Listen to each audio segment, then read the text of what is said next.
Paramashiva will reach you with enlightenment science. I know he is going to do the job. Just be alive for next 3 years. Nothing else.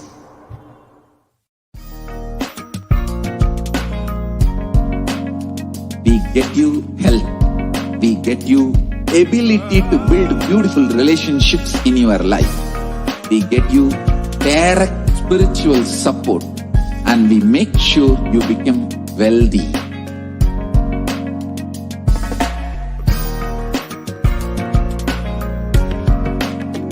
We won't stop giving you just good life.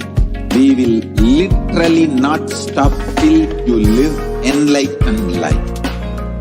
Manifesting the state of Paramashiva, space of Paramashiva, powers of Paramashiva, being of Paramashiva.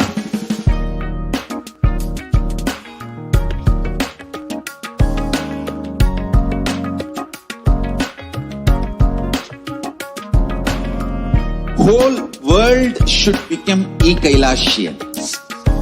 I want the whole world to know Hindus have something great to contribute to the world.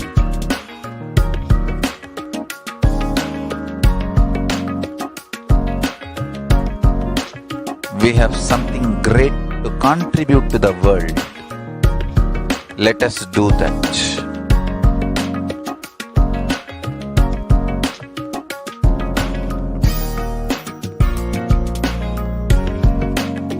Kailasa is proper customized spiritual service helping you to identify your root patterns of suffering.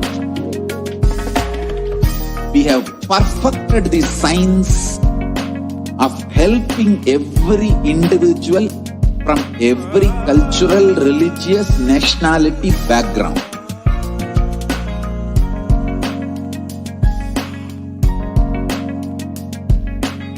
You will have lowest reactionary assumptions, highest awakened response, alive response for life continuously.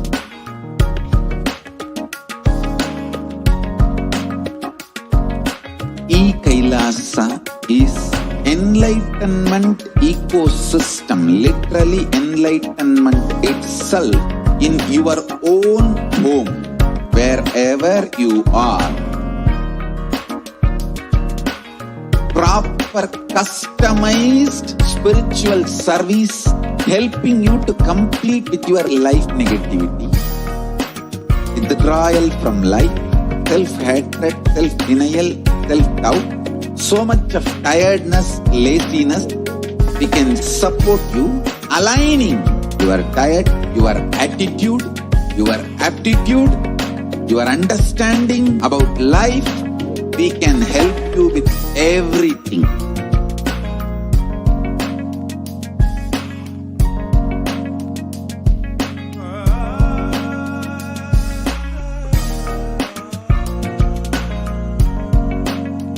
If you are interested in enlightenment, we will immediately bring this to you.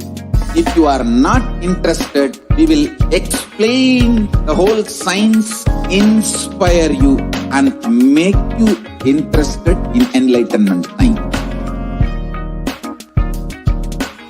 We need to cater this enlightenment science to the whole world wherever they are, because enlightenment is the birthright of all human beings.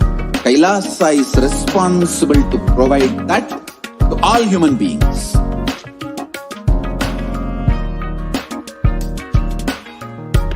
Kailasa is the totality of the knowledge I received from my gurus and practice manifested in my life, perfected by teaching millions of people from all cultures, time zones, backgrounds, genders, nationality, race, from every creed.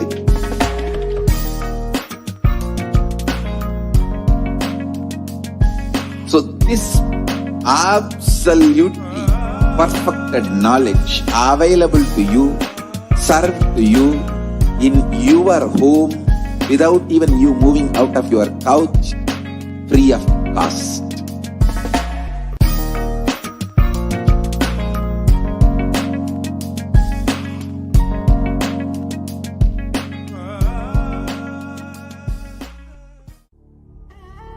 What I mean by the word e-Kailasa, listen intensely.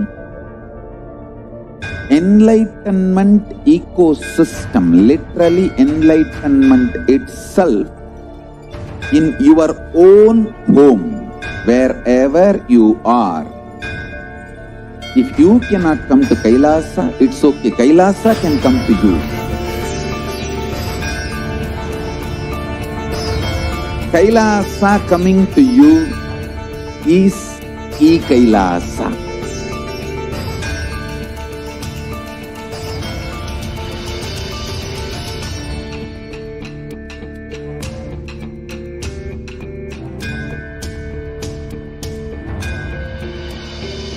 I will revive Hinduism.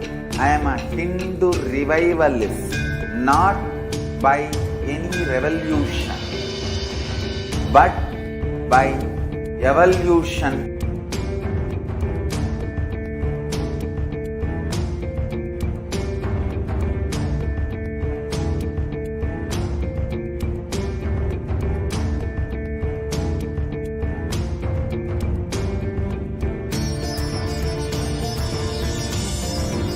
And setting model community.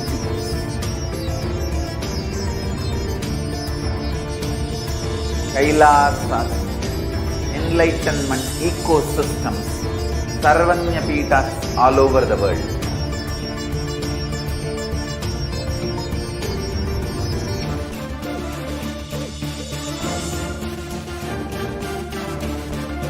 All powerful cognition, knowledge, only when you live, power manifestation and possibilities manifestation happens. It's a fundamental truth.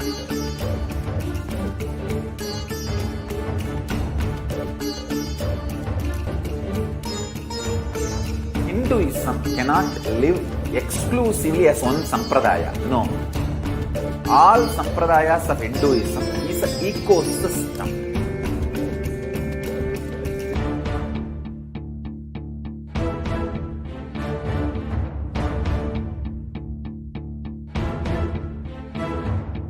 So don't keep quiet thinking that if one sampradaya is attacked, only that sampradaya is going to be affected. All of us are ecosystem.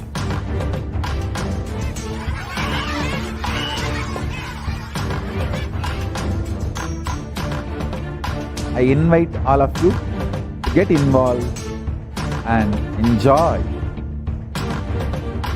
Hinduism by the principle of Dharmo Rakshati Rakshitaha. When you protect Dharma, Dharma protects you. We will make the whole planet flourish spiritually. The spiritual prosperity will happen to the whole planet. We all have to coexist together.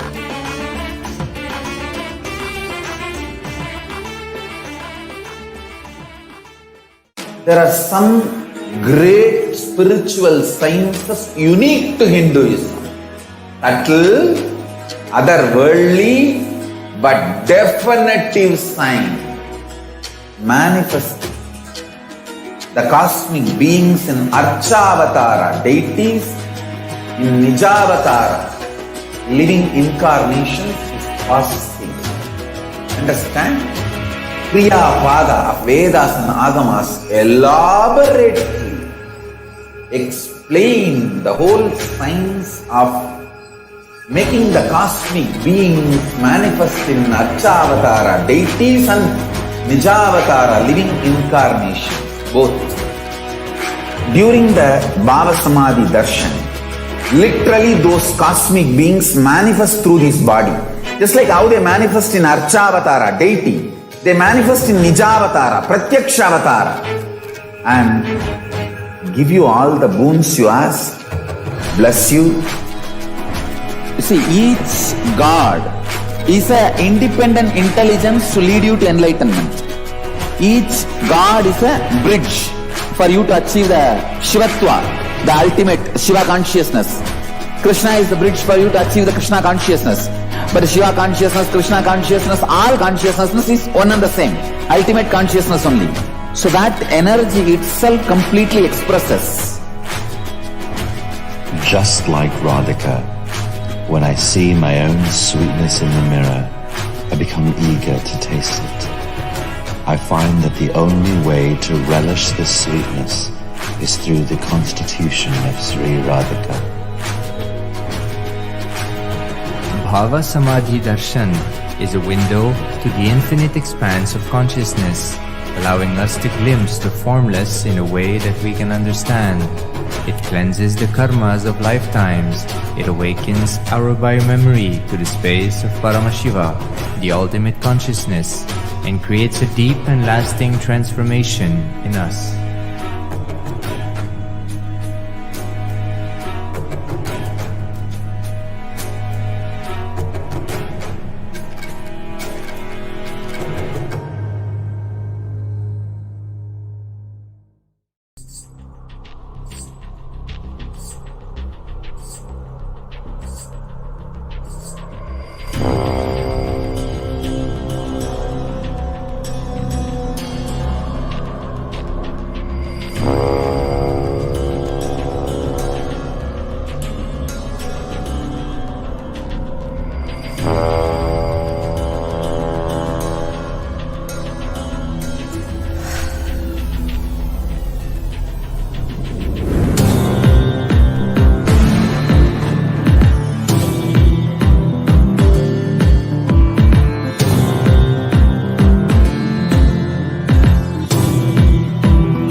Most easiest, most powerful, most inspiring, most exciting way to connect with life as the form of mother.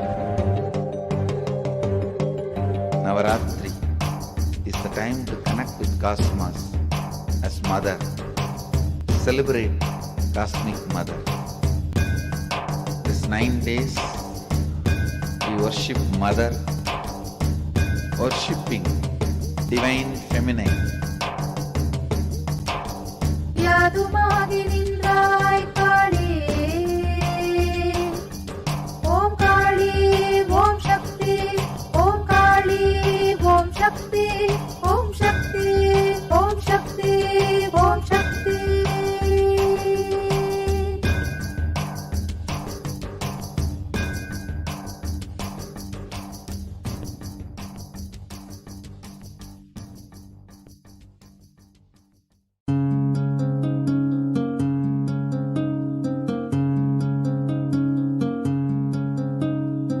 There are some gods, 9 unknown gods.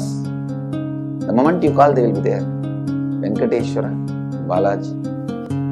I tell you, people give so much for Venkateshwara because he does the job.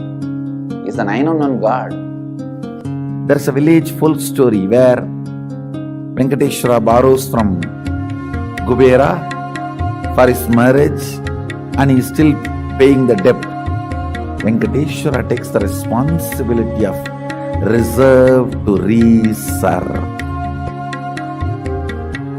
This whole story, beautiful story of Venkateshwara is an amazing concept.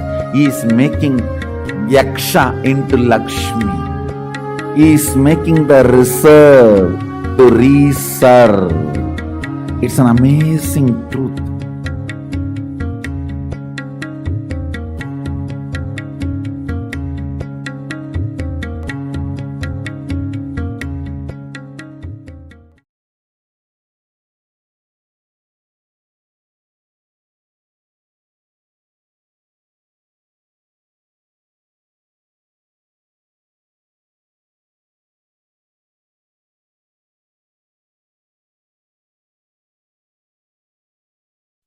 Nithyanandam Paramasukadam Kevalam Jnanamurtim Dvandvatitham Gagana Sadusham Tattvamasyadilaksham Ekam Nityam Vimadamachalam Sarvadi Sakshi Bhutam Bhavatitam Trigunarahitam Sadgurum Tam Namami.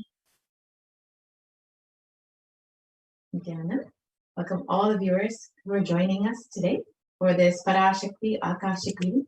I hope all of you had the opportunity to witness and experience the Paramashiva Sayuja Samadhi darshan of Bhagavan Sundareshwara and enjoy and all of the energy and the leelas of Bhagavan Sundareshwara to this Parashakti Akashic reading program, where we will understand who is Devi Parashakti, how she is manifesting through the supreme concept of Hinduism, and what all Devi Parashakti has revealed for all of humanity over the last several months as she has been manifesting continuously.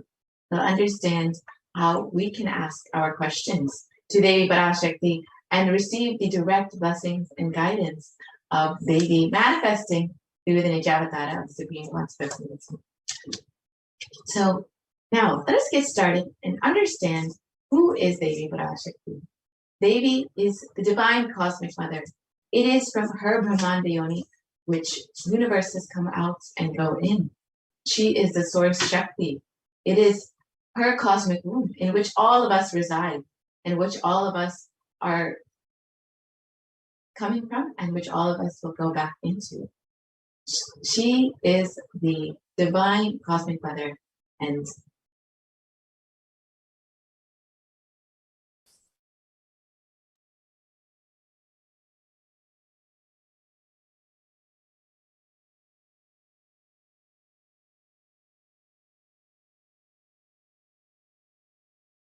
so Devi is the ultimate pure feminine consciousness, the cosmic mother. She is the source Shakti. It is her cosmic womb, Brahmanda Yoni, from which billions of universes come out and go in. Source where the Big Bang and black holes go on. Parashakti is the main deity of the sacred feminine and the divine consort of Paramashiva, who is the primordial divinity of Hinduism.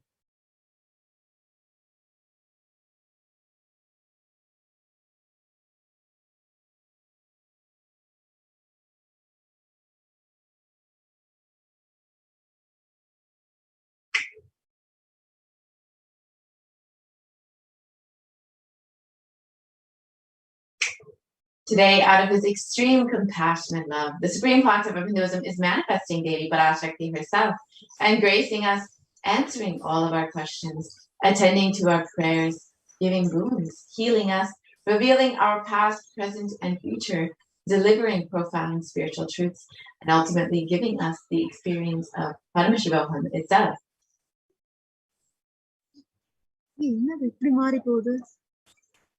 So, what is Bhavasamadhi Darshan? Let us learn more about the science of Bhavasamadhi Darshan. What is Samadhi? Sama is oneness and Adi means source. So Samadhi means one with the source. Bhava means attitude or aspects. So Bhavasamadhi means being in one with the source through this aspect. So darshan means to have a glimpse of. In the Vedic tradition, it is used to describe the moment we behold an deity, an avatar, a saint, or an enlightened being, as just seeing such a being can cleanse the karmas of lifetimes and create a deep, lasting transformation in the receiver. Darshan is the powerful, superconscious vibration that is present around an avatar at all times. He simply radiates darshan just as the sun continuously radiates light. The auspicious moment when the receiver is able to catch it becomes the moment of darshan for you and raising you to the next level of superconscious breakthrough. It's like hitting the reset button on your being. So, the science of Bhavasamadhi Darshan. All these divine cosmic beings are real. They manifest from Kailasa, the enlightened time-space, through deities and incarnations. And the divine cosmic beings manifest through Archavatara, deities in temples, and through Bhava Samadhi Darshans in Nijavatara incarnations. So the Bhava Samadhi Darshan is the science of the Nijavatara manifesting Paramashiva, the consciousness. It is where formless, the being, expresses through the Divya Sharira, the light body, and manifests as the Nijavatara, the physical form, the embodied form, for us to experience Paramashivoham. So you can see how Devi Parashakti expresses through the being of Devi Raja Rajeshwari and manifests as the Nijavatara, the physical form Devi Meenakshi. And the Archavatara, the deity, reflects the consciousness and manifestation of the superconscious energy. But human beings are not mature enough to receive the higher level experiences from the Archavatara directly. The avatar, the physical embodied form, comes down to bridge the gap and creates the experience of superconscious energy in all of us.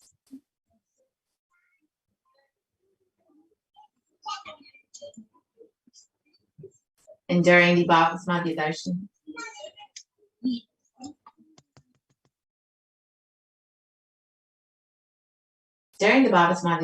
our neurons mirror that of the avatar. The mirror neurons activate and process all the observed movements or information of the avatar just by seeing. That is, the entire body can silently and without moving receive what is happening elsewhere through a process of direct observation, experiencing the superconscious energy radiated by the avatar.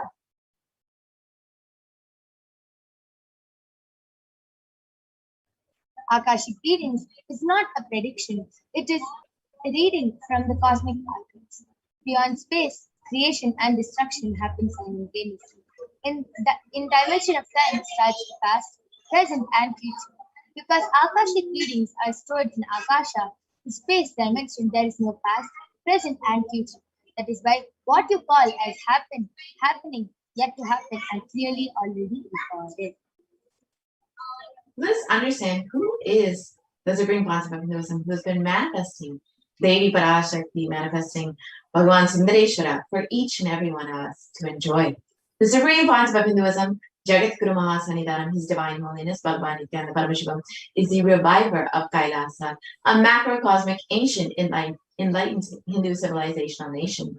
The Supreme Concept of Hinduism is the 1008th incarnation of Paramashiva as per Hinduism, and has been recognized by his predecessors who were enlightened masters and adepts. The Supreme Concept of Hinduism has made the science of power manifestation, yoga, and temple-based universities as a lifestyle for humanity. The Supreme Concept of Hinduism is ordained as the 233rd Guru Mahasannidhanam of the Kanchi Kailasa Sattvatam Chaturne Mandala Adinam.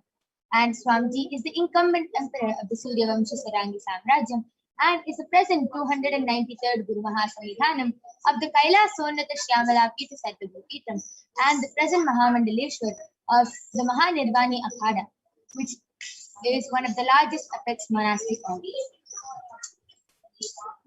And the Supreme Concept of Hinduism is the 1008th Acharya Mahamandaleshwar of the Akhilakada, is the present 23rd Guru Mahasannidhanam of the Dharma Mukti Svaragapara Adina, and has been elected as the Supreme Concept of Hinduism by a congregation of over 1,000 Hindu leaders. Swamiji is revered as the teacher of Hinduism, the most prolific, most viewed, read and watched. Swamiji has authored 300 books and 10,000 articles in 3 languages, English, Tamil and Sanskrit, which is translated into 50 languages with over 1,000 titles. Over 20 million copies of books and articles are sold, read and downloaded, and Swamiji has given over 10,000 hours of discourses. Swamiji has enriched 1 billion plus lives digitally and is respected as the commentator of all the sacred scriptures such as the Upanishads, Bhagavad Gita, Shiva Sutras, Brahma Sutras, the Yoga Sutras, Ashtavakra Gita, the Jain Sutras, and much, much more. And the Supreme Concept of Hinduism is honored as a leader of Hinduism, the most awarded, internationally recognized Hindu leader, and is the reviver of 108 ancient Hindu sampradayas, including the Rudrakanyas, Rudras, Rishis, Rishikas, Bhairavas, Bhairavis, and Sannyas. And the Supreme Concept of Hinduism is the establisher of the largest Hindu university, Kailasa Nithyananda Hindu University. with satellite campuses in 150 countries. The Supreme Concept of Hinduism is the establisher of 1,000 plus Kailas enlightenment ecosystems and the founder and reviver of over 100 Sarvajnavitas, and is the collector of the largest Hindu library with over 1 million books, 1 million palm scriptures, and over 20 million digital books. So now with this, let us enter into the demonstration of the extraordinary powers by the Nithyananda Gurukula Balasas and the Nithyananda Yogis, the initiated disciples of the Supreme Concept of Hinduism. So we will be witnessing the demonstration of the blindfold reading as well as body standing today. So we have my yoga prana with us here today to guide us through this.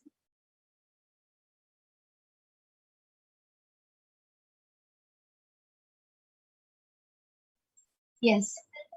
And thank you, Maniti Punapyananda, for that beautiful introduction. So let us now move on to the next segment, which is the power manifestation segment, where all of you will be learning about the 463 powers of Paramashiva, how we can awaken these divine Shaktis in us, and so much more. So let us first learn about where these Shaktis come from. So in the Vedas, the source scriptures of Hinduism, Paramashiva reveals in elaborate detail that every human being is hardwired to be able to manifest these 463 plus extraordinary Shaktis. And Swamiji beautifully says that just with the cognition that you are divine and that you need to manifest the divine, you can manifest these extraordinary Shaktis, and not with the cognition that you are a man and that you need to reach the divine. So let us see the fundamental difference between Shaktis and Siddhis. Shaktis are the powers which express from the space of enlightenment as a side effect of feeling connection with the divine and high integrity with the Guru. Shaktis are the source of enlightenment. And Siddhis are the powers. Yes, siddhis are powers that manifest from tapas or penance for enlightenment. And siddhis are only on the path to enlightenment. Shaktis are the powers which manifest through ordinary human beings in extraordinary ways, just with the initiation permanent. Siddhis, however, are not permanent, and siddhis may divert you from enlightenment. So who is the source of all these Shaktis? Paramashiva. Paramashiva is the primordial divinity in Hinduism, the ultimate reality and cause, which is self-effulgent, Swayam Prakasha, all-pervading, unchanging beyond time, space, form, and causality. As the fundamental base of Avyakta, the unmanifest, and Vyakta, the manifest existence, he performs the Panchakritya, or the 5 cosmic acts of Srishti, creation, Sthiti, sovereign rulership and maintenance, Samhara, rejuvenation, Prabhava, pulling out of delusion, and Anugraha, liberating grace for all living entities. The Supreme Concept of Hinduism is the avatar of Paramashiva himself as the 1008 living incarnation and representative of Paramashiva and the reviver of Kailasa, the ancient Hindu civilizational nation, the greatest cosmic borderless nation. And since the beginning of time, the Sanatana Hindu Dharma has been the cradle of enlightened beings and highly advanced sciences. It was where the science of enlightenment and the Shaktis of powers were lived and taught as a lifestyle.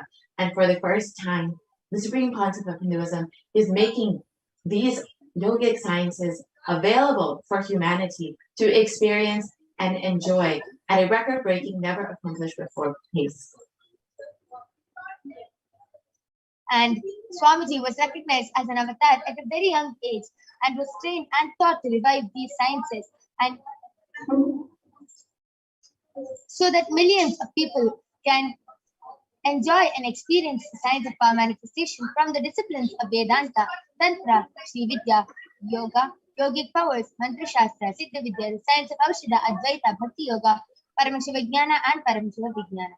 So all of you can see all the Guru Shishya Parampara, all the enlightened masters, the enlightened gurus who have initiated Swamiji, who has recognized Swamiji as an avatar, like Yogi Raj Yogananda Puri, Mata Vibudananda Puri, Pundi Swamigal, Iseki Swamigal, Annamale Swamigal, Kanchi Paramacharya, Visiri Swamigal, all these enlightened gurus and enlightened masters who have recognized Swamiji and initiated Swamiji so that he can revive these sciences for all of us to enjoy. So all of you might be wondering, How do we awaken these divine Shaktis?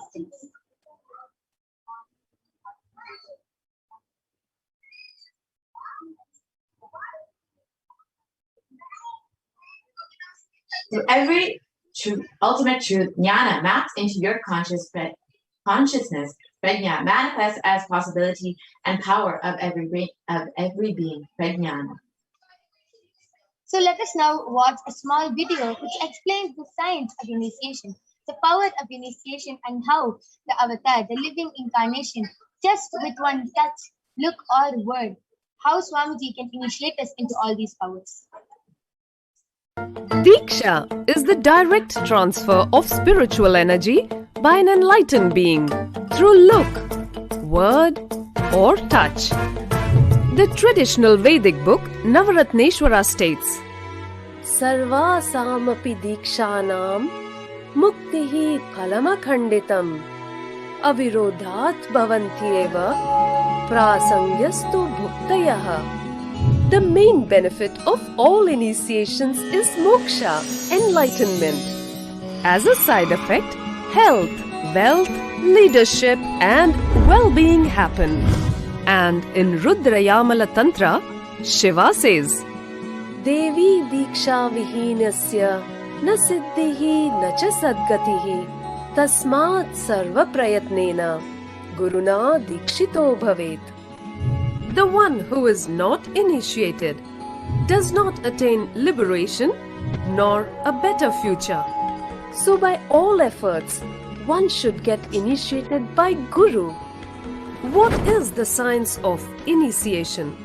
Neuroscience has proved that the process of initiation floods the brain with energy. This is the superconscious energy of Kundalini, our own highest inner potential energy. As the Kundalini flows from the thalamus to the cortex, it sets up a powerful energy loop within the brain, which awakens the latent non-mechanical parts which we have never used before. With increasing levels of coherence, the whole brain comes alive, turning into a superconductor of conscious energies that heal, empower, transform our lives, bliss and fulfillment. Initiation creates high awareness, visualization, creativity. It also slows the aging, improves the immune system. Kundalini awakening, healing experience, levitation, teleportation, materialization. Experience the power of initiation through a range of exclusive programs conducted at the ashram. Nithyananda Dhyanapitham, Nithyananda Nagar, Biddi, Bengaluru. Yes, with that beautiful video, it explained how just with the initiation from the avatar, we can experience so much change in our life and how we can get initiated into all these powers. Let us now understand how the science of power manifestation is authenticated through the 4 aspects of evidences or pramanas. The first is the Shastra Pramana, which are the eternal unchangeable truths that are revealed in the source scriptures. The next is the Apta Pramana, which are the experiences and results of Aptas, or the authorities of Hinduism, the Vedic rishis and scientists who have experienced and time-tested this science. Next is the Atma Pramana, which is the account of the Supreme Pontiff of Hinduism, Jagat Guru Mahasanidhanam, His Divine Holiness Bhagavan Nithyananda Paramashivam. This millennium's avatar's personal experience of power manifestation. And last is the Pratyaksha Pramana, or the empirical evidence from observation and scientific experimentation. So, where do all these Shastra Pramanas come from? So the Veda Agamas is a living of the ultimate superior authorities for Hindus, and they are the pure science where the ultimate truths are explained. Agamas are the scriptures where the applied technology, the applied science is expanded. Vedas and Agamas, the Veda Agamas, are given the status of Shruti, as they are directly revealed by Paramashivoham. They are the eternal unchangeable truths, and a reference cited from these Shastras or source scriptures is called a Shastra Pramana. So let us now get ready to witness a very exciting and unique demonstration of the power of third eye. So let us now see the Shastra Pramana for the power of third eye, which comes from the Vijnana Bhairava Tantra. Kapalantarmanonyasa tishtanmilitalochanaha kramena manasodadyat lakshaye lakshyamuttamam.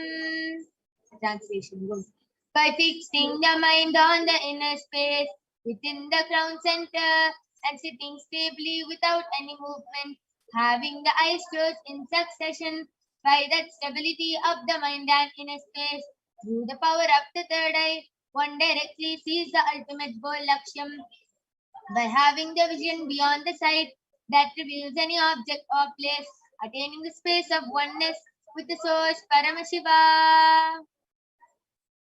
The next is the Apsa Pramana, where Bhagavan Shri Krishna initiates Arjuna into the power of third. Bhagavan Krishna initiates Arjuna during the Mahabharata war. And in the 11th chapter of the Srimad Bhagavad Gita, Arjuna completely describes and narrates the cosmic form of Bhagavan Shri Krishna as he sees it through the third eye. So Bhagavan Krishna says to Arjuna, Natumam shakyase drashtum manenaiva swachak divyam dadami te chakshuhu pashyame yogamaishwaram. But you cannot see my cosmic form with these physical eyes of yours. Therefore I grant you the divine third eye vision. Behold my cosmic opulence. So let us now listen to the Atma Pramana, how Swamiji experienced this power manifestation, this third eye, the power of third eye, from his own words. Inside and outside broke. The first experience is that I was able to see everything around me, above me, the whole 360 degree, 10 direction, below me, everything.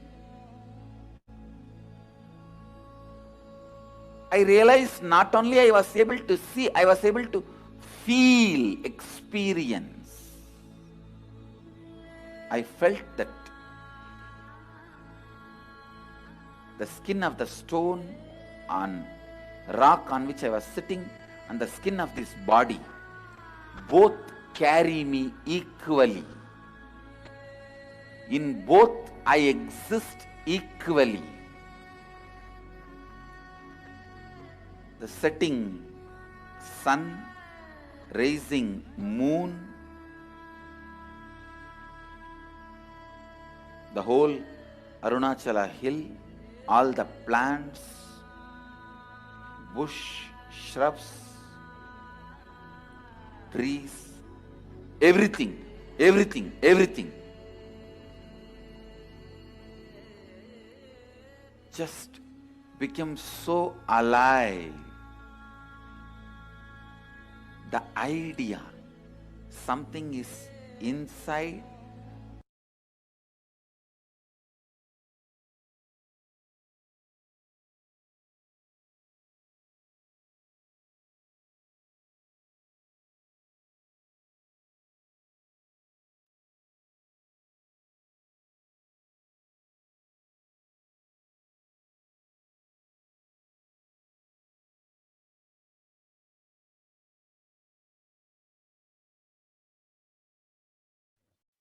Let us now see the Pratyaksha Pramana, the empirical evidence from observation and scientific experimentation. So all of you can see, the study measures which compare the metabolic cell activity of the brain in the conscious and meditative states of the third eye, using the PET, which is the positron emission technique. When doing daily high activity is measured in the brain where the third eye is located, and when in the deep state of samadhi, only the third eye region is active and almost 90% of the rest of the brain is at peace. So let us now witness the Sakshi Pramana, the live demonstration of the power of third eye being manifested by the Balasons of the Nithyananda Guru. So along with me, I have Manasi Kaladharananda, who's 15 years old and a Balasan of the Nithyananda Gurukul. She is going to be demonstrating this extraordinary Shakti of third eye to all of you today. All of you can see along with me, I have the medically tested eye band. In front is a complete opaque sheet and behind is a thick sponge. All of you can see that there is no gap between the eye band, the opaque sheet and the sponge, and there's no possible way of light entry. And there is a strap which comfortably straps the eye band to the palace. So I will be putting in the strap. So all of you can see, I'm going to be placing the eye band on my Kaladra's eyes now.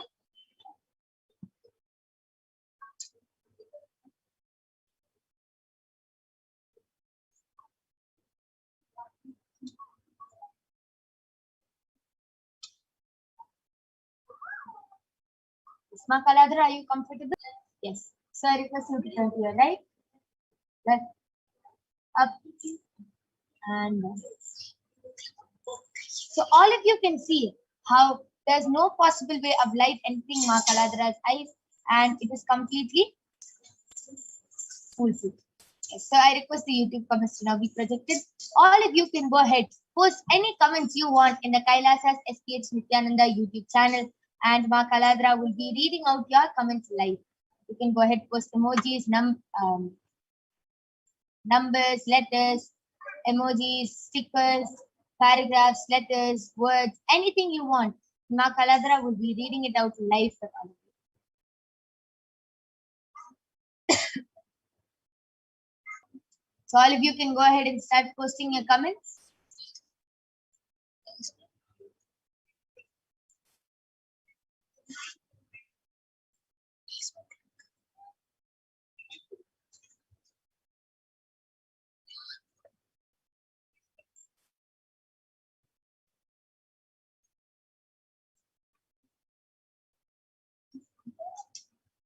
Ma Kaladra, you can go ahead and start reading. Yes. Ma Nithyananda expressions of me I am has posted Nithyananda Ma Kaladra. You are so pretty like me, and she put a smile emoji with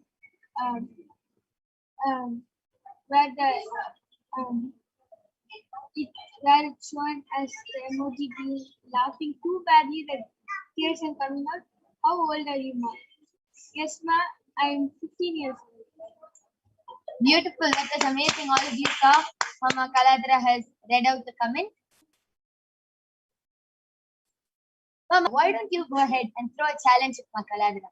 You can go ahead and post a random series of emojis, and Ma Kaladra will be reading it out through her third eye. Or you can also go ahead and post random numbers, and Ma Kaladra will be reading it out through her third eye. So why don't you go ahead and throw any challenge, Kaladra?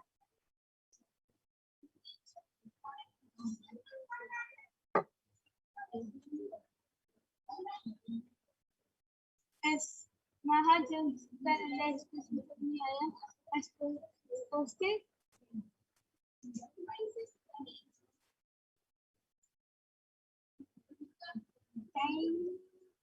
CINYTINY for 16.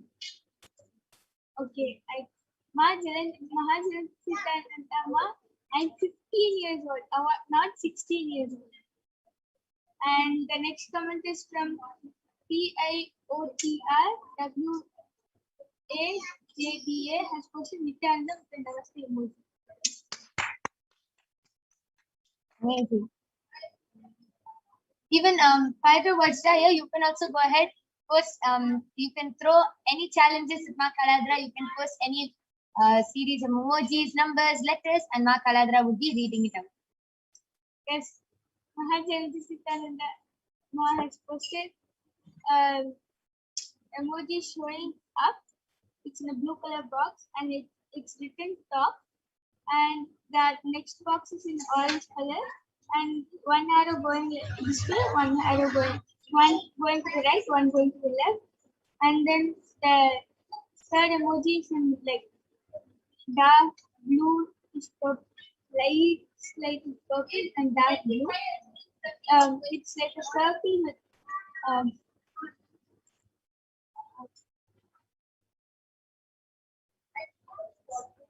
4 sharp parts like cutting blade. And the next thing which is there is in red color and it says SOS. And the fifth one is O in a purple color box. And the last one is a dark blue color circle, white, light blue, black. That was amazing. And the next comment is from Piotr Vajraya, and he has posted a namaste emoji and emoji of arm like this. And the third one is a clapping emoji. Fourth one is a nose emoji. Fifth one is a high five emoji. Sixth one is a emoji like Amazing, beautiful. Okay, Mama Hatilandra Nithyananda Paramashivam, you have few more minutes. You can go ahead and post anything you want. You can throw any challenge, any series of numbers, emojis, letters, anything you want. And Ma Kaladra will be reading it out in front of your eyes. Yes, Ma Nithyananda is saying, well done, Ma, with an exclamation mark, excellent, with the star emoji. Beautiful.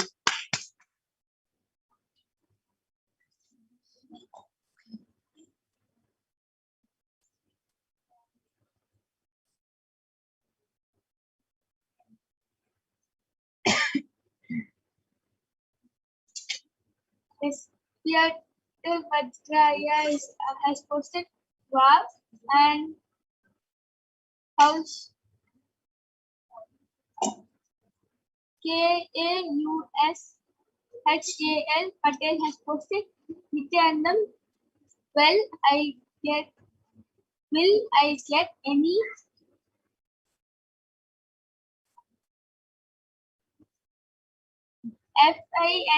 FINANCIAL help now?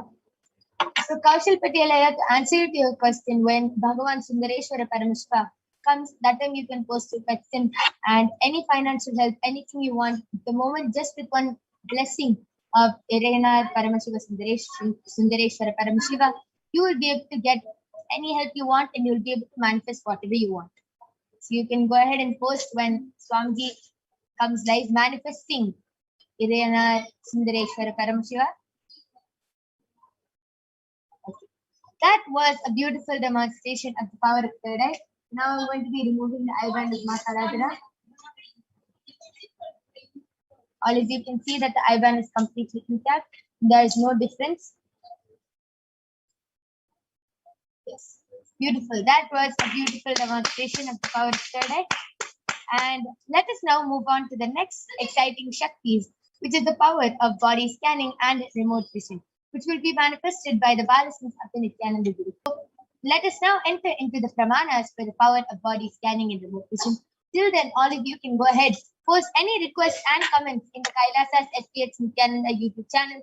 Any of you want a remote vision or a body scan, you can go ahead and post your comments in the YouTube chat.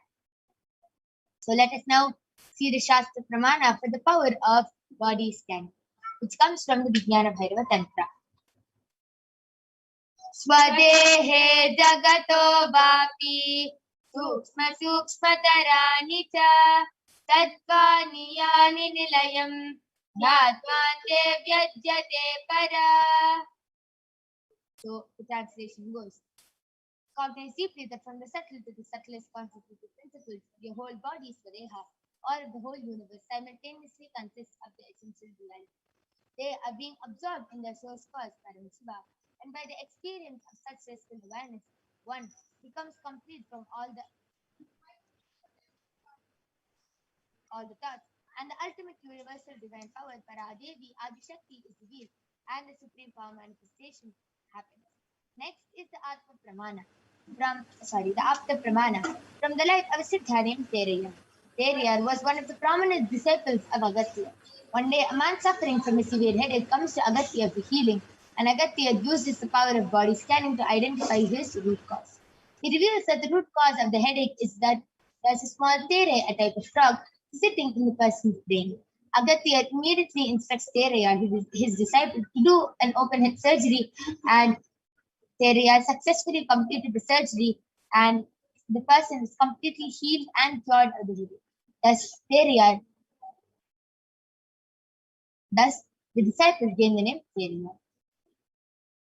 Next is the Atma Pramana from the life of His Divine Holiness Swamiji of how Swamiji was able to manifest this power. So Swamiji beautifully reveals on the 22nd of December 2019, paraphrasing his words, only when I had a multiple compound hand fracture was I forced to go for surgery and therefore for medical checkups related to that. At that time, they detected heavy metal quantity in my different organs, and it was revealed that I had been poisoned without our knowledge. I immediately used the agnostic method instead of medical facilities to study the body condition due to the poisoning. Through the body scanning, I found out what the problems and imbalances had happened and where the balance had to be done. I used allopathy as a second opinion just to verify my findings. Next is the Sakshi Pramana. All of you can see how the various disciples of Swamiji have been beautifully initiated into these powers and have been able to manifest these powers at the day-to-day lives. So let us now witness this live demonstration by the Balasins of the Nithyananda Guru. Before that, let us see the Shakti Pramana for the power of remote vision.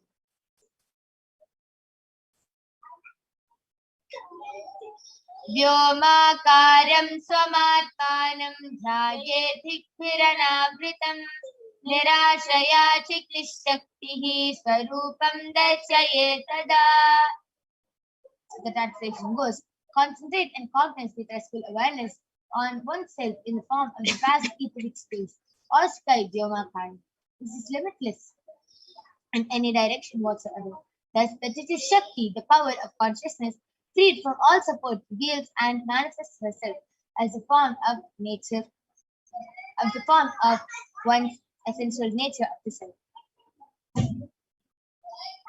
So let us now see the Apta Pramana, where in the Hindu Purana of the Mahabharata, the whole war, the sacred scripture of the Srimad Bhagavad Gita, is narrated to the blind king Dhritarashtra by his trusted charioteer Sanjaya.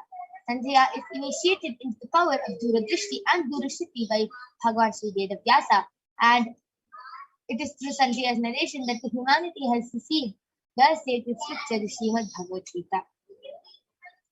And next is the Atma Pramana, where Swamiji beautifully manifests this extraordinary Shakti. So Narayana Swami Tata was one of the gurus of Swamiji and was well known in Tiruvannamalai to see remote distances at least.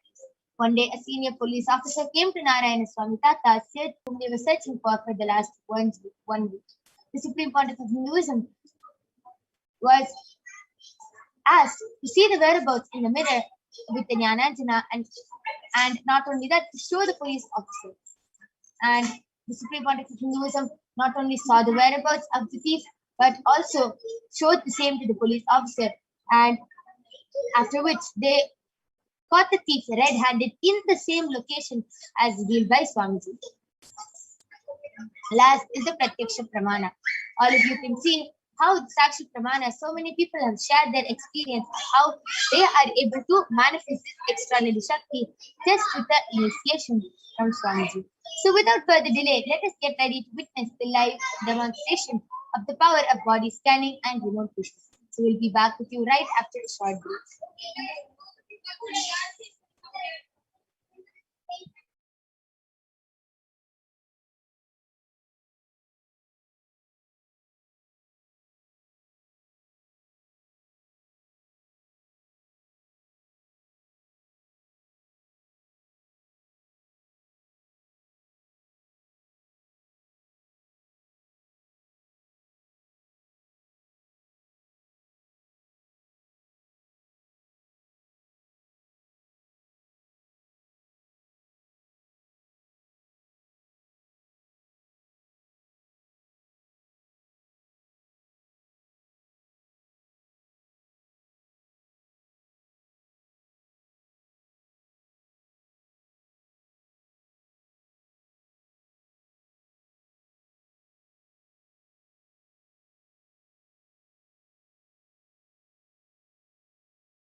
Yes.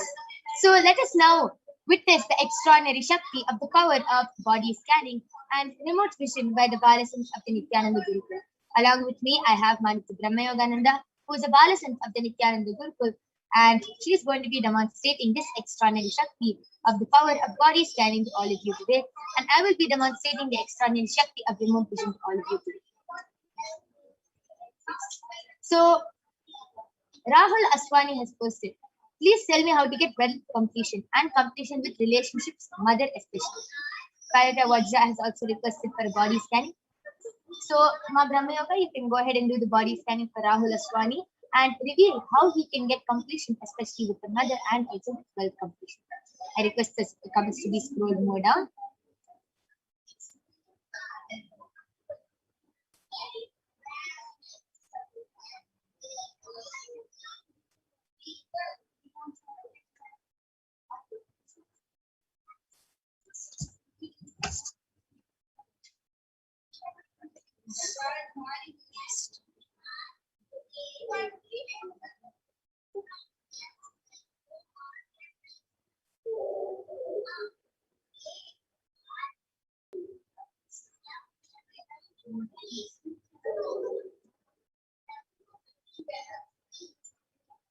Okay.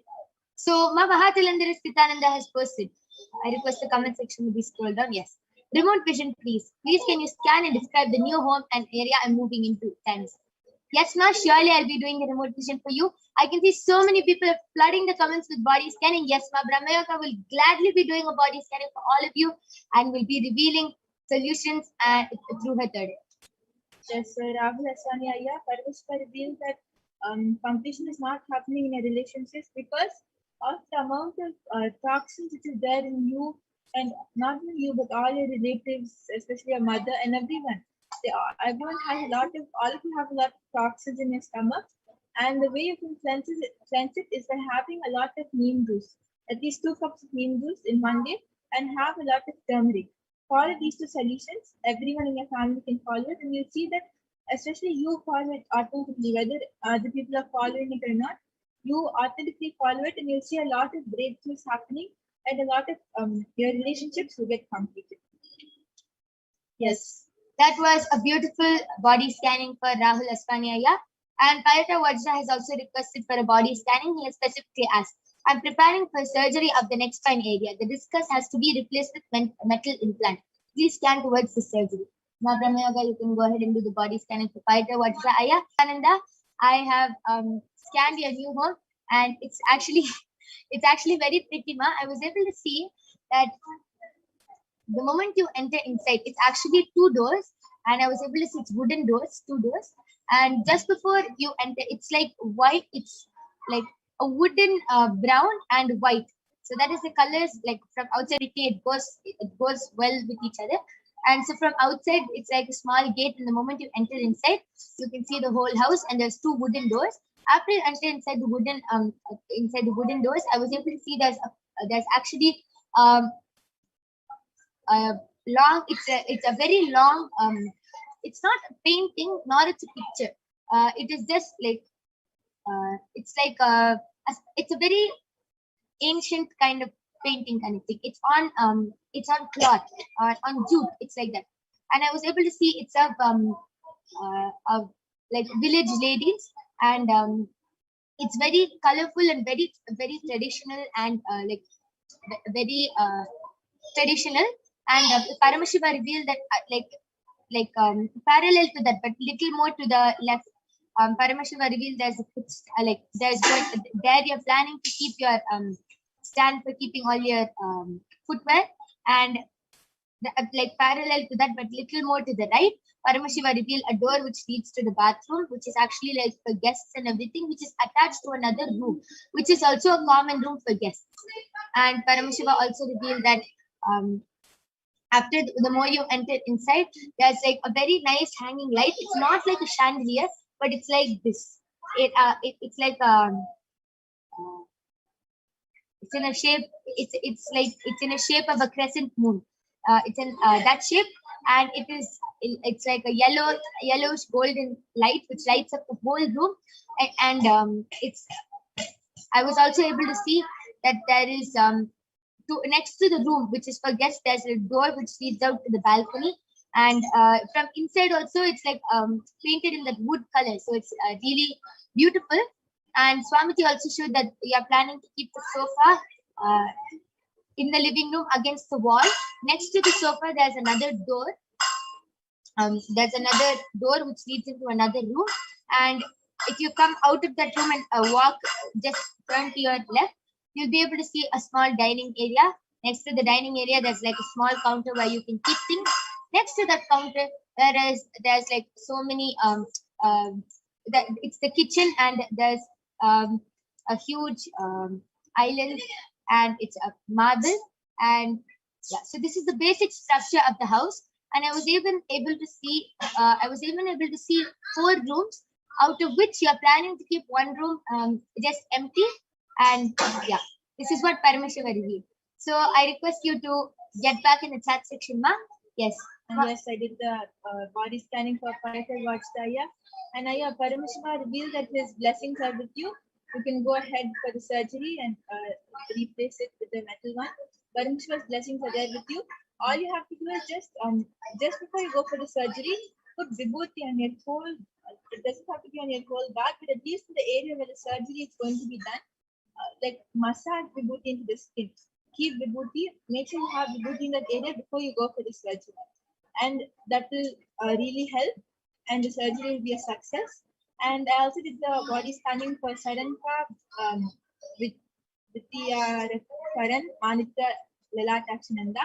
And yes, so Ma Paramashiva revealed to me that all the problems which are happening right now, like the body pain or head pain or whatever you're facing, tiredness, boredom, everything is because you need to strengthen your immune system. Family showed that your nervous system really needs to be strengthened, and the way you can strengthen it is by reading the Living Enlightenment book every day and listening to Swamiji's satsangs. These 2 are the solutions which you gave, and other than that, you should make sure that your diet has a lot of beetroot in it and have a lot of dates. Follow these 2 solutions, and really all the problems which you have will get through. Yes, beautiful. Gauri Tangavel has requested for a scanning and healing for her knee pain. Ma Brahmayoga, you can go ahead. Ma Lalatakshananda and Parashakti Vajra, I requested yes. Parashakti Vajra has gotten back telling yes, ma. Wow, thank you. Thank you, Swamiji. Ma Mahajalandhar Sthitananda has posted, wow, it sounds like a big, beautiful home, ma. Very exciting for me and lots to look forward to. Thank you, and thank you for helping me complete completions to my new life ahead. Yes, ma. Just accept whatever it is. Just hold the cognition that life is auspicious, and when the divine is there in your life, he will take care of the rest. He will make sure that any decision in your life is always auspicious. And Parashakti Vajraya has posted, thank you, Paramashiva. Yes, just hold his gratitude, Aya, and the surgery will go well. Yes, so Gauri Tangavilaya, Swami healed your knee pain, and he gave a solution that you should eat a lot of pomegranate, really help you in your knee pain. Yes, beautiful. So this is for Ma Gauri Tangavel, and yes, Balakrishnan Aya is requesting a scan and for a school name. Yes, Aya, this manifestation will be manifested. Swamiji has initiated all of us into so many powers, and right now we are demonstrating the power of body scanning and remote vision. So if you have any requests for the power of body scanning and remote vision, please do go ahead and request in the Kailasa HDH Nithyananda YouTube channel. We'll gladly be attending to your requests. Ma Lalatakshananda has posted a request for a body scanning. Yes, Ma Brahmayoga actually did the body scanning for you and revealed a solution. So Ma Brahmayoga, I request you to repeat the scan.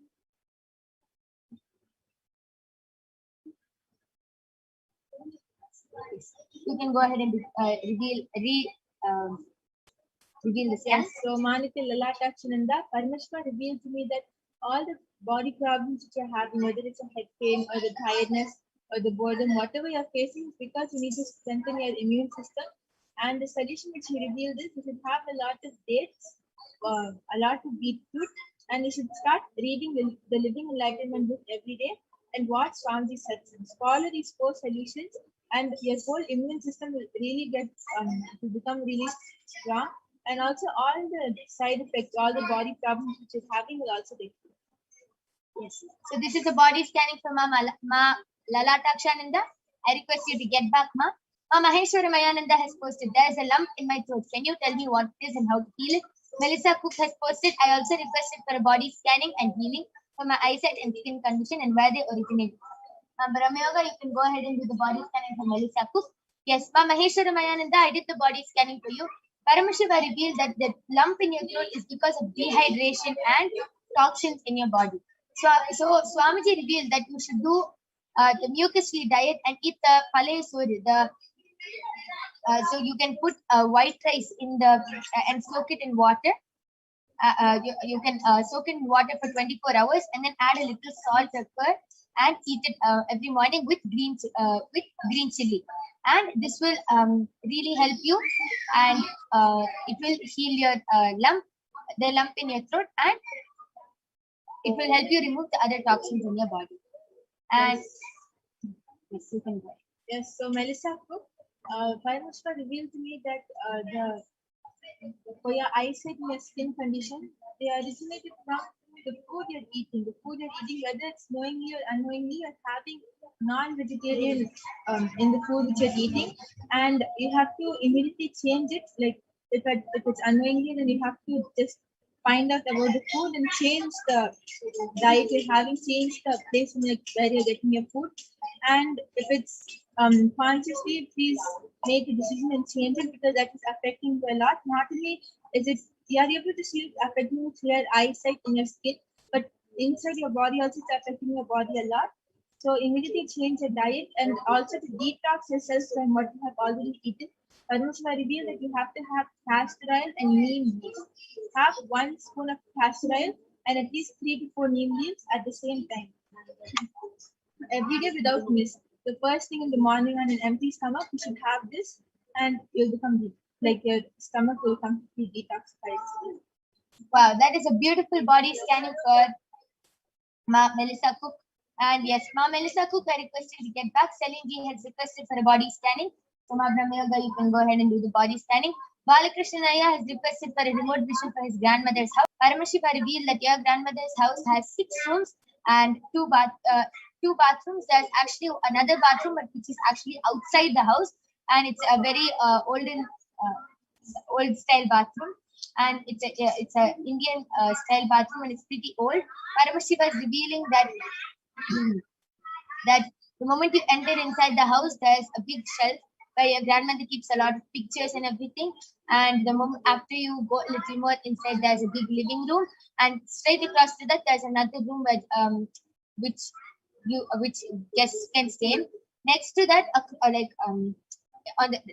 parallel to that room, there's a bathroom, and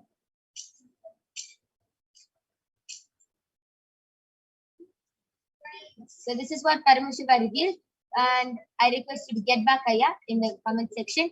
And yes, so I have done the body scanning for Celine G, and Ma Paramashiva revealed to me that your body is really stiff, and that's because most of your muscles are cramped, and it's really hurting and troubling you. You're not able to move a lot.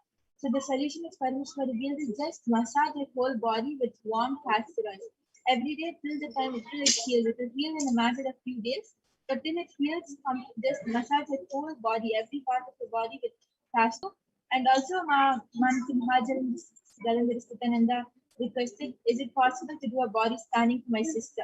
Yes, so I did the body scanning for her sister, Ma, and Paramashiva revealed to me that she's having a lot of toxins in her stomach and in her whole body, and that the toxins are happening because of the mood swings and the incompletions which she's going through. So you should start enriching her and talking to her about Swamiji. You can maybe enrich her to come to one of the power manifestation demos also, and give her the Living Enlightenment book to read. She should continuously read it, and all the toxins will automatically get cleansed, and she will also be in the space of completion. You yourself will be able to see a shift in her and a lot of completion happening. Yes, and Celine G You have also requested for a body scanning. And Paramashiva also revealed in my third eye that you are actually not sitting in the proper position. You are sitting with your back bent like this most of the time, and that is why your muscles are becoming stiff. Just as Ma Brahma Yoga revealed. And Ma Mahadelandar Nithyananda has also done the body scanning for your sister, and Paramashiva revealed that she is facing a lot of financial problems and problems with completion with whoever she's sitting with. So she is not able to experience that space of completion and fulfillment in the relationships she's having with her family members. And so Paramashiva revealed what she should do is that she should start worshipping Mahaganapati, and every day, any incompletion she has, instead of expressing it on somebody else or anything, she should immediately go to Mahaganapati, express everything to Mahaganapati and drop it at his feet, and he will take care of the rest. So this is what Paramashiva revealed. And yes, Gauri Tangavel has requested for a body scanning for healing of her knee pain. Yes, Ma, Paramashiva has already revealed the solution and has given the healing for you. Balakrishnan Ayya has gotten back telling all are correct. Thank you very much. Yes, thank you, Balakrishnan Ayya, for getting back. Christian Baran has requested for a body scanning. Yes, Ma Brahma Yoga is currently doing the body scanning for you, Ayya.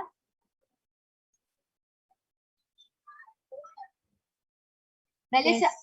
Yes, Christian Baran Ayya. Paramashiva revealed to me that you have a lot of mucus stuck in your body, and that is really that is irritating you a lot. You're always feeling that your breath is hot. You're not able to breathe properly, and you're getting really it's agitating you a lot. So the solution is Paramashiva revealed for that is you should just boil mint leaves in hot water and have that the whole day. Continuously have warm water with mint leaves, and that will help you in cleansing all the mucus. And not only that, but also follow the Rama Nirahara Samyama, which is being completely only on fruits and vegetables. Don't be on anything else, especially dairy products. And that will also really help you in healing the mucus in your body. Beautiful scanning for Christian Ayya. I request you to get back. Melissa Cook has gotten back telling, thank you so much. I really needed some guidance and I appreciate Paramashiva's guidance. Thank you. Yes, Ma, thank you for getting back. And Ma Mahajalandar Nithyananda has gotten back telling, yes, Ma, true. I will share with her accordingly. And she has also gotten back telling, both reading for my sister are correct. Thank you. Yes, Ma, thank you so much for getting back. And Ma Celine G has posted, okay, thank you, Ma. Yes, thank you, Ma, for getting back. And with this, we would like to conclude this power manifestation segment. We thank all of you for joining us in this extraordinary Shakti. So many of you were watching today, and we thank all of you for joining us. Please do call your family members and friends and come back tomorrow at 4 p.m. IST to witness this extraordinary demonstration of the power of third eye, remote vision, and body scanning, and much, much more interesting activities. So we thank all of you for joining us in this power manifestation segment. Please stay tuned for the upcoming segments where you will be learning so much more about who is Devi Parashakti, what are the Akashic readings, and so much more. So we thank all of you for joining us. Thank you, Nithyananda.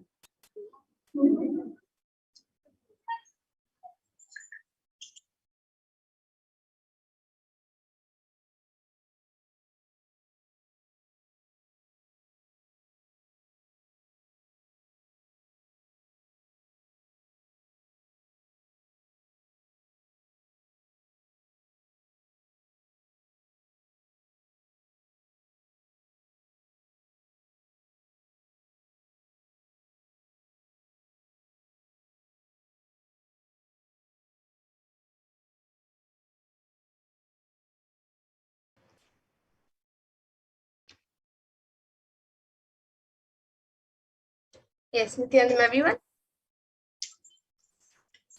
Yes, Ma Madra, you can go ahead. Yes.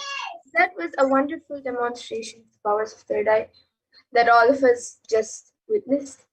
So now let us go and let us get into the next segment of this program where all of us will be learning who is the divine feminine consciousness, the cosmic mother, Devi Parashakti. So we will now be first looking at a Dhyana Shloka of Devi Parashakti, which comes from the Lalita Sahasranama Dhyana Shloka. Sindhuraruna vigraham trinayana manikya mauli spurat तारानायकशेखरां स्मितमुखीं मापीनवक्षोरुहां पाणिभ्यामलिपूर्णरत्नचषकं रक्तोत्पलं बिभ्रतीम् सौम्यां रत्नघटस्थरक्तचरणां ध्यायेत् परामम्बिकाम्. And the translation for this verse says, the Divine Mother is to be meditated upon, as shining in a vermilion red body, with a triple eye sporting a crown of rubies, studded with the crescent tiles, a splendid bust, one hand holding a jewel cup brimming with mead, and the other twirling a red lotus. And another Dhyana Shloka of Devi Parashakti, which comes from the Lalita Sahasranama Dhyana Shloka, beautifully says, Arunam Karunatarangatakshim Dritapashankushapushpavanachapam Animadibhiravritam Rahamityeva Vibhavaye Bhavani. And the translation for this verse is, I meditate on the great Empress. She is red in color and her eyes are full of compassion. She holds the nose, the bow, and the flowery arrow in her hands. She is surrounded on all sides by powers such as anima for rays, and she is the self within her.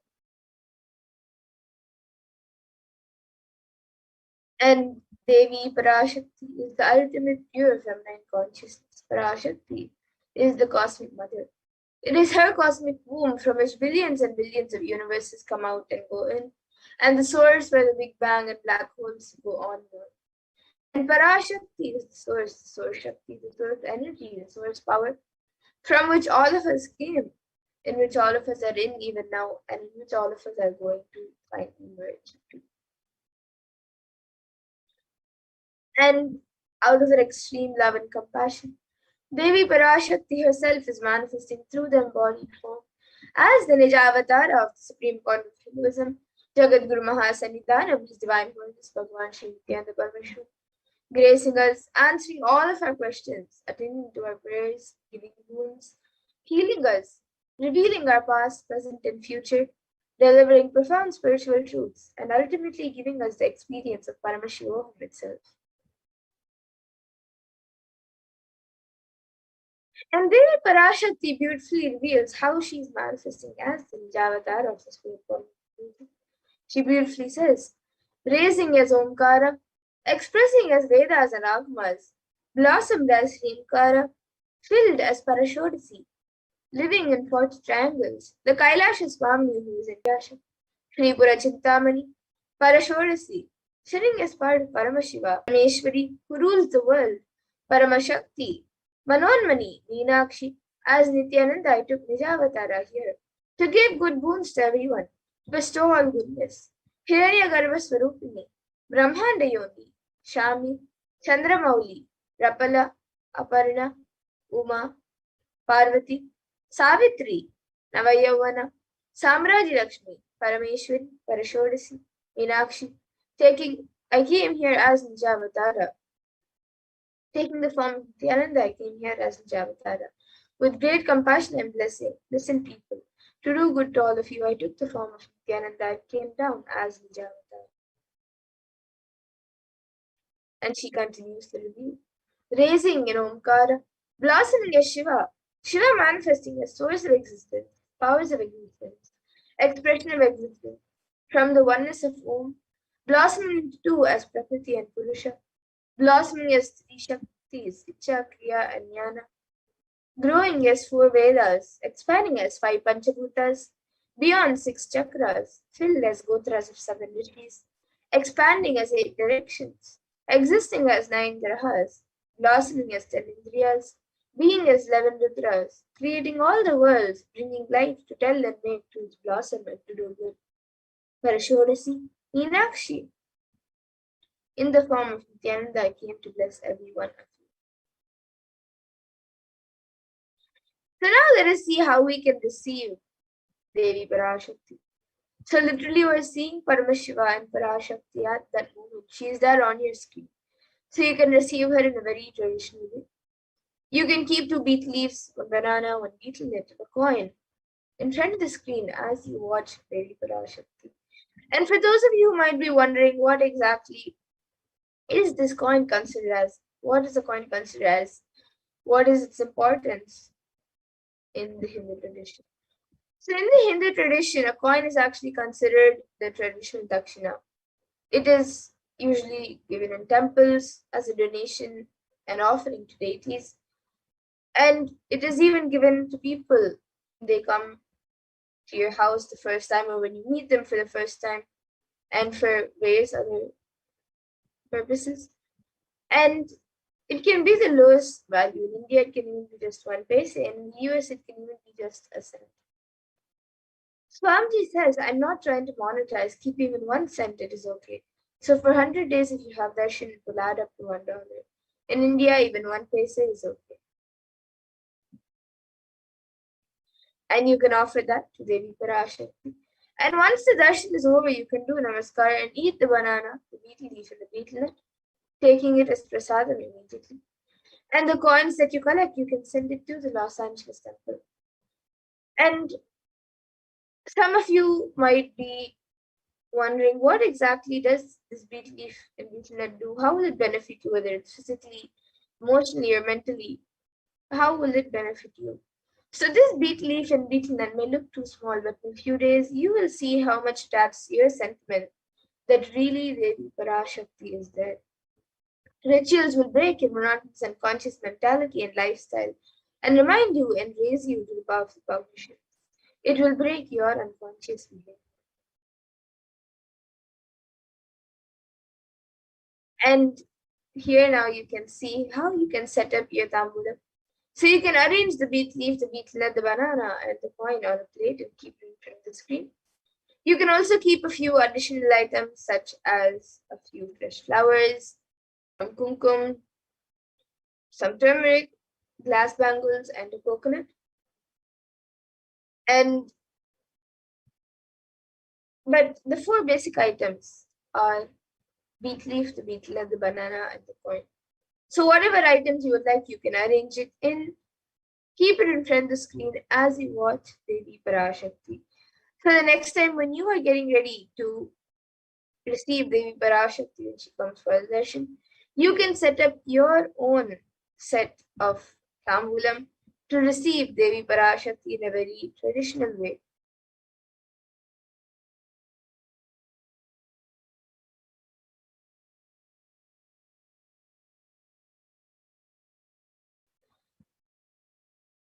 And with that, now this segment where we have learned who is Devi Parashakti and how we can receive her in a very traditional way. So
Dear viewers, let us now enter into this next segment where we will understand some of the revelations that Devi Parashakti has made for humanity. And over the last several months, Devi has been continuously guiding us and blessing us. She's been revealing so many sacred revelations. And we, as the disciples of the Supreme Concept of Hinduism, are the most blessed beings to be manifesting through Swamiji himself. So let us now understand some of Devi Parashakti's revelations made for humanity on the cause and effects of this cosmic delusion, this pralaya.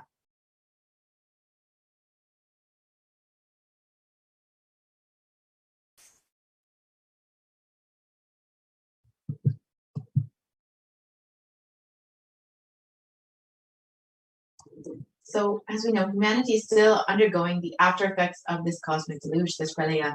Thousands of deaths due to the global pandemic and emerging fungal epidemic, along with record numbers of natural disasters, have taken a huge toll on humanity's collective psyche, leading to an increase in poverty, malnutrition, depression, and mental health issues. So, what has caused this? Who is behind this? How could we have prevented this? How could we have avoided this? What is the solution? In this segment, let us understand some of Devi Parashakti's revelations and go through a statistical and scientific understanding of the cause and effect of this pralaya. As we know, over 4 million people have already died due to this global pandemic, and over 221 million people since the time of this live. The number has increased to 221 million people who have been infected with COVID-19. And in India alone, the number has crossed well over 29 million people who have been infected with COVID-19, and well over 374,000 people have died from COVID-19. And India is not just suffering from this global pandemic, but a suicide epidemic. India is the 6th most depressed country, and with 6.5% of the population suffering from some form of mental illness. And India is not just suffering from this global pandemic and the suicide epidemic, but natural disasters have been devastating the country. The floods in Maharashtra recently, the cyclone in Kerala, which we've all heard of, and so many other natural disasters and calamities have been affecting the country, and millions of people have been falling into poverty since the beginning of this pralaya, since the beginning of this cosmic deluge. So how could we have prevented this? How could we have avoided this? Many of us have heard these stories, the horror stories of loved ones who are being cremated without any proper burial, without any rituals or any sort of proper a cremation happening, without any of the rituals, the traditions being followed, simply being burned in masses and without any recognition. And the translation of Devi Parashakti's revelations. For this huge give me Bojam hell not to come to India. In 2020 itself, I had planned to do the Padayatra throughout India and the 12 Jyotirlingas through my son Swamiji. They chased the captain out of the ship. See what is going to happen now. Let us now go back to 2017 and see the vision of this Padayatra that Devi Parashakti had, that Swamiji himself had revealed for all of humanity, that was supposed to be conducted in 2020. Let's understand what the vision of Swamiji.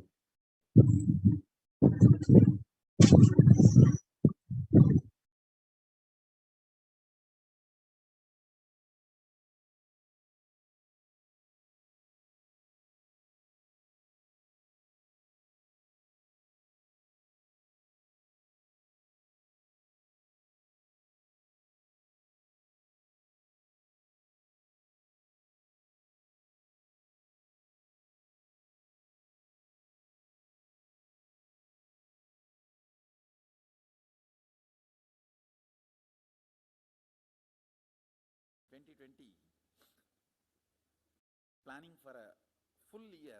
I'm going to walk from Rameshwaram to Amarnath. 1 year with 10,000 people, just walking all over India to spend time with people. 2020 there will not be any program other than Padayatra and just spending time with people. Just walking. Of course, 10,000 people will be walking with me. Maybe 200 vehicles, to carry our food and all the other items, transportation, enjoying the river banks,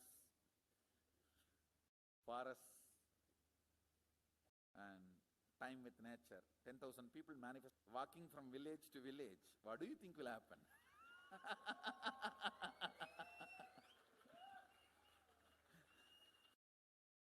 The scene of Buddhism spreading will be repeated now. How the Buddhism spread? 10,000 monks walking from village to village. What will happen? That's only monks. Here, power manifesting 10,000 people. The whole village will be manifesting powers. Just want to enjoy India and let India enjoy me. So planning for next year Kumbh Mela 2019, next year January Kumbh Mela. Before that, all the Balalayam, everything. Balalayam is going to be like the same structure outside with one stone tower, gold coated. It will be something like a 40 to 50 feet tall stone tower, and 5 Rajagopurams, which will be something like 120 feet. This will be the Balalayam. And after the Mulalayam is built, this Balalayam will serve as a Utsava Murti Sannidhi, where the Utsava Murtis will be worshipped and where the Archanas. See, in the main temple, there will not be any Archana or anything, because just for darshan itself, there will not be time. Like Tirupati, you can only have darshan and Arati, the camp for Arati. No other worship is allowed in the main temple. Because 12 Abhishekam is going to happen, 12 Kala Abhishekams. So continuously the rituals will be going on. People can have only darshan. They will not be able to involve themselves in any ritual. Other than darshan, nothing else will be allowed. So all the archana, all the other offerings, like people will offer the archanas and other, everything will be done to the Utsava Murti, which will be kept in the Balalayam, the present Balalayam, present structure. So people can spend time here. That will be more like a main darshan. This will be like energy darshan, where you can give letter, get response. So by next year, the Balalayam will be ready. So 2019 full year, I will be conducting the programs and everything. 2020 will be the one full year Padayatra, walking. From next year Jayanti, means 2019's Jayanti to 2020's Jayanti. Full year, Jayanti to Jayanti will be Padayatra. Before that, we will make 10,000 people power manifestors. It will be sannyasi, brahmachari, grihastha, all put together. 10,000 people will be walking. What a scene it will be. I think that is the only way the revival of Sanatana Hindu Dharma can be done.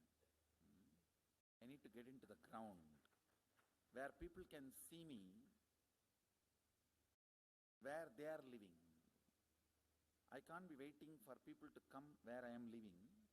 Now I am sitting in one place to prepare these 10,000 people and make this science completely. For that only I am sitting and working.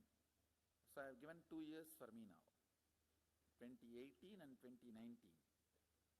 So 2020, before that 10,000 people will be ready to walk with me, manifesting powers. We will literally solve every person's problem in every village. The way we are walking, the path, route we are taking, physical healing or mental healing, or it's a too big visualization. How will you visualize? What will happen if 10,000 power manifestors enter into a village and ask people, tell me your problem now, come on, let's sort it out. Understand, 1,200 years before in Tiruvannamalai temple carvings, how the baby will be in the womb in 2nd month, 3rd month, all that is detailed way carved, it is there. Which scanning machine was there in those days other than the third eye? Very detailed carvings are there. Even Srirangam temple, the whole carving is there. Srirangam temple gives a week by week the whole picture of male baby and female baby.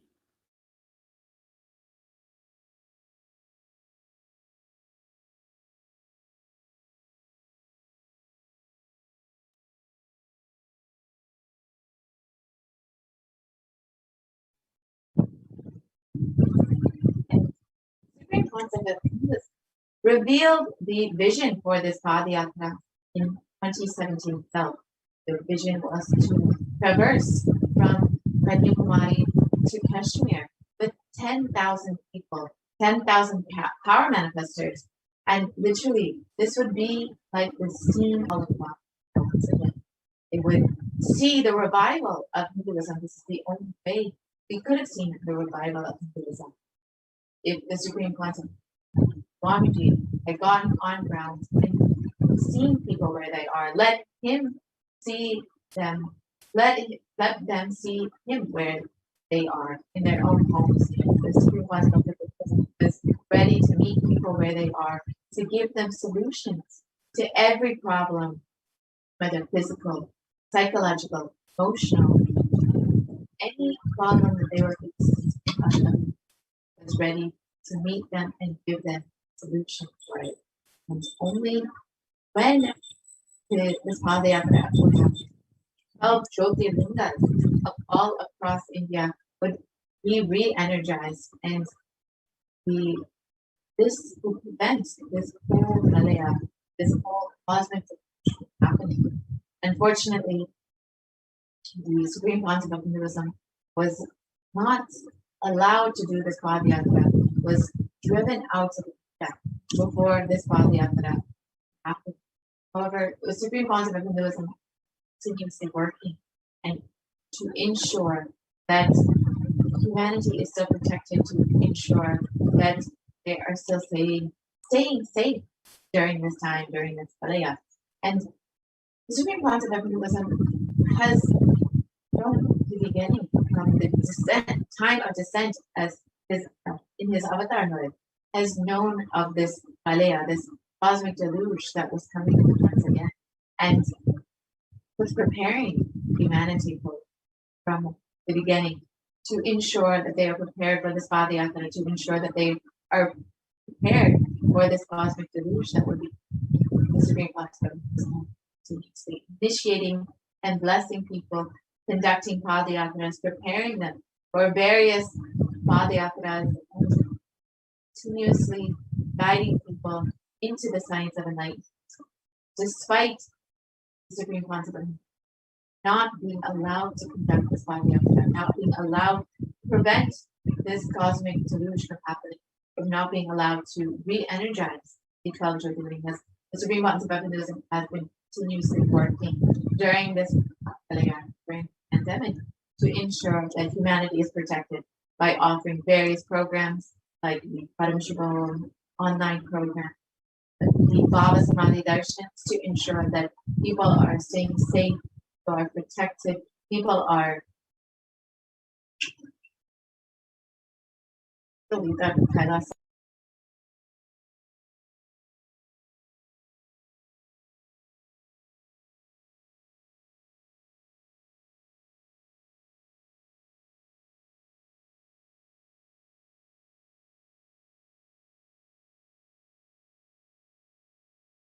Yes, so here you can see that since the age of 10, the Supreme Concept of Hinduism has been enriching people around the world and preparing them for the Padayatra to save them from this pralaya and guiding humanity. He has been guiding humanity for just since the age of 10. From the age of 10 itself, he has started preparing everyone for this cosmic deluge and making the boat for us to sail through this pralaya.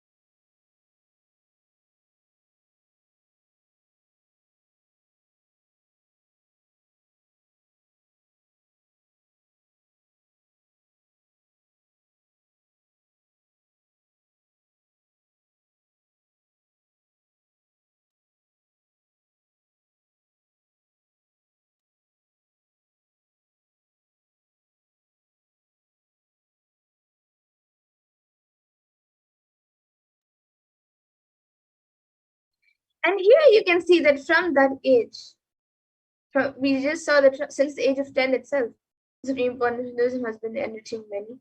So the Supreme Point of Hinduism has been enriching and initiating masses into enlightenment through his powerful discourses, initiations, and darshans. So here you can see a picture of 16th and 7th November in 2005 in Chennai, Tamil Nadu, where he conducted the program Bliss Attracts. And you can see some vast programs in the next several Hinduism has been conducting over the last 2 decades here in Rasipuram, Tamil Nadu in 2005. You can see how many people in each of these photos are in attendance. Each of these people are getting initiated into the science of enlightenment, getting blessed by the Supreme Concept of directly. And of course, he is preparing them for the pandemic, for this pralaya, and to ultimately give them this cosmic breakthrough, this super conscious breakthrough. And here in Salem, Tamil Nadu in 2005, the Nithyananda program conducted by the Supreme Concept himself. You can see the Supreme Concept himself blessing people, initiating people, literally even feeding people, performing homas, performing pujas, doing everything in order to prepare every single being for this pralaya. The Nithyananda program, here you can see the birth star celebrations in Tirunelveli, Tamil Nadu, celebration of the day of Advent of the Supreme Concept, according to the Hindu calendar. And you can see in all of these photos how many different people from different backgrounds, different walks of life, ages, and every culture, nationality, so many various backgrounds were in attendance for all of these programs here. You can see the Jayanti celebrations in the last photo and this photo. In 2006, this is conducted in a school where the Supreme Concept of Hinduism was initiating the youth into the science of it. Here you can see the Nithyananda program in Tamil Nadu 2006. So even here you can see how many people, thousands of people have attended this program to get enriched by Swamiji, and he has initiated everyone into these sciences. And here you can also see the Adi Kailasa Nithyananda Sarvagya Pita, the Guru Purnima celebrations there. And you can see the Bhakti Spurna program here. Each of these programs was designed to target different audiences, to connect with different people, to connect with people from various backgrounds, various walks of life in different ways. The Dhyana Spurna program, in whichever way they are able to relate with the cosmic consciousness, whichever way they are able to relate by the Supreme Concept of Hinduism, delivered that form of initiation. The Little Anandas program, which was conducted to initiate the youth into the science of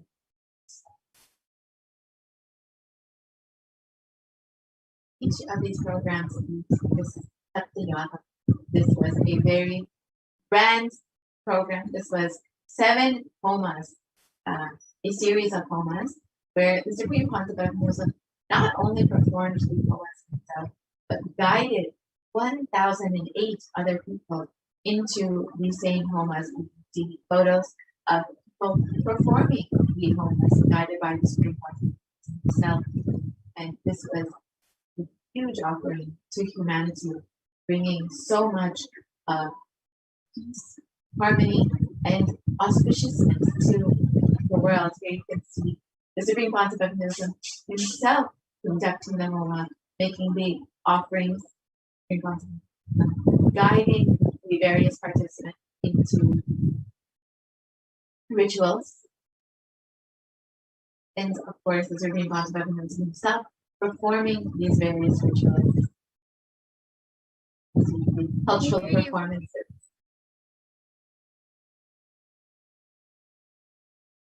Yes, these are a few more pictures of during the Saptayaham, which had the performance of arts. And here you can see the Nithyananda Spurna program in 2006 in the Adi Kailasa Nithyananda Sarvagya Peetham. And even here you can see thousands of people who were the Supreme Point of Hinduism is initiating into these sciences. Each of these photos, you can see how many people were in attendance and how many people were being blessed. And this was continuously going on. And many of these photos were back to back to back, where the Supreme Master was continuously conducting to bless and initiate and to prepare them for this Padayatra, to prepare them for this cosmic revolution. However, the anti-Hindu elements made it nearly impossible to do this re-energizing process, to do this Padayatra all across India. And despite all of the efforts and the hard work of the Supreme Master, he was not allowed to perform this Padayatra all across India. So now let us listen to Devi Parashakti's revelations on the solution for this.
இரண்டாயிரத்திருபத்திரண்டு வரை India செல்ல வேண்டாமா என்று கேட்கின்றாய். நன்றாய் தெரிந்துகொள், சொல்வதைப் புரிந்துகொள்.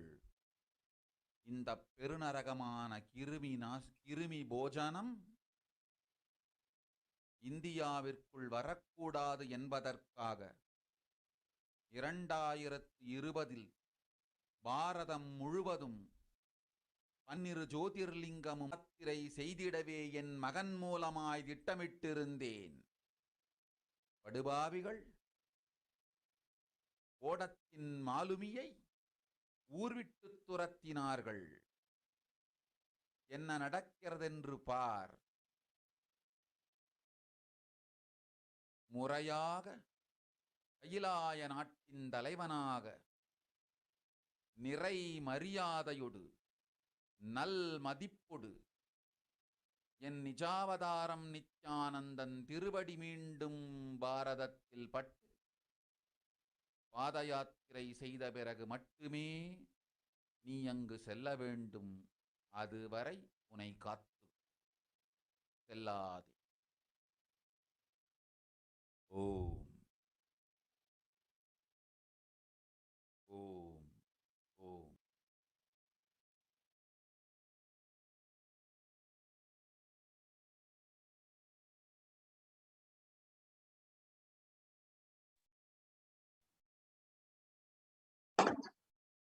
The Supreme Concept of Buddhism reveals that the only way that protected from this cosmic delusion, that this cosmic delusion in India will end, is if the Supreme Concept of Hinduism is once again received in India as the Supreme Concept of Hinduism and is received as with great respect and reverence as the head of Kainasa and is able to perform the Padayatra and be re-energized of its culture.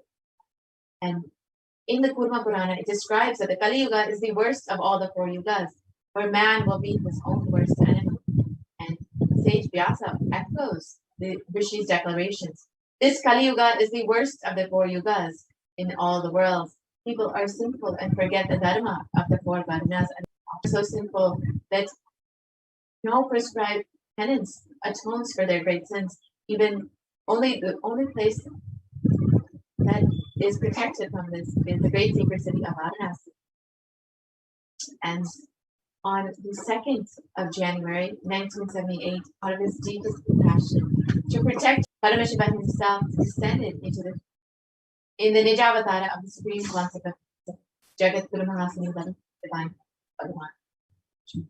And if Paramashivoham had waited even 1 more year, till 1979, it would have been too late for humanity. The words of the Supreme Concept of Hinduism himself, 1979 would have been too late. Now let us watch that revelation from the Supreme Concept himself.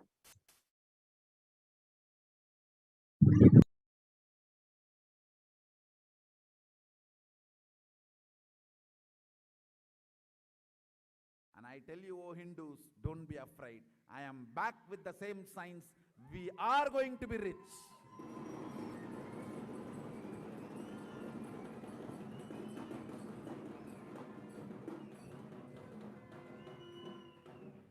It is not lost. Just the last minute climax. Before it was going to be put off, I have happened.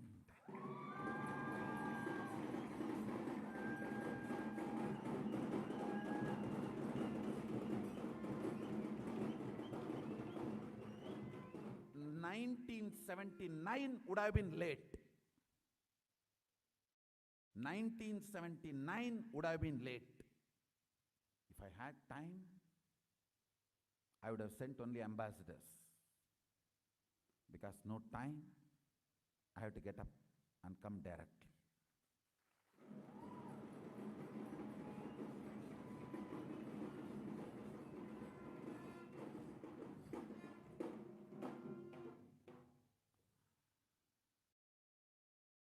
O Hindus, feel blessed.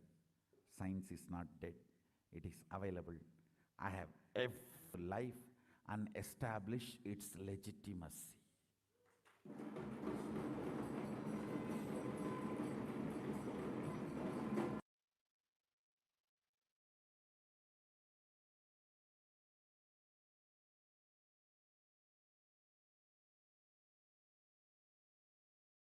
And the Avatar's advent on planet Earth was to protect the world from this cosmic deluge and to move into a new age, the Satya Yuga or the Nithya Yuga.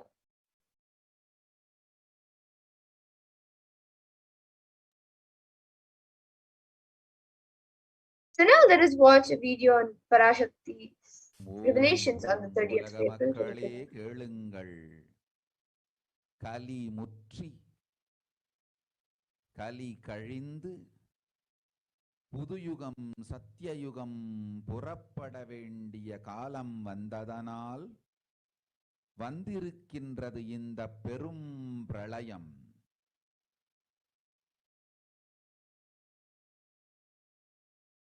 கவலை வேண்டாம் மக்களே.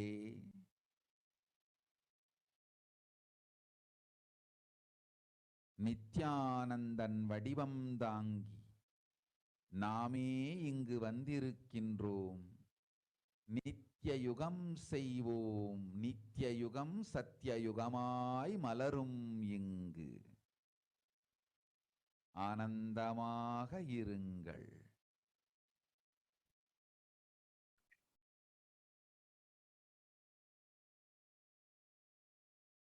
And the translation of what Devi Parashakti said, people of world, listen, Kali Yuga has matured and over.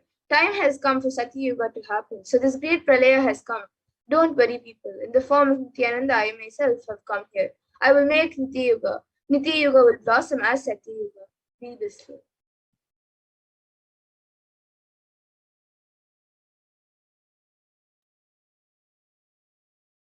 For this huge help, Kirmi Bojanam, not to come to India. 2020, I had planned to do Padayatra throughout India in 12 Jyotirlingas through my son Swamiji. And in order to prepare for this, the avatar began Padayatra at the mere age of 10. So here you can see Supreme Point of Hinduism at the age of 10.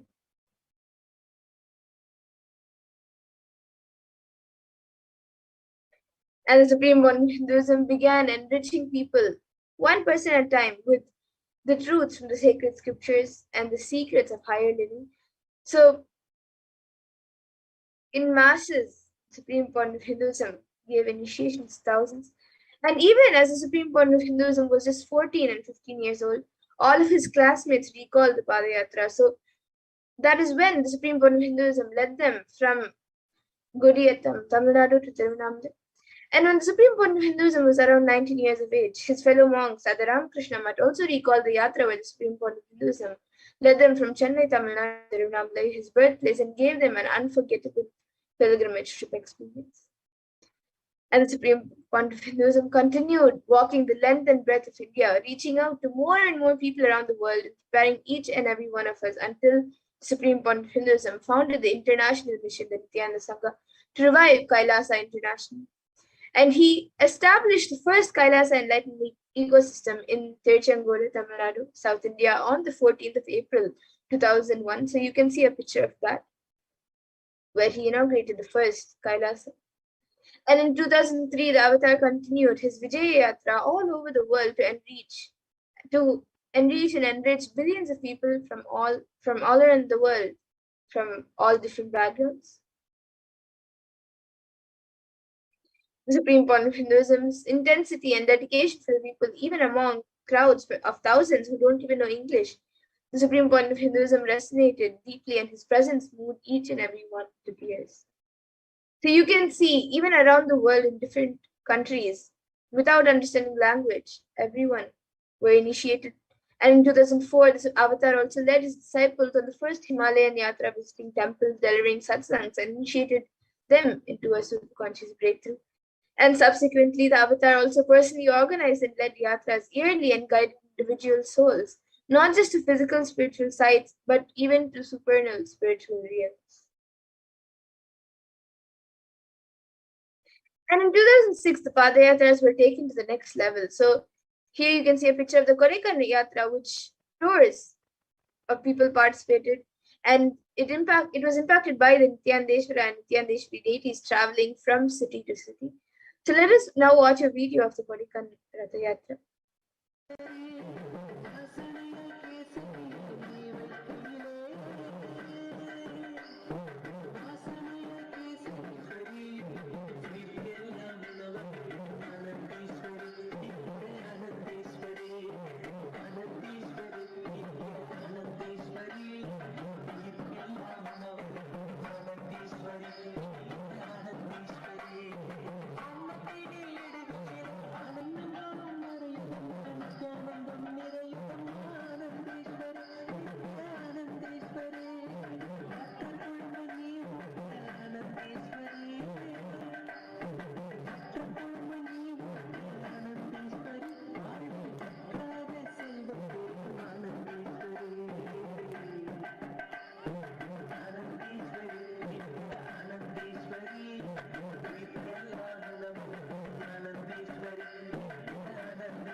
And the Kodikan Ratha Yatra culminated with the consecration of and the inauguration of the Garbha Mandir, the Sanctum Sanctorium in the Nithyananda Paramashivam and Nithyananda Parashakti Devalayam, and the Swayambhulinga at the Adi Kailasa Bengaluru, Adi Kailasa Nithyananda Savinyapeetham in Bengaluru in South India.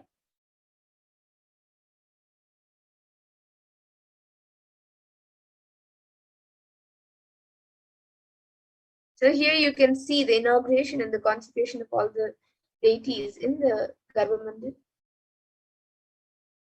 And the deities were energized as Archavataras to radiate the energy of Paramashiva and Parashakti to create the Adi Kailas Sarvagiriyatam as a ship to save humanity from the upcoming Pralaya. So even years ago, the Supreme Point of Hinduism established the deities as Archavataras to heal and protect everyone from the Pralaya. And the Supreme Point of Hinduism created innumerable spiritual energy centers in India as safe havens during this great deluge. So you can see Kailas and Tiruchengodu, then the Adi Kailas Sarvagiriyatam and Bangalore and much more. And in 2008, the Avatar also created and energized the Vaidya Sarovar, the Antalinga, which would protect anyone who bathes in its waters from the deadly COVID-19. So let us watch a small video on Abhishekam done to the Nithyananda Vaidya Sarovar Anandalinga.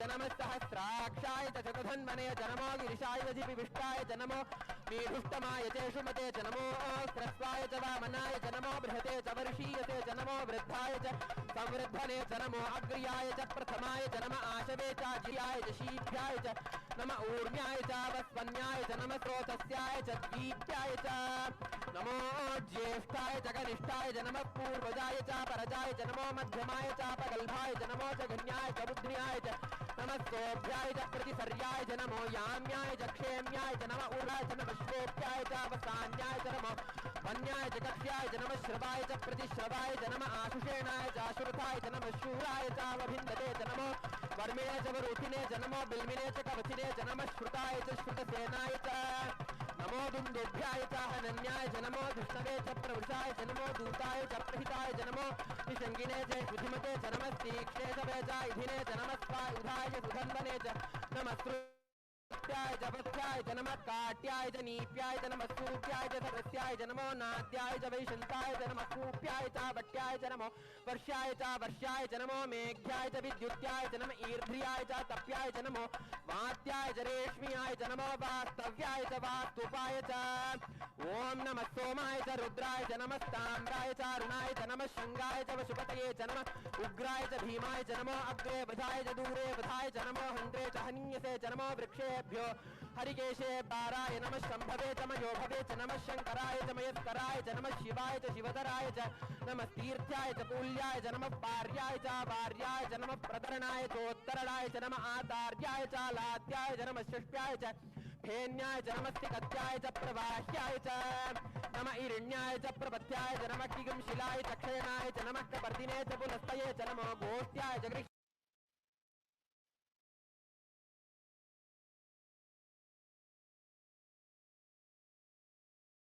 And in 2009, the Avatar also held another Kodikan Ratha Yatra and gathered international attendance as well.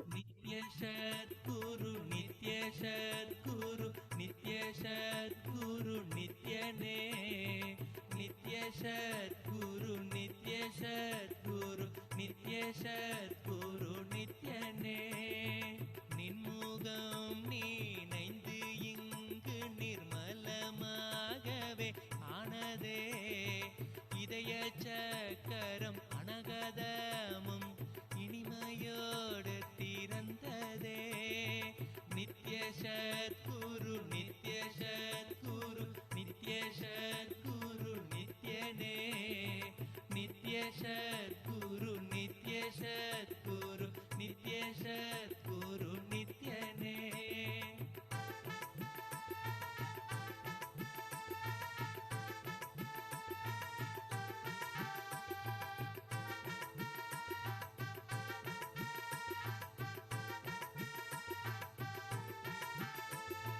மற்றவர் கண்டு மறைகள் எல்லாம் கழன்று விசுத்தி அதுவும் அசுத்தியாய் பொறாமையோடிங்கு ஏக்கத்தோட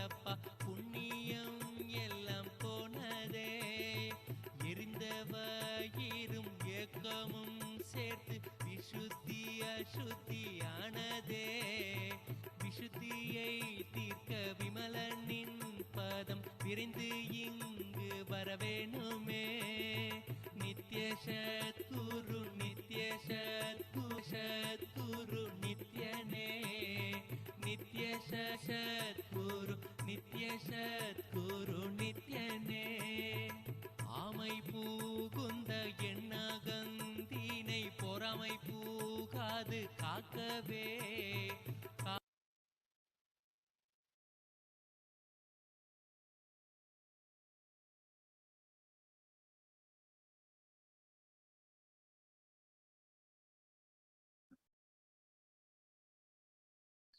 And wherever the avatar's feet have graced the planet Earth, there are the seeds of superconsciousness that have been sown.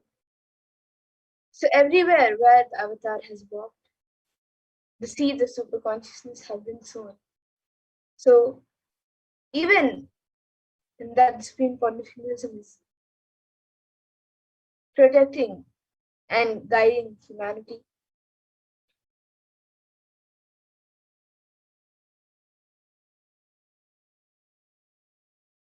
And with 1,000+ Kailasa ecosystems and Sarvagnya Peetams, Supreme Pontificalism is enriching over 1 billion lives around the world.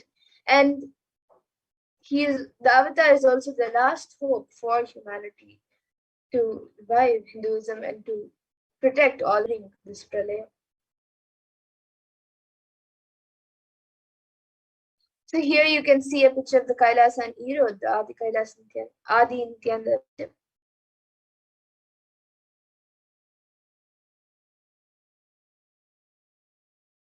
Paramashivam. And this was actually the first Kailasa that was established by the Supreme Pontificalism in 2001.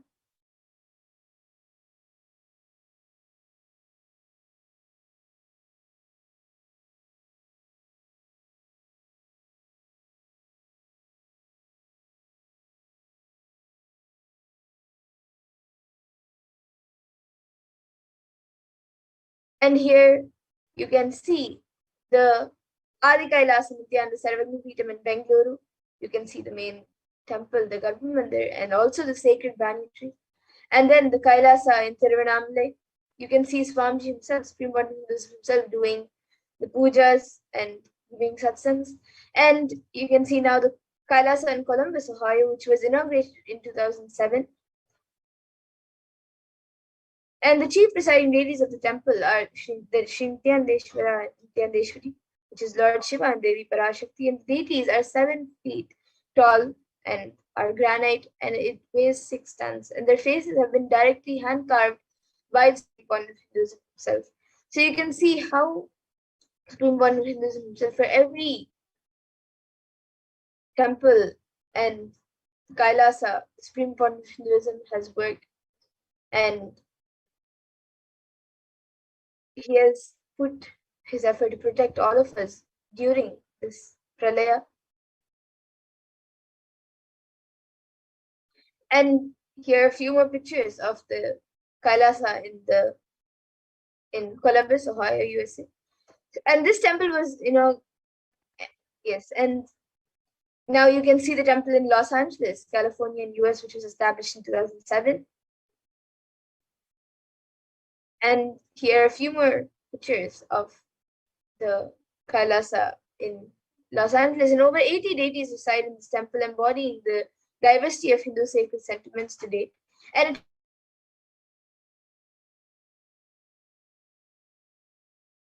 USA, established in 2009. And this actually has one of the only Meenakshi deities, the biggest Meenakshi deity in the temple. And you can see a few more pictures from the San Jose temple. And here's the Kailasa in Seattle. So the Supreme Point of Hinduism beautifully says, since the skies. Yes, and here you can see a few more pictures of the Kailasa in Seattle, USA, established in 2008. And actually it has the largest Nataraja in the West. And you can also see Kailasa in Houston, Texas, established in 2017. And this Nithyanandeshwara Hindu temple is a powerful enlightenment ecosystem housing the 19 deities 13 granite deities, and much more. And you can see the Charlotte Kailasa in Charlotte, North Carolina, USA, established in 2013. So in December 2010, it was established as a house temple. And you can see Kailasa in New York and Kailasa in Washington, D.C.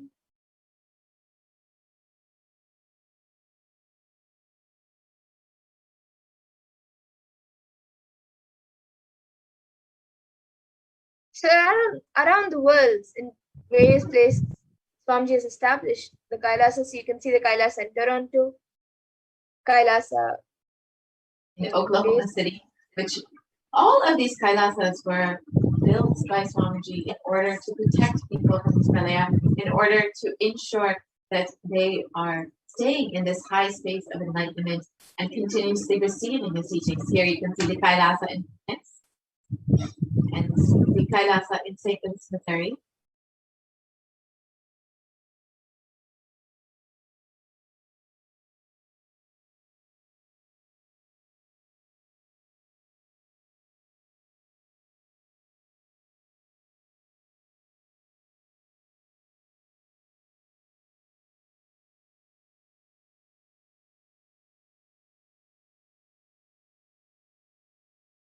And the Kailasa in Phoenix, Arizona, which was established by Swamiji in order as the energy field of worship, meditation, and celebration for 7 years. And this temple structure is 2,500 square feet, completely enlivened with cosmic energy. Presiding deities are Sri Nithyanandeshwara and Devi Nithyanandeshwari, Shiva and Bhadadev, and with the Shivalinga as well.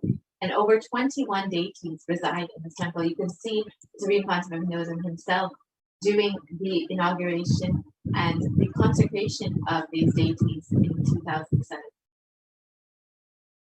And here you can see Kailasa in St. Louis, Missouri. The St. Louis Adinam carries the energy of Tirumala Tirupati of South India and houses one of the tallest Venkateshwara deities in America, along with his consorts Sri Devi and Bhudevi. The beautiful Shivalinga and Nithyananda Ganesha also reside at this temple, and the St. Louis Alinam is located on the scenic route, just 30 minutes from the city. The beautiful landscape nestled among the woods and rolling hills of Missouri stretches for 20 acres. Upon entering, visitors can see the Paramahamsa Park around the Pushkarni Lake, and the construction of the Vedic community is planned around this Paramahamsa Park. You can see the temple, the deities, and the various activities that take place in the St. Louis. The Kailasa and Omen, and the Omen Alinam serves as a pillar in nurturing Vedic culture. Activities include yoga and meditation, plus bringing spiritual healing to the communities for peace and harmony. The Omen Alinam, a home temple, is spiritually named Omen Shivagange. It fulfills the needs of the Hindus in the area and brings a powerful, energized deities to the region. Here you can see Kailasa in Dubai is another center in the Middle East, bringing the science of enlightenment to the whole of the Middle East. The Kailasa in London, one of the many Kailasas in the United Kingdom. See the deities beautifully decorated, beautifully jeweled, blessing whole of UK. And here Kailasa in Scotland, another one of the Kailasas in UK. Again, Gogamurtis, beautifully having Alankar and blessing the Kailasa in Netherlands, one of the main centers in Europe. See the devotees and disciples enjoying the various activities. Kailasa.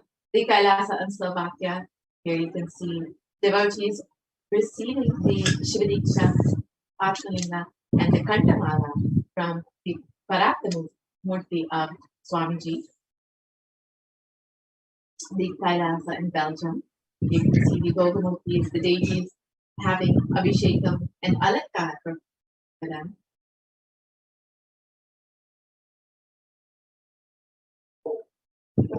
the Kailasa in Luxembourg, the Bogmurti of Swamiji, blessing the whole of Luxembourg.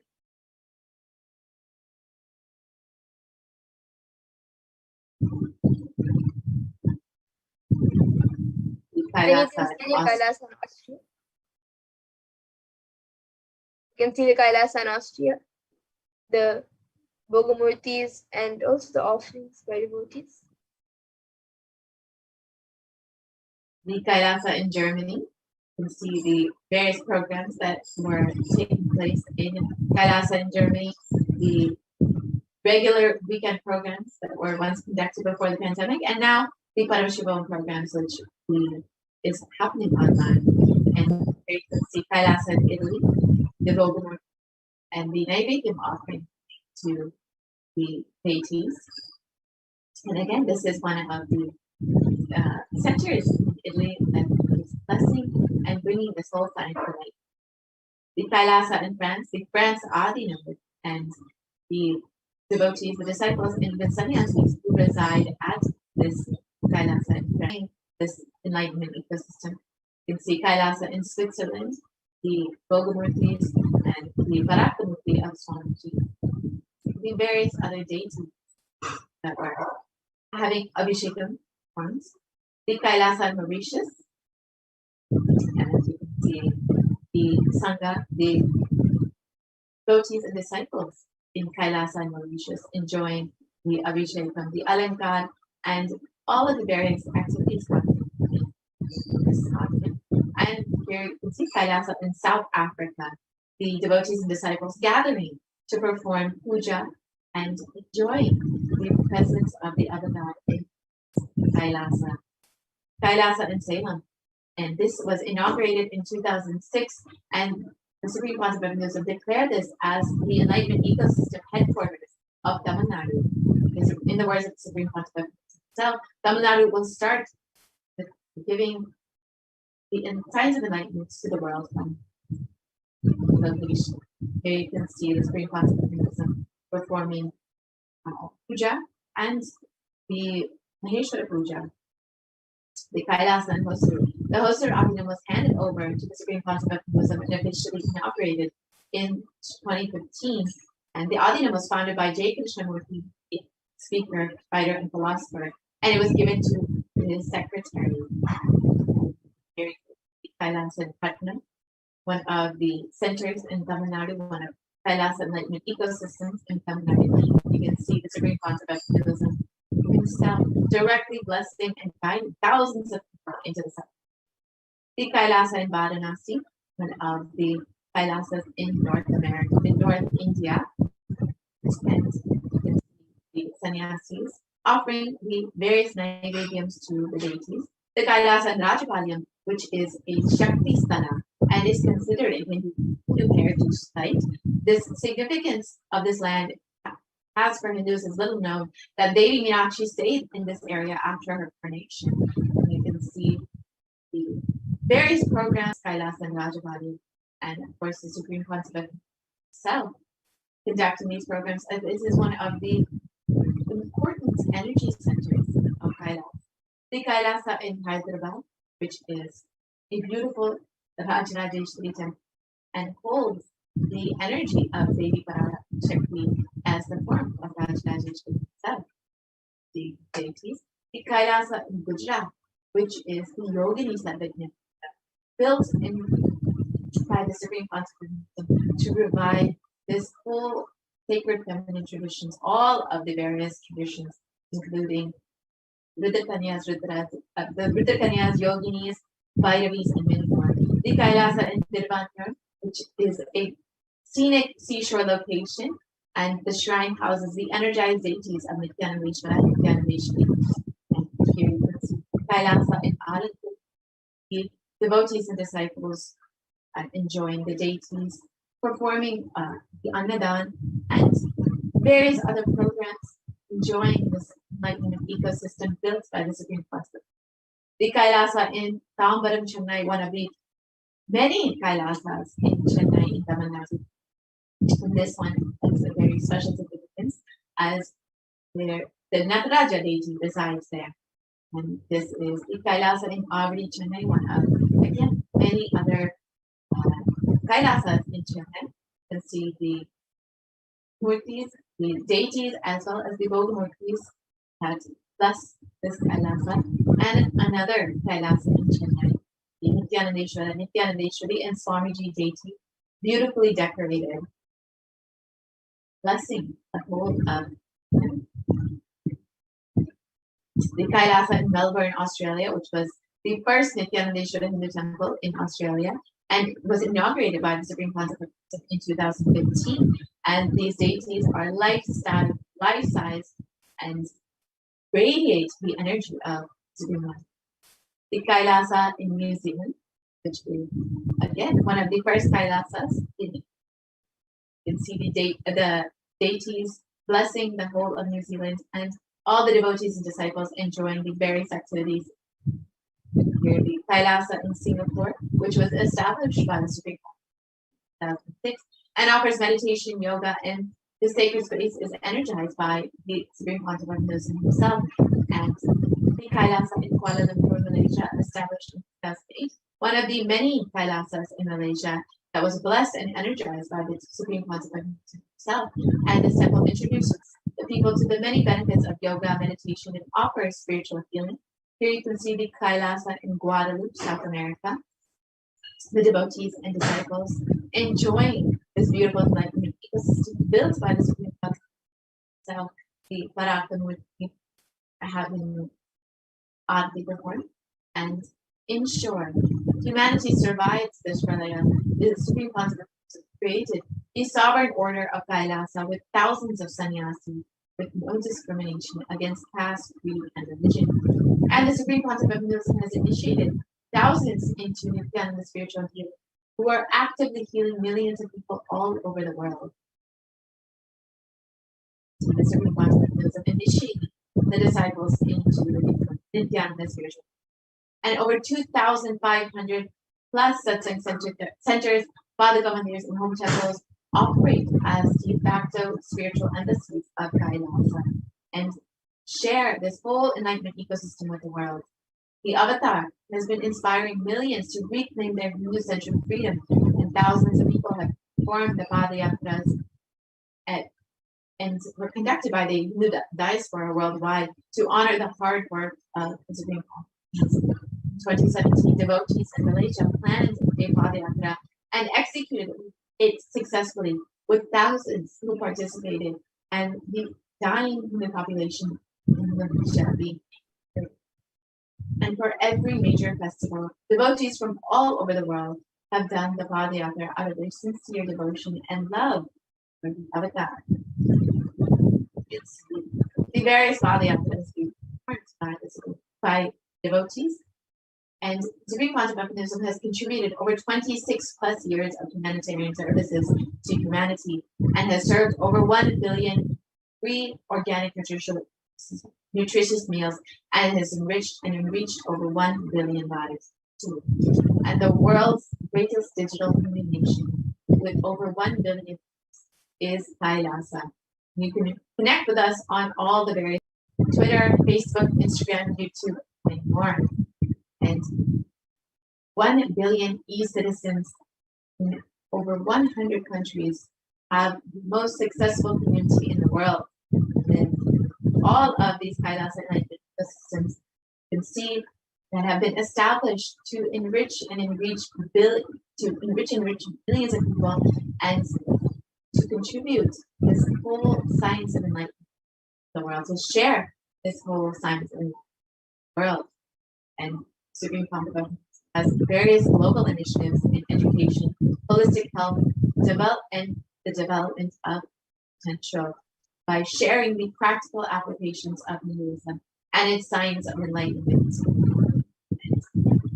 The Supreme Pontiff and Kailasa have given foreign aid through Hindu diplomacy and by United Nations with over 100 humanitarian charitable organizations.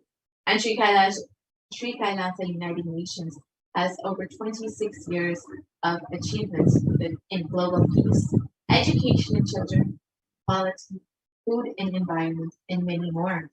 And the Nithyananda Hindu University has contributed free education to 150 countries and has 487 extended campuses, and over 20 million children and youth have benefited from this free education. Kailasa has served over 1 billion free meals and continues to serve these free meals with the vision of no hungry home. The Supreme Council has initiated multiple services, including Annadan, free organic meals, organic agriculture, and many more.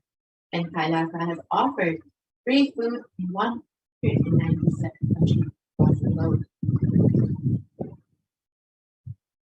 And Kailasa has availed free medical services for millions of people worldwide. And this includes free medical camps with high quality medicines and professional doctors, 108 Kriyas yogic techniques for free online and available for everyone. And the Supreme Council of Hinduism is greatest contributors in the science of yoga, with 1,000 plus scriptural references mapped for yogic techniques, and 2 Guinness World Records, and over 6,000 plus asanas. And the Kailasa Sacred Arts University has produced more than 4,000 Hindu deities, which are now consecrated and worshipped in across 600 locations. And the world's largest Hindu university is Kailasa's Nithyananda Hindu University. The world's largest Hindu library is Kailasa's Nithyananda Hindu Library, with over 1 million Holy scriptures collected and preserved. And with the Supreme Pontiff some sincere hard work in the past 6 years, inspiring millions of people one at a time, preparing them to stand together to protect humanity, the Supreme Pontiff of Hinduism announced the plan to traverse once again on foot from Kanyakumari to Kashmir. And in 2018, the Supreme Pontiff of Hinduism began the re-energizing of the Jyotirlingas. The avatar began visiting temples in earnest to start the intense spiritual process. While the avatar was working hard to protect India from the great destruction, the anti-militant forces tried their best to halt the avatar's mission since 2001. After years of pouring energy into the making of the only ship that would save humanity, the captain himself was driven out of the ship through various attacks and assassination attempts, lawfare, and abuse. The Supreme Council of Hinduism was forced to leave him. Militant anti-Hindu forces followed him for 2 decades, instigating the deadliest and most brutal attack against a single Hindu leader. Since 2009, the Supreme Council of Hinduism has survived over 70 assassination attempts, incessant lawfare, and repeated attacks against him and his disciples. As you can see, the home of the Supreme Council of Hinduism being burned in 2000. And with the media entirely owned by the anti-Hindu nexus, the truth never had a chance to come out. The attacks, the abuse against the Supreme Council of Hinduism have never surfaced to common knowledge, and over 14,000 hours of hate speech have flooded the internet and broadcasted on media to incite hatred and character assassinate the Supreme Council of Hinduism. And fabricated false cases were filed against the Supreme Council of Hinduism to meekly justify this illegal arrest and to execute a state-sponsored plan to eliminate the Supreme. Here you can see the various character assassinations by the Supreme Court. And in 2018, the avatar was forced to leave India after a nearly fatal assassination attempt.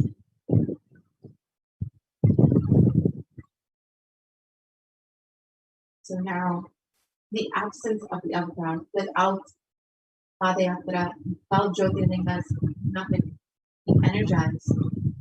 Yeah, is suffering amidst the worst pandemic. In his absence, India and Indians are suffering the repercussions of their unfortunate actions. Now, India is unfortunately worst affected countries in this pandemic. In the Puranic ages, the whole kingdom of Ayodhya suffered with economic meltdown due to death of cattle and crops and the uncontrollable depression when Lord Rama left for 14 years. exile. And the economy began falling immediately 2 months after the Avatar left India, and today India faces the brutal effects of the pandemic and in sight. Despite being driven out of the country, the Supreme Council of Buddhism continues to be the last hope for humanity and India by continuously providing initiations, darshans, programs in order to protect and guide humanity during this pandemic. And over the last 1 year, the Supreme Council of Buddhism expanded the services of Kailasa to millions more in India through the food banks, the charitable services of Nithyananda Paramashivam have been shared with the whole of India. And with back-to-back programs, darshans and satsangs, the Avatar has made humanity physically, mentally, emotionally, and psychologically sail through this pralaya. And when the whole world had closed its doors to India, the Supreme Council of Buddhism opened up Kailasa and all of the camps of desperate need of protection with multi-layer quarantine. And it's not just includes multi-layer quarantine, but all possible needs that have with free organic food, all of the personal protective equipment that are needed, and organic agriculture so people don't food, and various activities and programs, yoga, puja, and free internet services for those who want to work from and see the organic agriculture, which the Supreme Council of Buddhism has increased in order to feed many, many more people during this pandemic. And the Guru Gita, it states, salutations to Guru, two lotus feet, remove the pain of duality, and you always protect one for calamities. It is only the Guru's feet, it is only Swamiji's feet that we can hold on to at this time. If remember, this Padaka provides protection against great diseases, great disturbances, great evils, great fears, great calamities, and great sin. So it is only the divine lotus feet of the Guru that can protect us. There comes death in forsaking a mantra, poverty in forsaking the Guru, and Vaurava hell in forsaking both the Guru and the mantra. But at this time, it is only through sacred feet that we can hold on to. It is only Swamiji who we can hold on to protect us and guide us through this pandemic, to protect us from all of the calamities that humanity has. So we must realize that the pralaya will only end when the divine feet of the Supreme Council of Buddhism once again walk on its soil.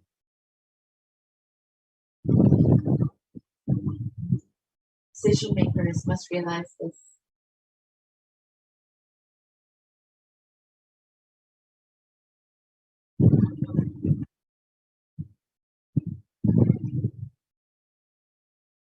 We must realize this will only end when once again the Supreme Council of Buddhism walks on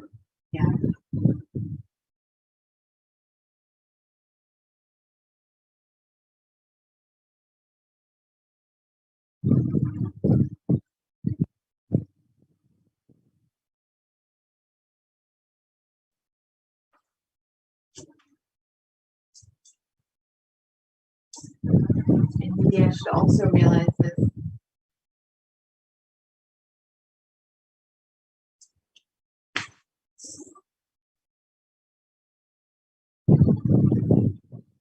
Every citizen should realize this. It is in our hands now to make this happen, to ensure that we are safe from this pandemic, to bring the Supreme Council of Buddhism back again to India and be received as head of Kailasa with great respect and reverence. Only then will we see the end of this pandemic. Only then we will see India being saved from Australia. Now, we've understood what Devi Parashakti has revealed as cause and the solution for this pralaya. despite all of attacks and despite all of the against Supreme Master, the assassination, the lawfare against Supreme Master, Supreme Master has not given up, not given up on humanity, and continuously bless humanity, continues to guide humanity, continues to protect humanity during this Pralaya with the various programs, with making the Adi Kailasas of Nipita and all of the Kailasas of India available for humanity, and are just overflowing with gratitude for the Supreme Concept, for Swamiji happening in your life, for protecting you during this time, and for guiding you during this time. You can stay tuned for this next segment where you can learn how to offer your gratitude, offer your love and your devotion to Swamiji, who is manifesting Devi Parashakti just for your healing. So you can stay tuned for this next segment. We'll be right back after a short. Most easiest, most powerful, most inspiring, most exciting way to connect with life as the form of mother. Navaratri is the time to connect with Cosmos as mother. Celebrate Cosmic Mother. This 9 days we worship Mother, worshipping Divine Feminine. Yadumaginindrai Kali, Om Kali, Om Shakti, Om Kali, Om Shakti, Om Shakti, Om Shakti.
Nithyananda.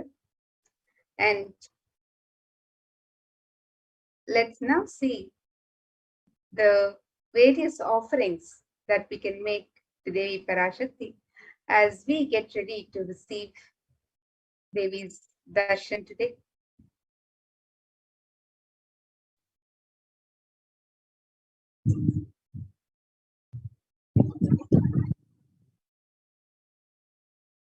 Yes, and these various offerings that we can make to Devi Parashakti are just a way to offer our love, our gratitude, and our devotion to the divine happening in our lives. Every offering is a giving of a divine gift of pure love, devotion, oneness, and it consists of two parts, the giving and the accepting. And only when the divine accepts what one offers, the offering becomes complete. Offerings are not made out of fear nor out of need. But when an avatar lands, the offerings are purely a part of the grand Leela played out for the only purpose of enlightenment.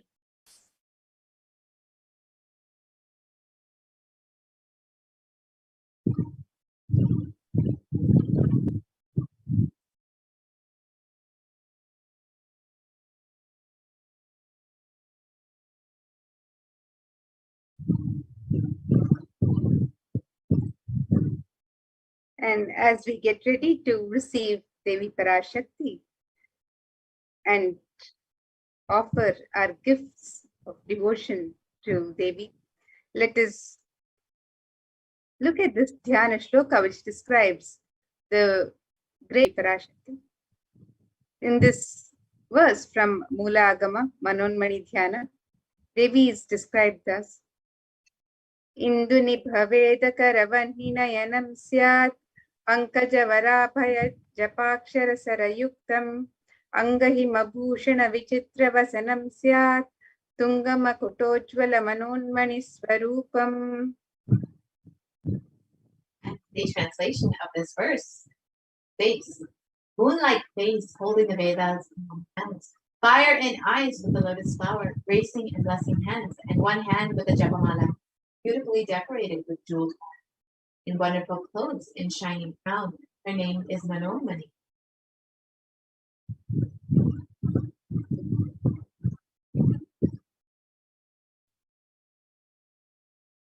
And another verse from Mulagama Manonmani Dhyana.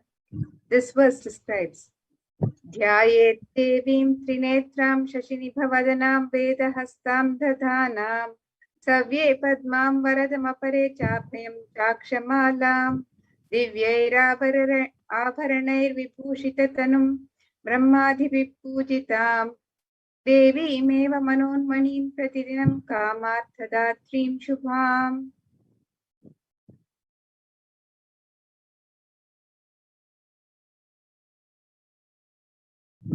The translation continues. I meditate on Devi with 3 eyes glowing like a moon, and holding the Vedas, lotus, and gracing with blessing and grace in hands. She is wearing beautiful ornaments. She is worshipped by Brahma and other many gods, and showers auspicious fruits for all actions every day. This is the Dhyana mantra which we can use to invoke Devi Parashakti to receive all of the blessings and her grace. Let us now, with great gratitude and love, enter into this segment and understand how we can connect with Devi Parashakti. And you'll see that many of these offerings are made in gold, and there is great significance of gold in Hinduism. There's a very divine element, and the verse from the Atharva Veda. And this verse from the Atharva Veda describes the significance of the divine element of gold. It says, Treda jatam janmanedam hiranyam agnirekam priyatama bhabuva somasyaikyam insitasya parapatata apamekam vedasam reta ahutatte hiranyam trividastva vishe. And the translation, triply born by birth is this gold, from the atoms of Agni is one. It becomes dearest to Agni. One fell away from the Soma when it was hurt. One they call the seed of virtuous and powerful Apa, the watery molecules. Let that triple gold be for your long life. And it is a divine element in the Hindu tradition. It purifies anything it touches. It is an element of great spiritual significance and spiritual power of healing and enlightening. The vibration of gold has the power to infuse sattva energy and positive thought currents in anyone who wears and in anyone who sees or operates in the vicinity of the gold.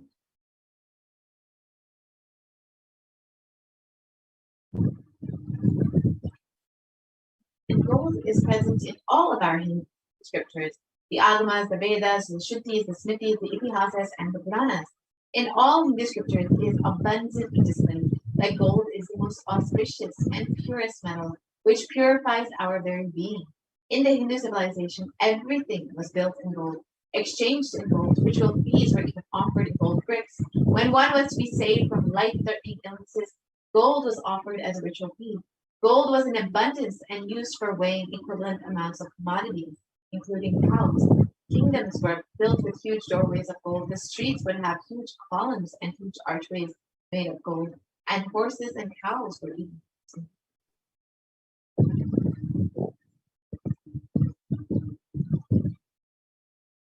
And the Hindu civilization thrived on the banks of rivers of gold. The Indus River was called Hiranmaya, the river of gold in the Rig Veda. The river Saraswati was called Hiranyavartini in the Atharva Veda. Gold is the supreme element for offering gifts to the ones you love and revere.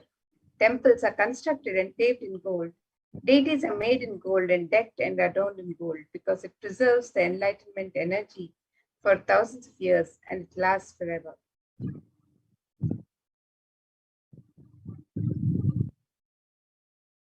The first offering that we have is the E-Hundi offering. And this is just a general donation that you can make. And this is like in any temple that you may visit. Go ahead and offer a few dollars in the hundi, just as you would in any temple. Just out of your love, out of your gratitude for the divine happening in your life. You can offer whatever it is you want. And you can easily do this now online through the E-Hundi offering. And it is stated that Devi is formed of true devotion and is realized through true devotion. She can be won over through true devotion, and she removes all fears. So when you offer this general donation, this E-Hundi, can be sure, rest assured, that Devi will remove all the fears from her life. And it is stated that Devi likes to be worshipped in autumn. And here it does not mean autumn, the season, but rather the autumn of our lives, when our thoughts turn, the role of the divine becomes much more known and clearly understood, and the need for Devi worship much stronger. And Devi is the one who bestows happiness on all of her devotees. So you can offer your gratitude and devotion to Devi Parashakti by offering your Ganika, and your name shall be chanted during the puja to Devi Parashakti.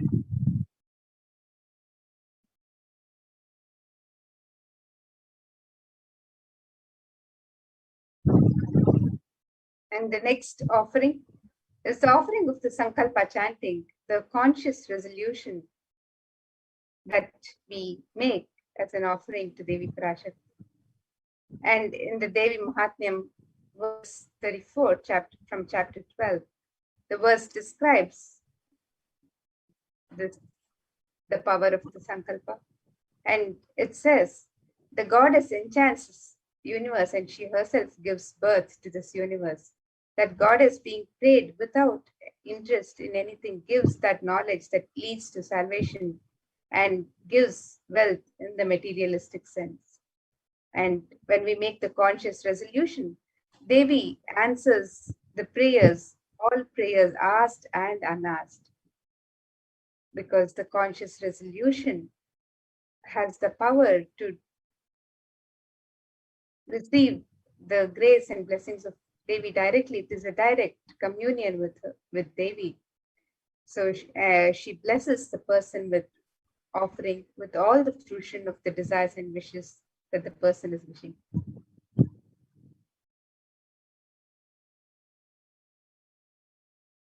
The next offering is the Sahasranama Sarnakasa. This is the gold coin with the various inscriptions of Devi's various saints. And Devi is described as Nama Parayana Pita, the one who likes the repetition of her various names. And these various names of Devi Parashakti are not just names, but they are the various divine qualities of Devi Parashakti, whether it is her overflowing compassion or her infinite knowledge, whatever aspect of Devi that you can offer that name in the inscription on this gold coin and offer it to Devi Parashakti. This is a very special and unique offering made to the Mahameru of Devi Parashakti. And when you offer this gold coin, the inscription of various names of Devi on it, you can offer as many as you would like, and you will receive the blessings of having all the Ananta Kalyana Gunas, the various divine auspicious qualities of Devi Parashakti manifesting in you.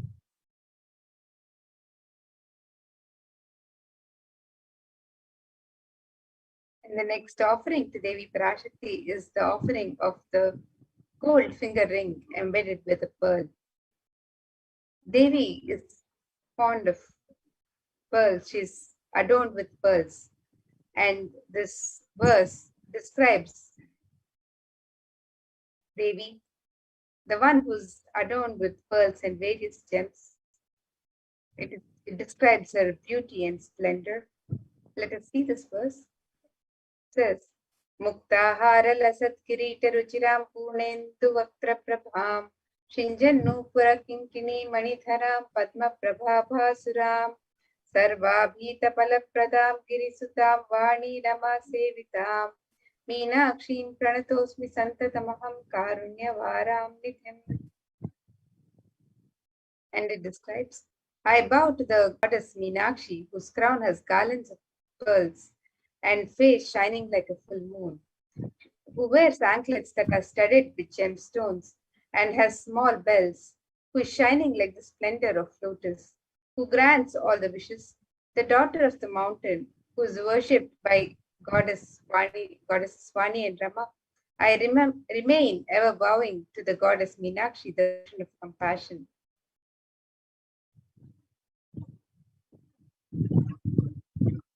And you can offer this gold finger ring with a pearl embedded and receive the blessings of Devi Parashakti showered by her compassion and pure love for all your business endeavors. And you can make this offering on the website www.kailasamailer.com/sevas. This and all other offerings are made available for you to gift to Devi Parashakti as your personal gift today. So you can visit the website www.kailasamailer.com/sevas and offer any of these offerings.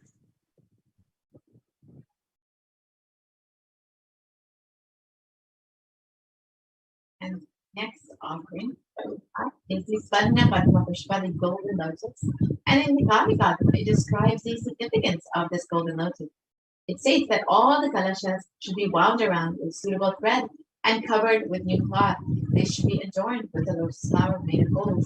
And you can see is that the golden lotus is used in many, many rituals, and it has great significance as it is used to decorate and adorn the kalashas, which are used in various abhishekams, pujas, rituals, and homas.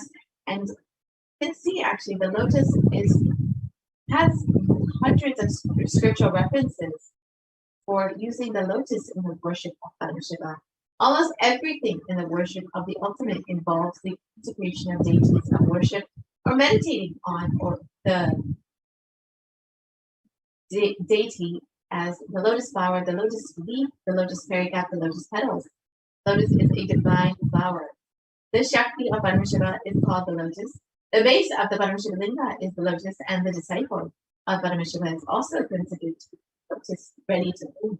So when you offer the golden lotus in any size and wish, you will be blessed to have the state, space, powers, and being of Devi Parashakti and Paramashiva in your inner space amidst any and every adverse situation in your life. Just as the lotus blooms in murky waters, you too shall bloom in any murky adverse situation in your life.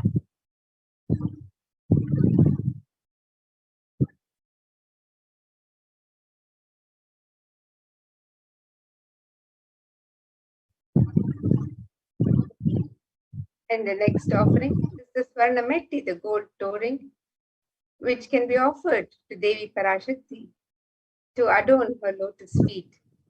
The beauty of Devi's lotus feet is described in this verse, which says, Nakadiditi Sanchanna Namajjanatamo Guna Padatvaya Prabhajala Parakrita Saroruha. And this verse describes, you whose brightness from the toenails destroy the darkness of ignorance from the minds of devotees who prostrate at your feet. You whose brightness from your 2 feet overpowers that of the lotus flower too. And you can offer the toe ring to Devi Parashakti to adorn her sacred feet, which can wipe away the ignorance of every devotee prostrating at her feet, and be expressing your gratitude for receiving her blessings even in the most difficult aspects of your life. So you can offer the Swarnametti, the gold toe ring, as your gift for Devi Parashakti today.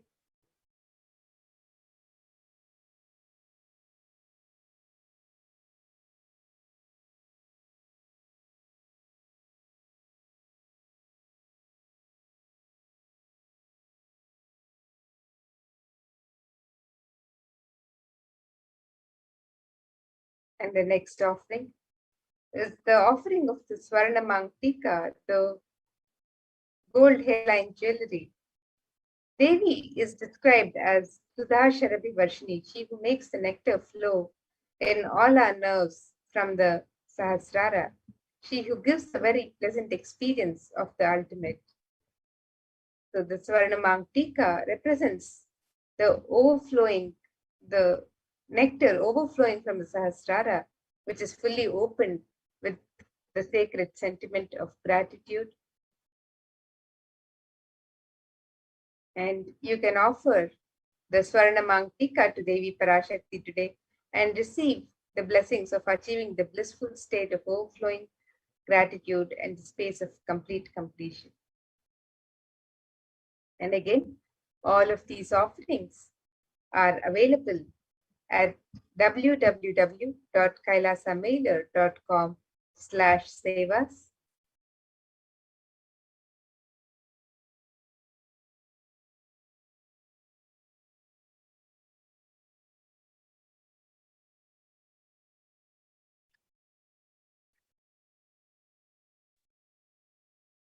Yes. And the next offering is the Pratikshapada Puja, the offering of the worship of the divine lotus feet of Swamiji, of your very own feet.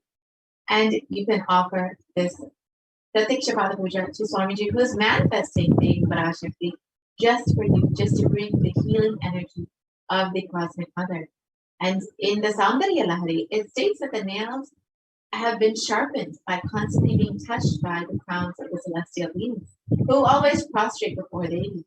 Tamoguna is darkness, and in this stotram, tamas is indicative of ignorance in the minds of the devotees. By constantly prostrating before Devi, their ignorance is removed and they attain knowledge. So you can offer this Pratikshapada Puja and be blessed with attaining ultimate supreme knowledge on your path to enlightenment. The blessings of Swamiji and Devi Parashakti.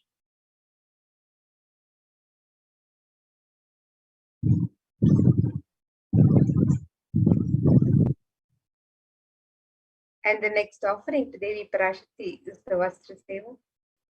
Vastra Seva is traditionally offered to the divine as a prayer for the protection of the divine at all times, in all conditions. And you can offer the Vastra Seva to Devi Parashakti today and be blessed with all auspiciousness and blessings of Devi Parashakti and Supreme Pontiff of Hinduism, Jagat Guru Mahasannidhanam, His Divine Holiness Bhagwan Shri Nithyananda Paramashivam. And Devi Parashakti is manifesting through the Supreme Pontiff of Hinduism during the Bhava Samadhi Darshan. And you can make this offering during the darshan as your expression of sacred sentiments to Devi Parashakti.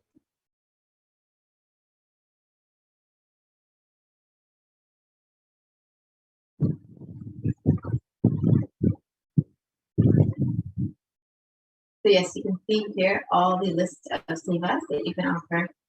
It includes the Ikandi, which is a general donation, the Sankalpa chanting, the offering of your conscious resolution, the Devi Sahasranama Svarnakasu, the pure gold coin with the sacred names of Devi Parashakti, the Mukta Anguti, the finger ring with a pearl, the Svarna Padma Pushpa, the golden lotus, the Svarna Metu, and the Svarna Mantika, the gold hairline jewelry.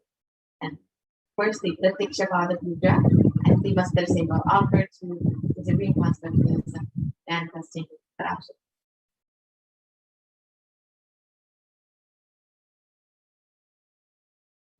Yes, and here you can see the website where the offerings can be made, www.kailasamailer.com/sevas. You can scroll down and make all of the offerings to Devi Parashakti, the offerings of the e-hundi, where you can offer any amount of your choice and in multiple currencies.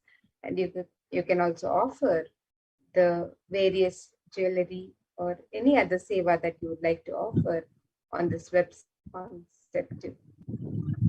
So the e-hundi offering is available in multiple currencies for your convenience. So the offerings can be made in currencies of US dollars, Canadian dollars, Australian dollars, New Zealand dollars, euros, Indian rupees, Singaporean dollars, Malaysian ringgits, Great Britain pound, and the Chinese yen. And you can offer any amount of your choice. And you can also make the various offerings of jewelry or any other sevas on this website, where you can offer the conscious resolution and make an offering of the Devi Sahasranama Kasu in 3 different denominations and any number of coins. You can offer the Mukta Anguti in 3 sizes, the pearl finger ring. You can offer the Swarna Padma Pushpa, the gold lotus flower in 3 sizes, the Swarna Metti, the ring, the Swarna Mang Tika, the gold hairline jewelry, the Pratyaksha Pada Puja, the Vastra Seva, and various other offerings to Devi Parashakti as your expression of your sacred sentiments. And for the convenience of our devotees, we have also made available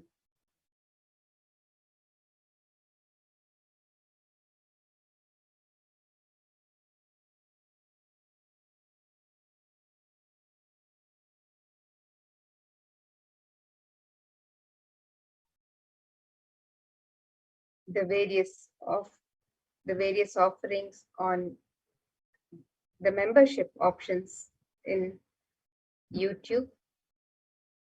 So you can sign up for the membership offerings on YouTube, on the chat or on the channel, and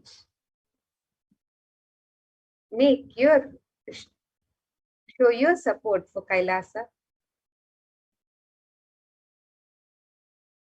So you can sign up on the channel and show your support for Kailasa by becoming a member today.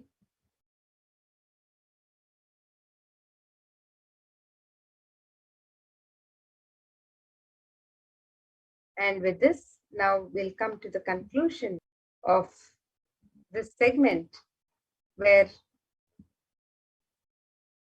we'll next move into the next segment, where we'll see the various facilities being made available for humanity through the various spiritual embassies of Kailasa.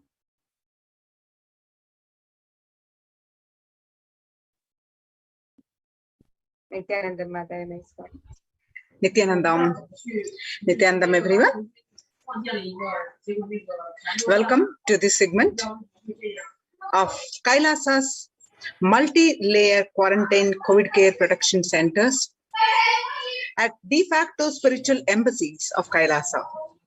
With the blessings of the Supreme Pontiff of Hinduism, Jagat Guru Mahasannidhanam, His Divine Holiness Bhagwan Nithyananda Paramashivan's blessing, let's start with the Sadguru Vandanam. Nithyanandam Paramasugadam Kevalam Jnanamurtim Sandvatitam Gagana Sadusham Tattvamasya Ekam Nityam Vimalamachalam Sarvadi Sakshi Bhutam Bhavatitam Triguna Rahitam Sadgurum Tam Namami.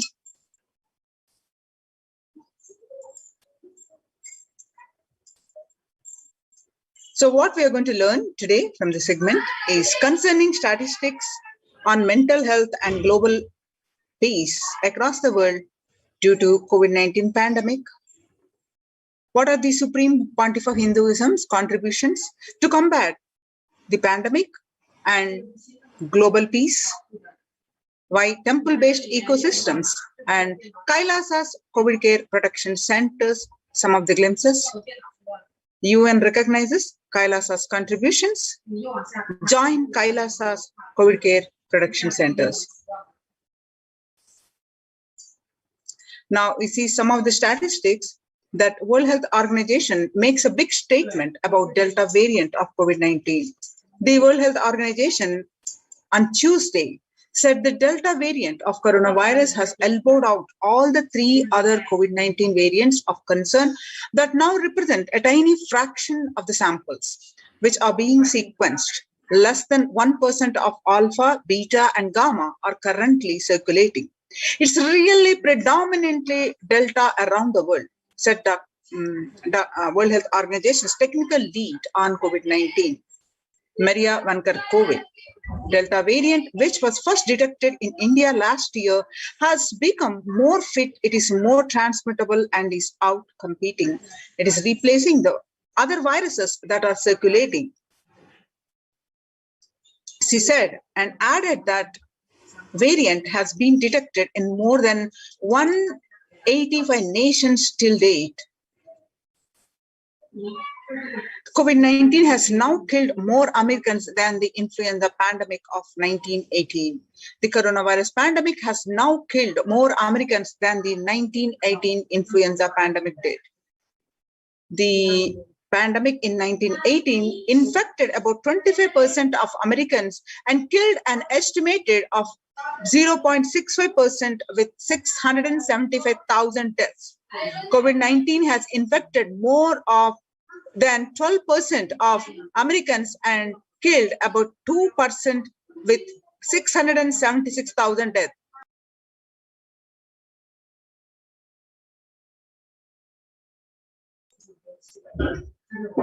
Now that US death toll from COVID-19 has surpassed 676,000, the coronavirus pandemic has killed more Americans than the 1918 influenza pandemic.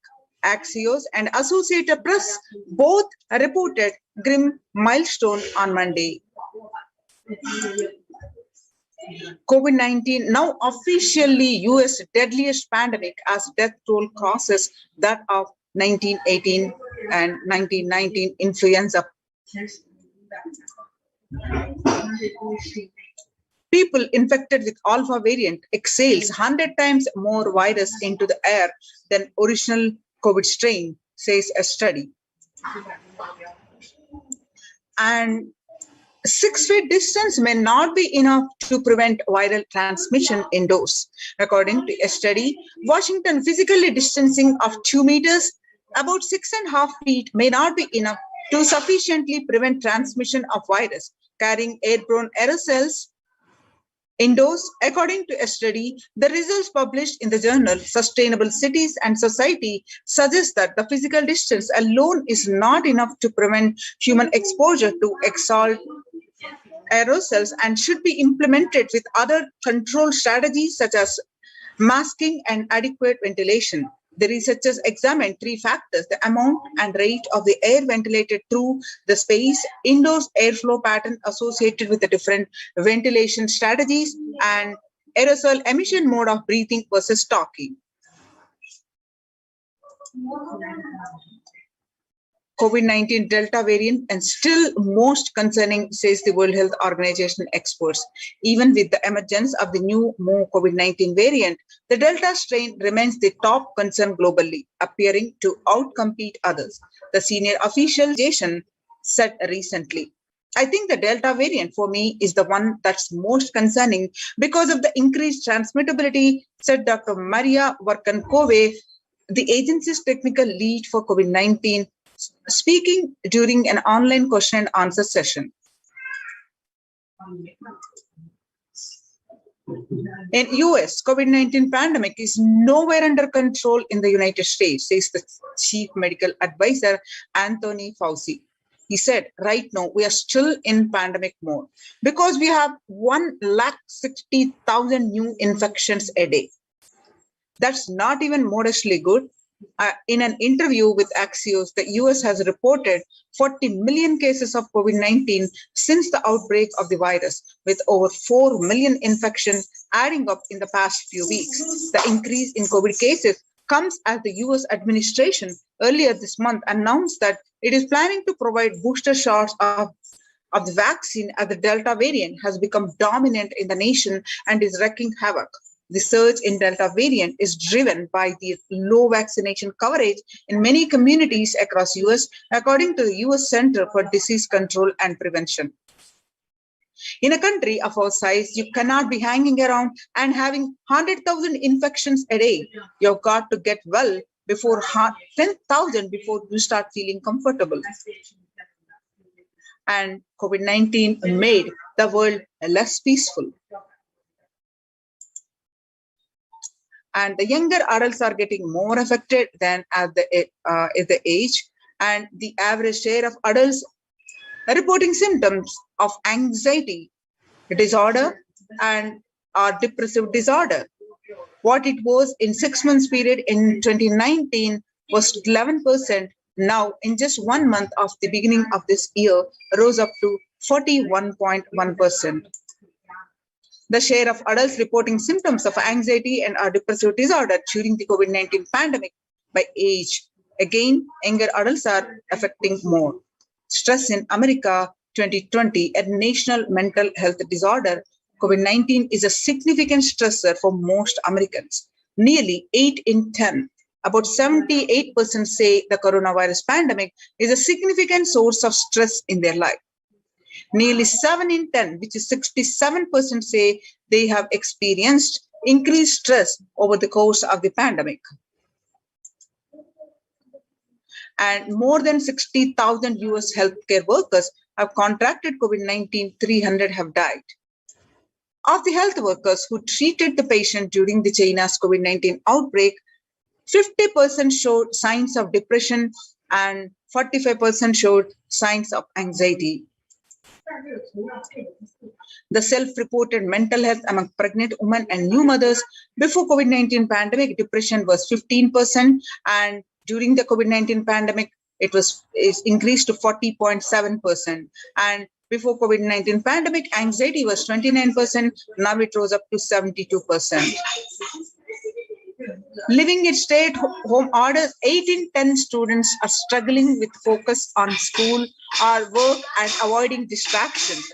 55% of students do not know where to go for help for their mental health. Nearly 82% of women surveyed said their lives have been negative.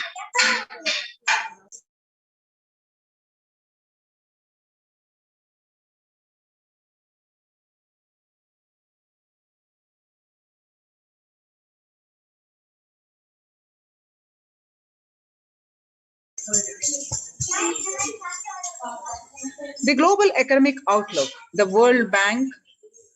During the COVID-19 pandemic, it changed the world. The pandemic is expected to plunge most countries into recession in 2020, with per capita income contracting the largest fraction of countries globally since 1870. The International Labour Organization, COVID-19 is a threat to peace building in conflict-affected nations. The COVID-19 crisis has worsened already fragile situations. The ILO, the International Labour Organization, is more aware than ever of its responsibility to promote peace and resilience in the time of this global pandemic. Coming to India, the city mayor has said that the third wave of COVID is already upon Mumbai, pointing to a sudden spike in cases. The third wave of COVID-19 is not coming, it's here, said Kishori Patnekar, adding that an announcement regarding the matter had already been made in Nagpur. Speaking of the coming festive season in Maharashtra, the mayor urged people to remain in their homes. Mandals have been asked to allow only 10 people and have them work in shifts. Breakthrough infections found in 25% of health staff. A little over 25% of healthcare workers were infected with coronavirus despite getting fully vaccinated. A recent study has revealed that, giving an insight on the breakthrough infections due to the Delta variant, the study jointly conducted by the Institute of Genomics and Integrative Biology and Maximum Hospitals in Delhi NCR found that the vaccination breakthroughs were far more common during the Delta outbreak in Delhi than previously reported.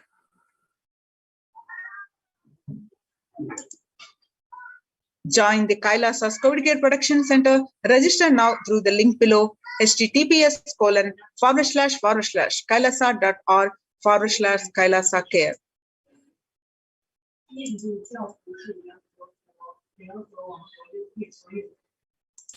Making peace with the nature is possible for sustainable developmental goals.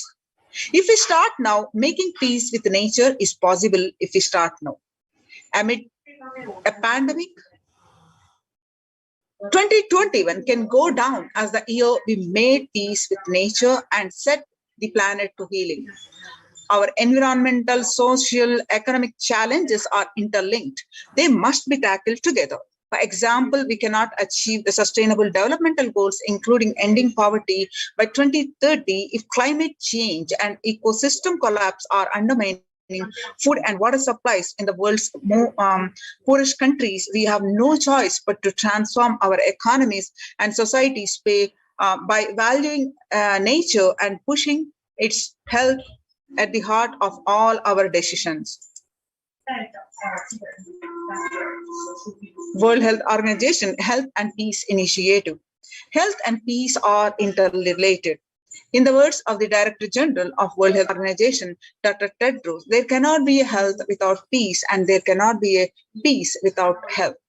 If individuals and groups enjoy equitable access to health services, fulfilling their rights to physical and mental health, and health actors design neutral health interventions that promote trust and dialogue, and communities are empowered to cope with violent conflict, then health coverage is more universal. Grievances can be heard and addressed to generate trust around the health emergency. Concerns affected communities are more likely to make meaningful contributions to peace and reconciliation and to resist incitement to violence. United Nations Institute of Peace. Amid COVID, we need enhanced international coordination to build peace. Tackling the pandemic and building resilience in fragile states require concerted international action at local, national, and global levels. As the humanitarian and economic toll of the COVID-19 pandemic continues to grow, so does the risk that this crisis will fuel new conflict around the world while stripping prospects for resolving ongoing ones. Stronger health systems and universal health coverage must be a priority. Remarks of the General Assembly special session in response to the COVID-19 pandemic.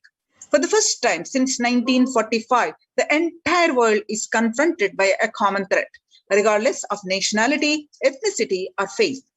A new social contract between people, governments, and private sector, civil society, and more can tackle the roots of inequality with fair taxation on income and wealth and universal benefits and opportunities for all. On Day of International Yoga, 21st June, United Nations declared Yoga for Well-being. The day will be marked at a time when COVID-19 pandemic continues to upend lives and livelihoods of people globally. The message of yoga promoting both the physical and mental well-being of humanity has never been more relevant. A growing trend of people around the world embracing yoga to stay healthy and rejuvenated, to fight social isolation, depression, has been witnessed during the pandemic. Yoga is also playing a significant role in the psycho-social care and rehabilitation of COVID-19 patients in quarantine and isolation. It is particularly helpful in allaying their fears and anxiety. UN spotlights health benefits of yoga, ancient practice that can ease stress of our modern laptop lives. Yoga is a practice that can be relevant to all ages, relevant to all cultures, irrespective of what socio-economic status people represent. It can be used to unite our complex and difficult world, to promote not only healthy lifestyles, but to promote peace and security in the world, said Dr. Nata Mannapte, Executive Director of the New York office of the World Health Organization, at an event entitled Conversation Yoga for Health.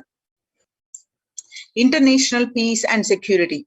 Our contemporary world is showing no signs of a decline in the intensity of violent conflicts, crime, and displacement, and the prevalence of a continued state of tension in many regions of the world. According to a UN report, in the year 2019 alone, about 55% of 358 political conflicts worldwide involve the use of violence. Geopolitical tensions, which have been on the rise even before the COVID-19 pandemic, have only prolonged violent conflict, making it difficult for policymakers to come together and resolve their differences peacefully and amicably. The last decade witnessed the highest number of people internally displaced by conflict and violence. So what are the contributions of the Supreme Pontiff of Hinduism? Vedic tradition beautifully describes Yastu sarvani bhutani atmani ivanu pashyati sarva bhuteshu chatmanam tadona vigupshate. Isha Upanishad verse 6. Global peace is the byproduct of individual bliss. Whenever an individual goes through a spiritual bliss, he manifests a beautiful, peaceful life for him and everyone around him. If he is powerful enough, he moves the whole city and manifests peace. And not only he is more powerful, he moves whole village and whole country. Whatever level it may be, global peace is the byproduct of individual bliss. Now, let's watch the Supreme Pontiff of Hinduism explaining this global peace is the byproduct of individual bliss. By practicing completion, one can achieve the individual bliss. Let's understand in the Supreme Pontiff of Hinduism explaining. The more you experience the unified field of consciousness, various words are used.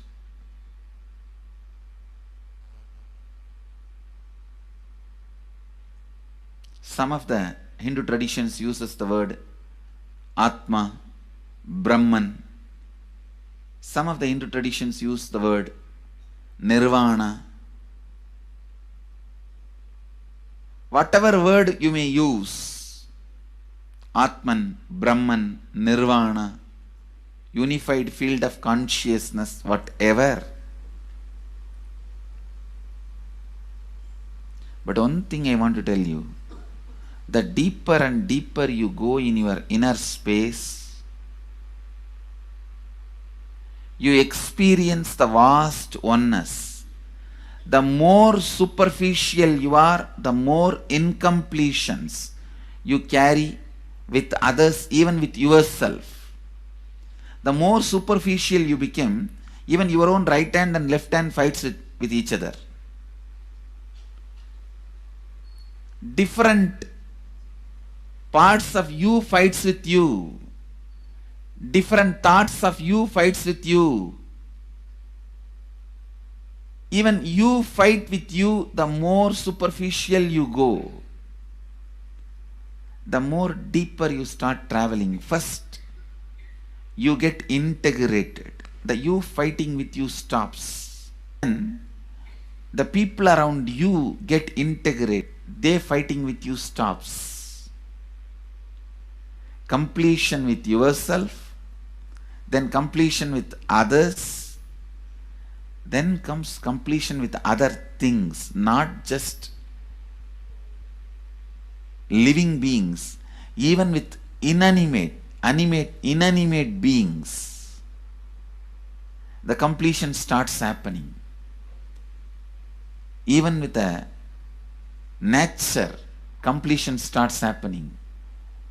Please understand, the more deeper you travel, the more deeper you go, the more deeper you settle down, the more deeper you start living. Your cognition expands. Your cognition includes your cognition becomes more and more inclusive,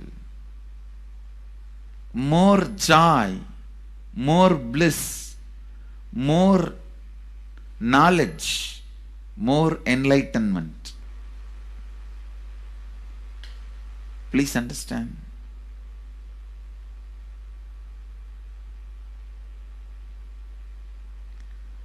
The more and more completion happens in you, you will see everyone around you feels complete with you. That is why I am saying, whether they have body or they are disembodied, in the deepest corners of your being, deepermost layers of your being, deepest parts of your being, you experience such powerful awareness, such joy.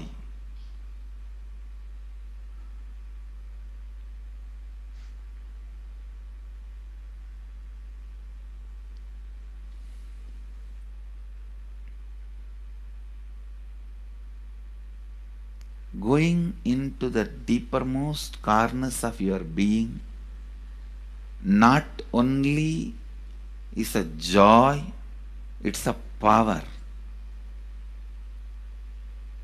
Because suddenly you will see everybody around you, everything around you listens to you. It really becomes a vibrant power where the tendency to exploit is not there. Listen, that's a very important thing. Power without the tendency to exploit. Because as long as you feel the other person is separate from you, when you get the power, it will always be used for exploiting. Because the other person is separate from you, then naturally what you will feel? Let me suck all the possible energy, intelligence,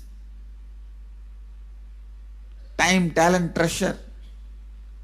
But when you feel the other person is your own extension, you will see, you will be showering so much, enriching so much.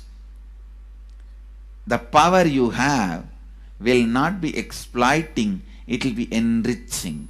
I tell you, even if death comes at this moment, I can tell you very clearly, I can face the death directly and tell the death, I have enriched every human being more than what I received from anybody. I have given to every human being whom I met in my life more than what I received from them. My accounts is clear. I am ready. Come on, let's go. My accounts is clear. I don't have debt. No credit card money to be paid, loans to be paid, no debit card, no credit card. My accounts is clear. Understand, when you feel everyone is your extension, the power given to you, the power you gain, see, any living is power. Powerful way. Even in that, you will become powerful.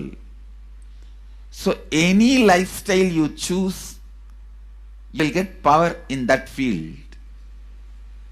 Whether it is exploiting or enriching, murdering or raping or go on serving. Whatever lifestyle you choose, living is power. When you go into the deepermost core of your being and start living based on completion, I tell you,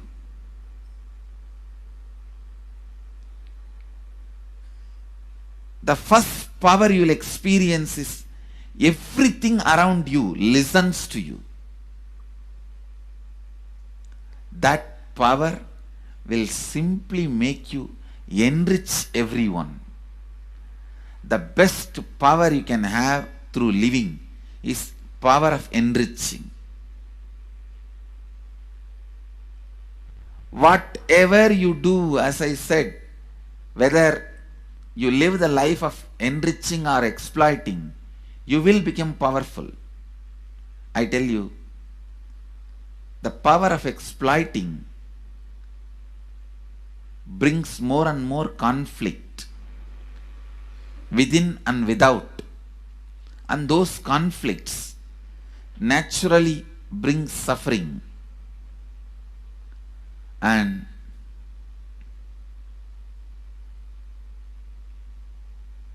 the power of enriching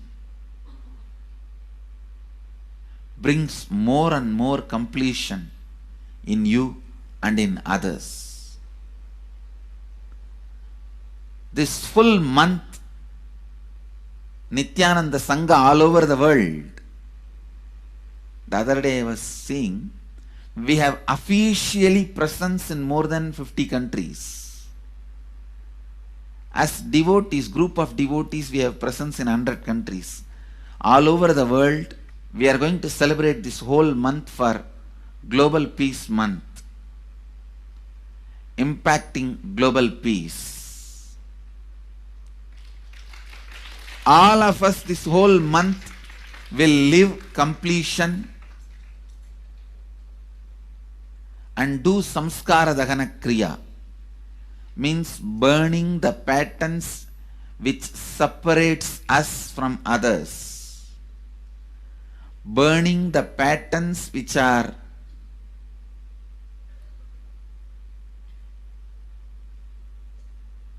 constantly keeping us in a superficial level. All over the world,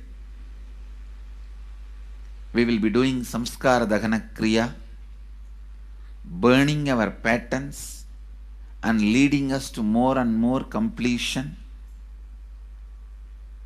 And we also have special 3 Nitya Dhyana Yoga program teaching people science of completion and facilitating samskara dahana kriya.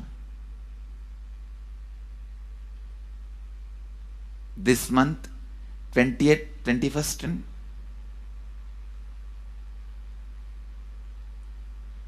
this whole month, all over the world, all our temples, ashrams, centers, yoga centers, schools, colleges, universities should do samskara dahana kriya, should do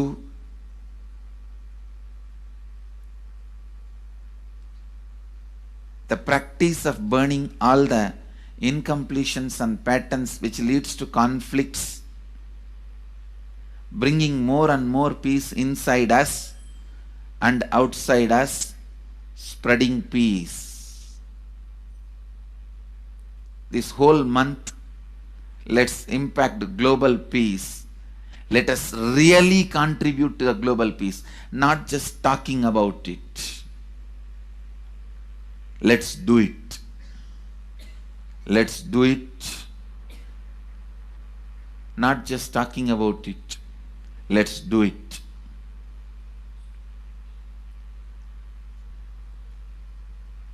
Even if you teach the samskara dahana kriya to 50 people in each area, each place where we have centers, ashrams, temples, two-way centers, yoga centers, even 50 people, each Tanidar teaches, enriches them with this science.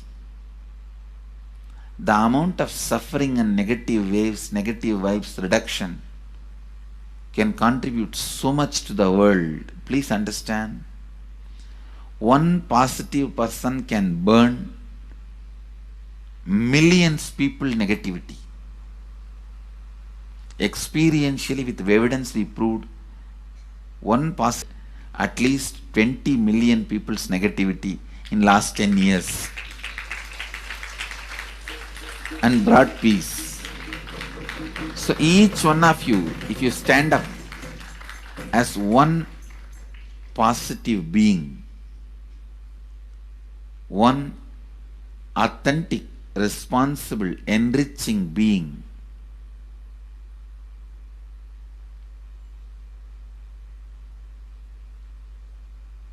I tell you,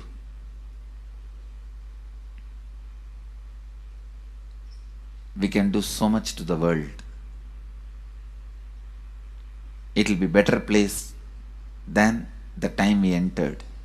When we leave, it should be better place. That's all. When we leave the earth, it should be better place. So understand, inner peace is your birthright.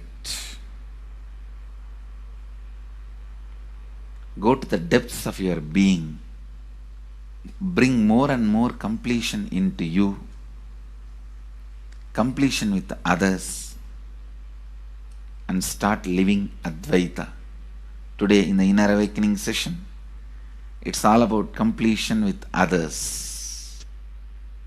So last 6 days, literally, you worked so much, one by one by one by one by one, layer by layer by layer by layer. The completion with yourself. Now comes completion with others.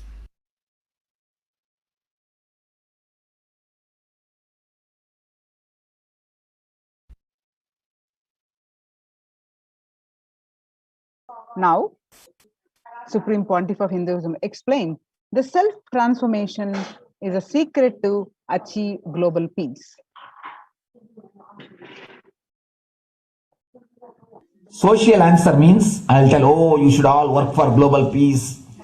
You should all work for turning the world. You should work for revolution. You should work for all these, that things. You should vote only the party which says that it will stop the war and all these things. This is the social answer. Nonsense. If you want the honest answer, I tell you, simply transform yourself. You can't do anything. If at all you can do, you would have done it. Be honest. If you can do, you would have done it. You are raising this question because you are not able to do. Am I right? So let us be very clear. Let us be honest. We are not able to do. Socially. That's the truth. That's the reason you are sitting here and raising the question. I tell you, understand few important things. There are a lot more attached to this question. There are many things which is attached to this question. We always feel the present is the world is totally spoiled. It is not going according to the rules or how it is supposed to be. It was wonderful once upon a time. In ancient time, things were going properly. Everything was well and great. And I tell you, 10,000 years ago, they found some writings on stone in Harappa Mohenjo-daro culture. Some stone writings have been discovered. The other day I read a beautiful book about that stone writings.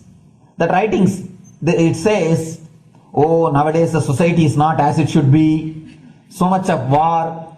There is no peace. In the early times, there was so much of peace. Society was really great. Things were as it should be. And it almost looks like a today newspaper editorial. 10,000 years ago, the same thing carved on a stone. Then understand, there was no such time as only good prevailed. It is just a fantasy. Hinduism, they call it Satya Yuga, the age of truth. There was a time only truth prevailed. And every religion, Christianity, they say the Garden of Adam and Eve. There was a time everything was wonderful. Every religion has got the fantasy. The past was great. There was golden past. Always the idea of golden past exists only in the past. The more you go back, again you say the past was great. And I tell you one thing, it is a wonderful way of postponing the accepting the reality. Otherwise, I can be sure the world was same as it is today. Whether it is 5,000 years ago or 10,000 years ago. Maybe one thing, there was no CNN channel that time. So the news did not reach you so quickly. That's all. The news did not reach you so quickly. That may be the only difference. But otherwise I can be sure the good and the bad was equal. Good and the bad was equal. The same amount of wars were there. All the other things were there. You read the Puranas, the mythological stories of India, you see enough of things. Enough of dirty things. I think sometimes I find little more. And if you see, if you read completely the Puranas or the Hindu scriptures, there are a lot of things much worse than modern day. The criminal activities or bad things or negative things, whatever you say, all this stuff. And never think only present day is corrupted or violent. In the ancient days also, all these things were there. Only one thing was not there, the CNN news or the internet. So the news did not reach you. But otherwise I can tell you, enough that's there. It always will exist. It will exist. All you can do is, if you awaken yourself, if you reach the enlightenment state, you can go beyond it. And I tell you, enlightenment is the only service you can do to the society. Just become enlightened so that you will reduce the negativity. Now, as of now, you are also the part of negative group. Naturally, we will be a negative group. As long as we are unenlightened, we will be the part of collective negative consciousness. So if you become enlightened, at least you will reduce your weight. That's the only thing we can do. Nothing else can be done. So all I request you to do is just become enlightened. Realize that you are a lion. That's the only way to help yourself and the society. Otherwise, all revolutions, you see, all revolution again end up as one more tradition.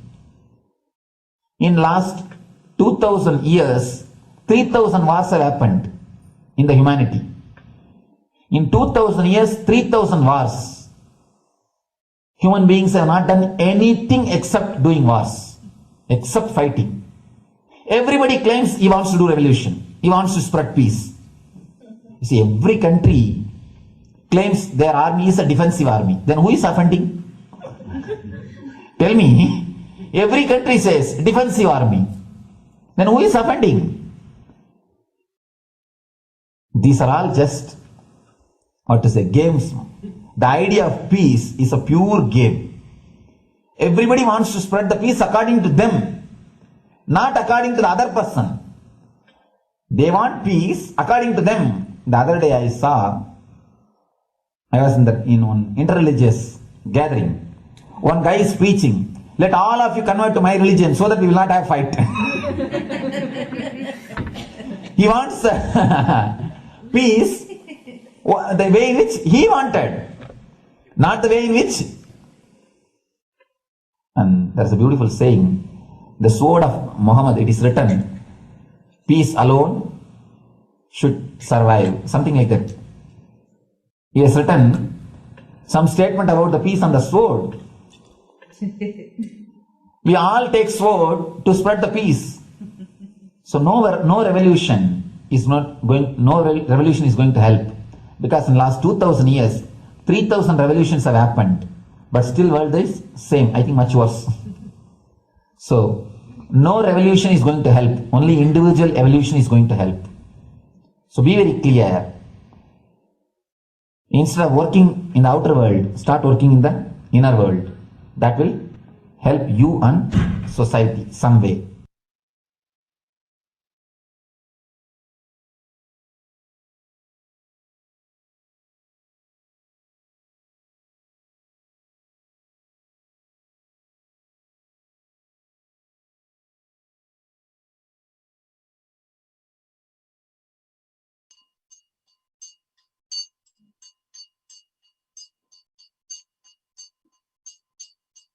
Now, let us see the Supreme Pontiff of Hinduism contributions to the global peace and to give a super consciousness breakthrough. The sovereign order of Kailasa, led by the Supreme Pontiff of Hinduism and Nithyananda order of monks and nuns and Hindu diaspora, are working for global peace and to give a super consciousness breakthrough to humanity. The Supreme Pontiff of Hinduism mission to revive a conscious world where the global issues at the climate, economic, social, health, and humanitarian levels cease to exist from their very root, turning the problems of poverty and hunger, violence, discrimination into powerful living through the experience of oneness. The Supreme Pontiff of Hinduism has been working very grassroots level to usher in an era of peace at all levels, individual, societal, national, and global. His deep insights into the workings of the human mind, body, emotions have enabled him to powerfully and directly address various social and emotional problems facing humanity today. The crisis that we are under and the Supreme Pontiff of Hinduism's contributions. Today, people around the world are trying to grapple with the grim reality that the pandemic is far from over.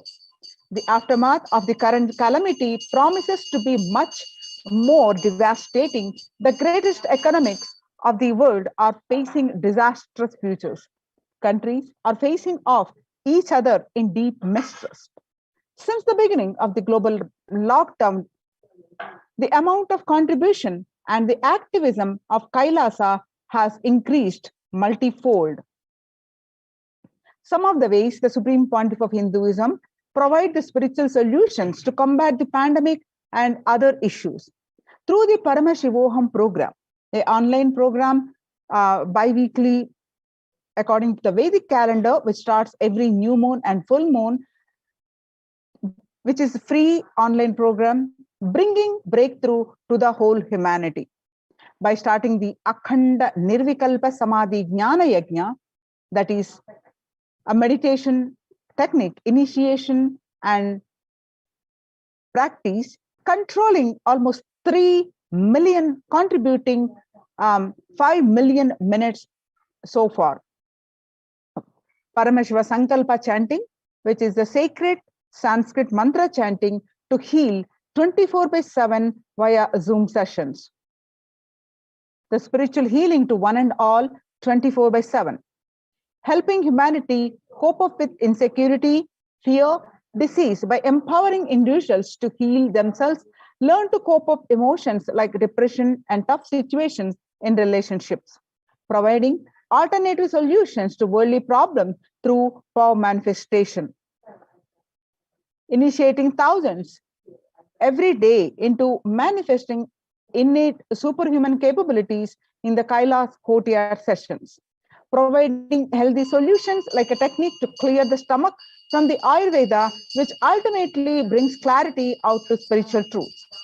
In the long term, establishing self-sufficient communities. Continuing and intensifying the service of Annadan, free food in Nithyananda Annalayas around the world, including Tiruvannamalai and Los Angeles. Paving way to the New World Order, starting the agriculture-based communities in Adi Kailas and several other locations. Peacekeepers of Kailasa offering various life solutions from the teaching of the Supreme Pontiff of Hinduism. Offering Maheshwara Puja to the natural calamities hit victims, Bhava Samadhi Darshan to raise the individual consciousness breakthrough. Devi Parashakti, Akashic readings, which are cosmic revelations.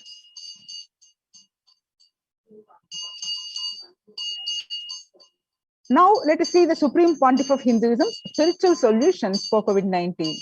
It is important to address the COVID pandemic, which is seeing another wave, destroying many more lives. The Supreme Pontiff of Hinduism says the pandemic fatigue setting in as a result of continuous lockdown is resulting in delusional ignorance. Holding on to the delusion and supporting this phase of delusional decisions leads to delusional arrogance through bhava sankalpa. Continuous lockdown leads to delusional thoughts like, so what if I'm die, it's okay. I can't live forever in this lockdown. Going out and then exposing oneself, putting the risk of yourself and others with irresponsibility and insensitivity is a delusional arrogance. Society was created with the delusional ideas of too many human beings, blind spots, and the decisions made from these blind spots. In the visionary, if the visionary of a civilization or country or nation has blind spots when he develops a vision for it, the whole civilization suffers those blind spots forever. Now it's time that nature, Prakriti, resets itself. Many of the blind spots based visions, ideas become important components of the society. This pralaya, which is happening, is melting down everything which is delusion based. The world as we know is gone. Let us celebrate God. The isolation, which is seemingly endless with an unknown future, which is compelling humanity to make 100% lifestyle change, is something to be deeply dwelled upon. All problems need to be addressed with only spiritual solutions and powerful cognitions. To stop people having mental breakdown, pandemic fatigue, collapsing, depression, destruction, and also give them super consciousness breakthrough and revive the enlightened civilization, Supreme Pontiff of Hinduism continuously giving spiritual solutions and powerful cognitions.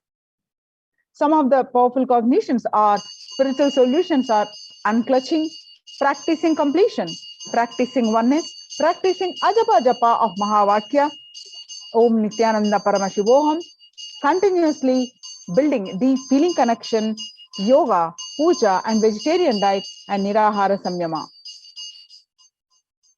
It's time we all take the responsibility to save the humanity, to protect people from the pandemic fatigue and destruction.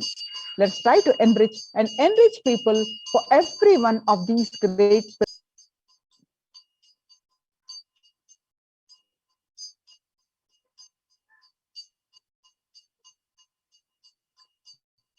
The life solutions based on the ancient Hindu tradition, the meditation and yoga techniques from the scriptures, the cognition rooted in the highest truth, the lifestyle based on living and radiating the highest values of life and powerful way of living and realizing one's ultimate potential form the foundation of the Supreme Pontiff of Hinduism's teachings, which by their inherent nature provide the foundation for peace on planet Earth.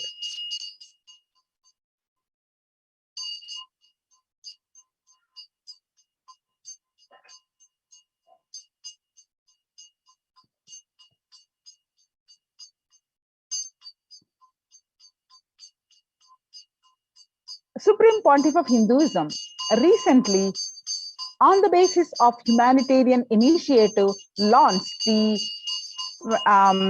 opening of Kailasa's COVID care centers in India, where the monastery campuses have been turned into a multi-layer quarantine facility to safeguard the inmates against any possible point of contact with the outer world. The Supreme Pontiff of Hinduism has opened this service free to all people, regardless of any differences in age, gender, caste, creed, ethnicity, color, or socio-economic status. Food, shelter, internet, and all basic facilities, including medical care, are provided at these COVID care centers, free of cost and for an indefinite time. The outcome has been splendid, with zero infection rate so far among the participants, a feat not achieved anyone else in the world, let alone in India. This response model of handling the COVID-19 pandemic at a community level, along with the guidelines and recommendations for governments, has been recognized and accepted by the United Nations as well.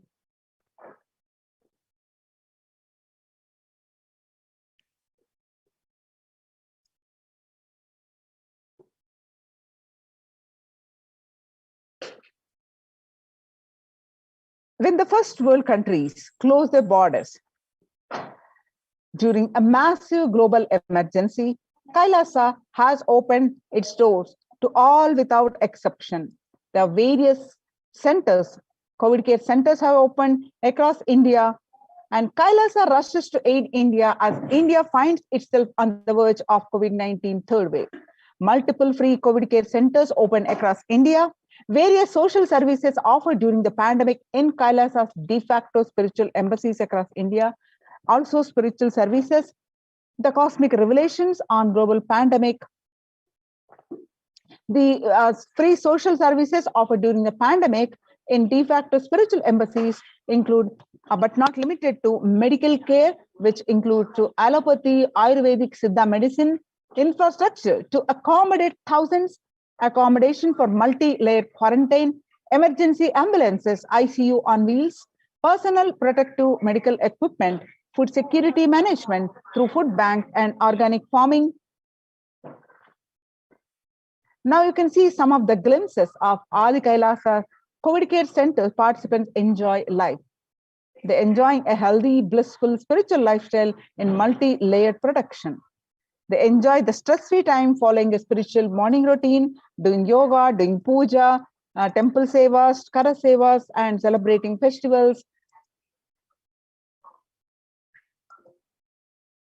So join the COVID care protection centers. Register now through the link below, https:/kailasa.org/Kailasa care. The sovereign order of Kailasa worldwide, inspired and guided by the vision of the Supreme Pontiff of Hinduism to save lives. A one-of-a-kind humanitarian charitable service massively mobilized to provide protection and preventive COVID care in this stress town. Through this initiative, Kailasa has been consistent through free food banks, that is Annadan, free medical care, and many more services.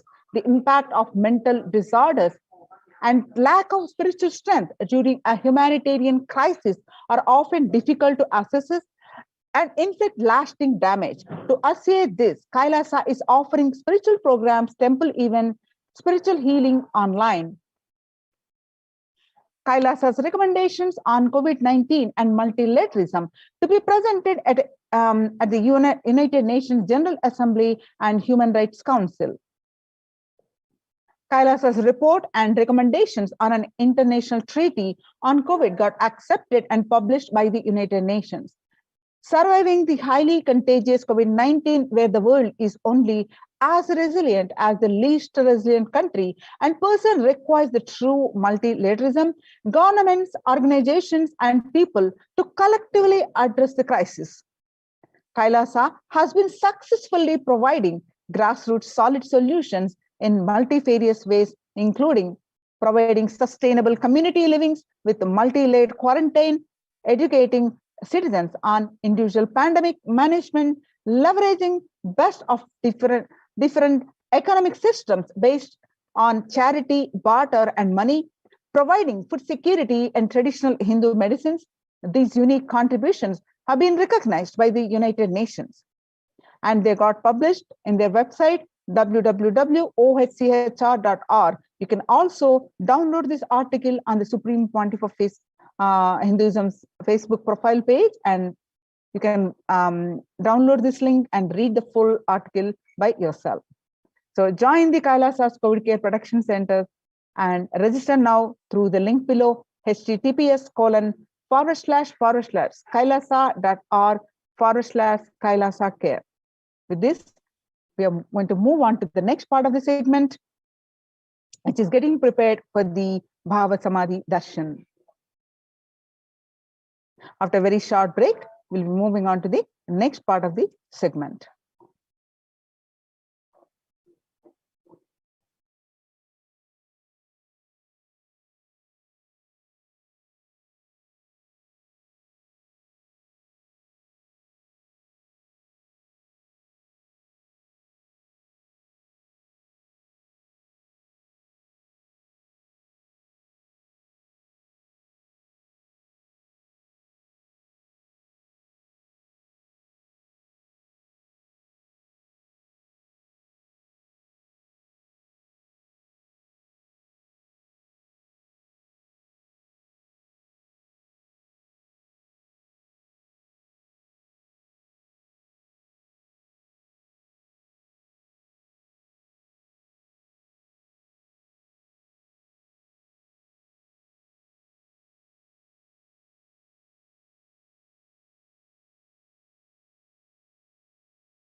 back each and every viewer just after we saw a beautiful segment on what the Supreme Pontiff of Hinduism is extending to the humanity at this time of the global crisis and the global pandemic.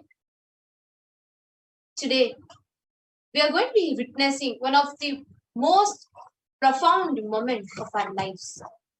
Because not just giving the COVID care protection centers, not just giving the social security, physical security, not just giving, attending to each of these levels, but even to the conscious healing of each and every being.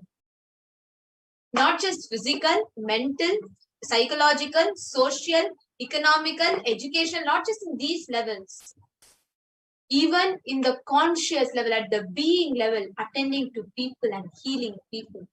Every day, coming for the darshans, answering people's questions, attending to them, giving them boons, prayers, protecting them, manifesting miracles, spiritually healing them. There are so many happenings that the Supreme Pontiff continuously extends himself for. And today, yet another darshan of Bhagavan Sundareshwara Paramashiva, the Paramashiva Sayujya Samadhi darshan of Irayanar Sundareshwara Paramashivam Paramburu. Let us all get ready to witness the profound one. Now, before entering into the darshan itself, let us all understand what is Bhava Samadhi darshan. Understand, Bhava Samadhi darshan is not an event that happens in space and time. Rather, it's a moment which lifts you out of space and time, wherever you are, whichever place you are sitting. Please understand, Bhava Samadhi darshan is where the brain neurons mirror, activate and absorb all the movements or information just by seeing without the physical act of imitation. Which means your whole neural activity in the brain reflects and mirrors that of the avatar. Your entire body silently, without any movement, recreates what is happening in the avatar's brain, distances far away, and recreates that superconscious energy which is radiated by the avatar.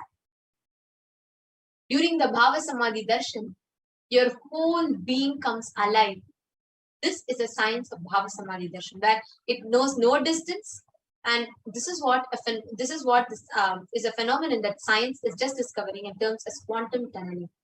During quantum tunneling, our thoughts per second reduces significantly, where you relax into the space of thoughtlessness, becoming at ease with coexisting with the divine. It is like this: the quantum tunneling is where an electron, in quantum physics, an electron can be both an energy and a wave. Where an electron can, if you see there's an energy barrier, a hill, an electron can't pass through the hill when it is acting as a particle. So what happens when an electron with a less kinetic energy is approaching a hill? Will the electron be able to cross over the potential energy or the peak of the hill? No. But the same thing as when the whole electron is approaching the hill as a wave, it can propagate itself through the hill and cross it. This is the exact same science that is applied during the Bhava Samadhi darshan.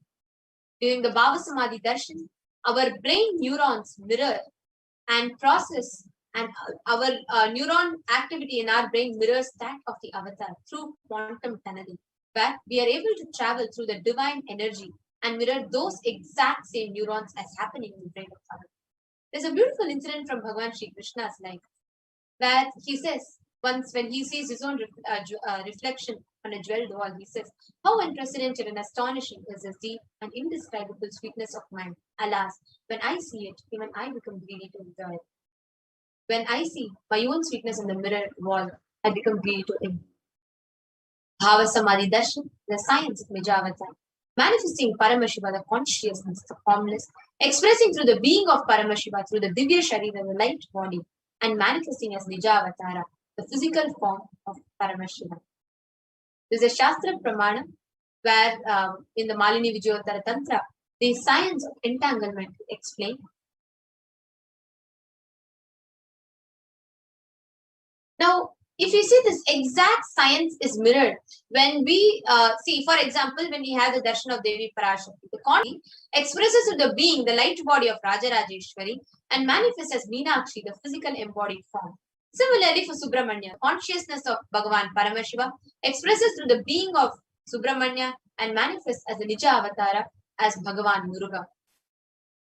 Same way for the consciousness of Bhagavan Paramashiva expresses to the being of Arunagiri Yogeshwara and manifests as Nija Avatara, the physical embodied form as a supreme pontiff of Hinduism. It is this same science, how the consciousness is mirrored, that is applied to Bhava Samadhi Darshan. Even Archavatara, the deities, mirror the consciousness and being. But unfortunately, human beings are not matured enough to receive the higher level experiences from the Archavatara directly. Therefore, out of the compassion, the physical embodied form comes down to bridge this gap. It creates a superconscious experience in all of us. When we have the Bhava Samadhi Darshan of the Nijavatara, manifesting beings of various dimensions of Paramashiva, the auspicious components and the powerfulness of those dimensions of Paramashiva are awakened. Understand, the dimension of Paramashiva manifesting in the Nijavatara first experience the same is Bhava Samadhi Darshan. It's an experience of costless bliss. During the Bhava Samadhi Darshan, our whole being comes alive, celebrates the energy wave of existence. Our very muscles learn to imbibe and radiate Paramashiva. Bhava Samadhi Darshan is like a window to the infinite expanse of consciousness, allowing us to glimpse the formless in a wavy sky. So even without much effort from our side, our very bio-memory awakens the space of Paramashiva, consciousness during the Bhava Samadhi Darshan. Just a glimpse of the avatar cleanses janmas, lifetimes of karmas from your very bio and creates a deep, lasting transformation. Now, what is the best space to receive the darshan from? Gratitude. This gratitude is the reflection of consciousness on all levels: physical, psychological, and ultimately your conscious level. Actually, we doing the darshan, so we're preparing Paramashivoham, where we experience this space of.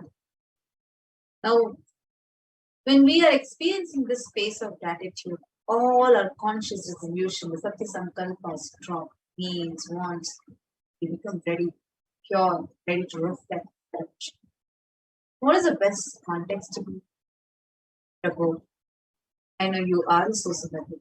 You are everything, and you are the embodied form, supreme consciousness. You are in this body also.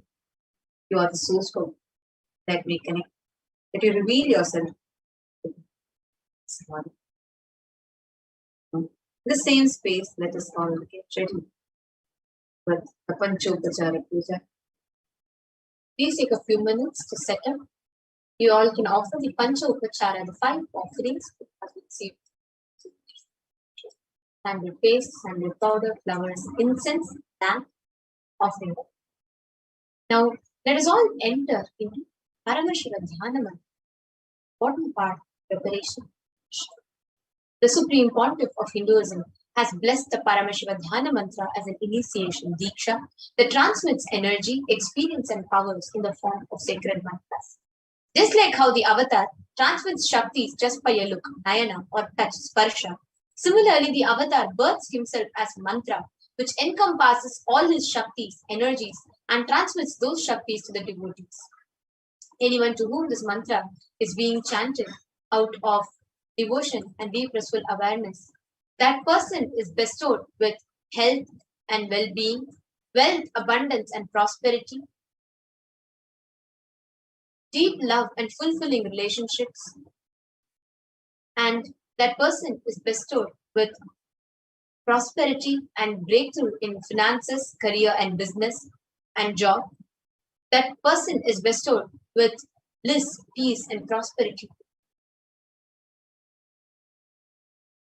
Today, with the grace and blessings of the Supreme Pontiff of Hinduism, Kailasa's Department of Religion and Worship along with Kailasa's Department of Human Services, is offering the Paramashiva Dhyana Mantra prayer service on behalf of each and everyone.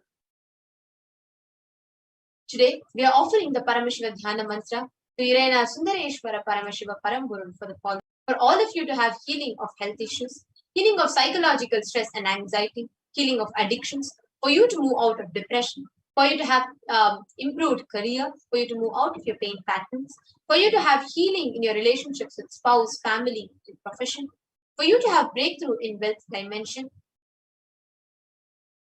for the protection of all the children that have been orphaned during the pandemic, for protection from natural calamities, for protection from lost wages and income, solution to any problem, for you to have breakthrough in creativity, for you to have increased inspiration, for you to move out of your debts, for you to experience increased energy and vitality, and for each and every one of you to experience healing from all insecurities. They're also praying Virena Sundareshwara Paramashiva through the Nija Avatara.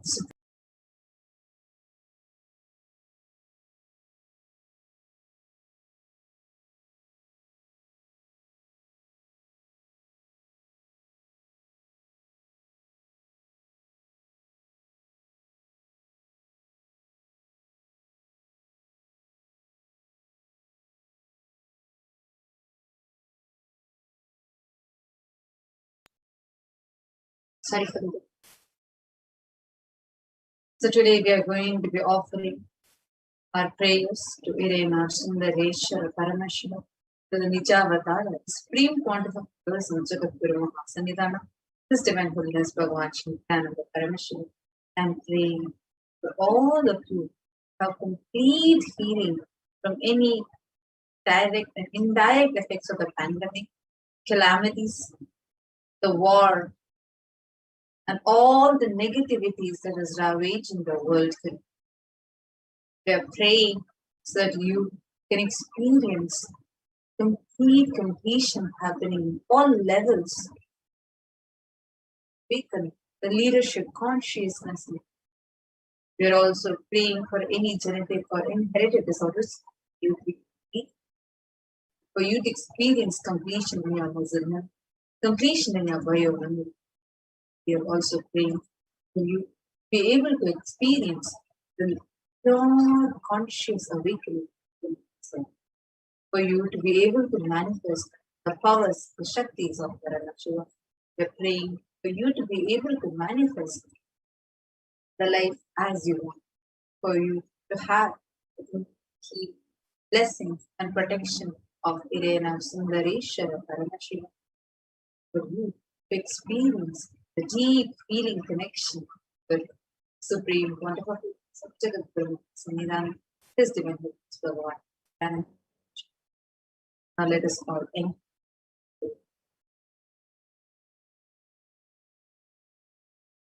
Om Nithyananda Paramashivoham.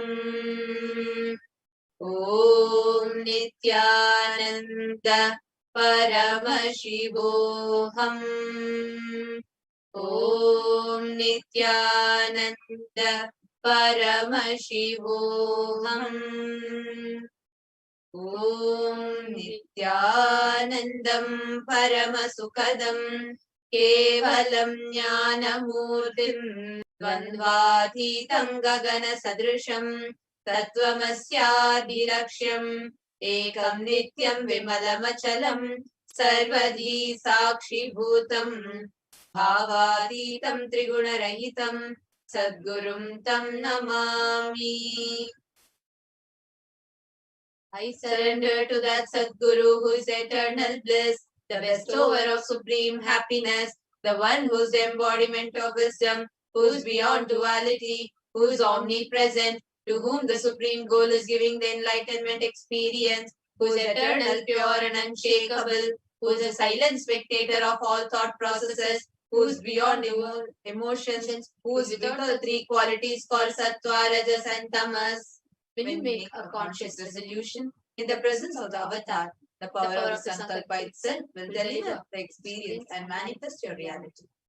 Om Mamopata Samasta Duridakshaya Dwara Bhagavat Shri Nithyananda Paramashiva Prityartham. I am taking this conscious resolution today for destroying all my karmas and sins and in order to please Bhagavan Shri Nithyananda Paramashivam. Asya Deva Devasya Mahadevasya Akhilanda Koti Brahmanda Nayakasya, who is the God of all gods, who is the greatest of gods, who is the Lord of universes and multiverses, who is the Lord of the cosmos, Sakala Jagat Srishti Sthiti Samhara Tiro Bhava Anugrahakya Panchagratya Parayanasya, the one who does the cosmic actions of creation, sustenance, rejuvenation, pulling out of delusion and liberation.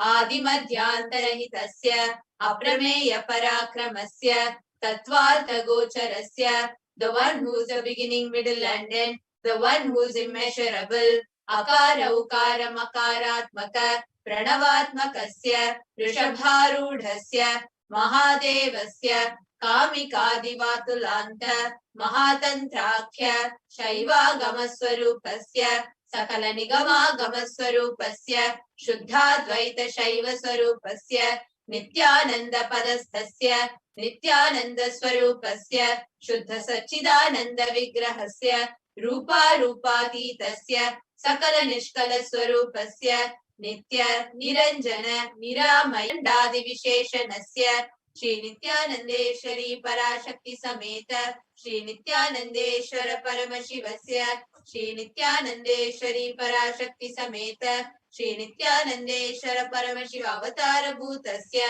Sarvadeva Devi Swarupasya Bhagavataha Shri Nithyananda Paramashivasya Chaprityartham.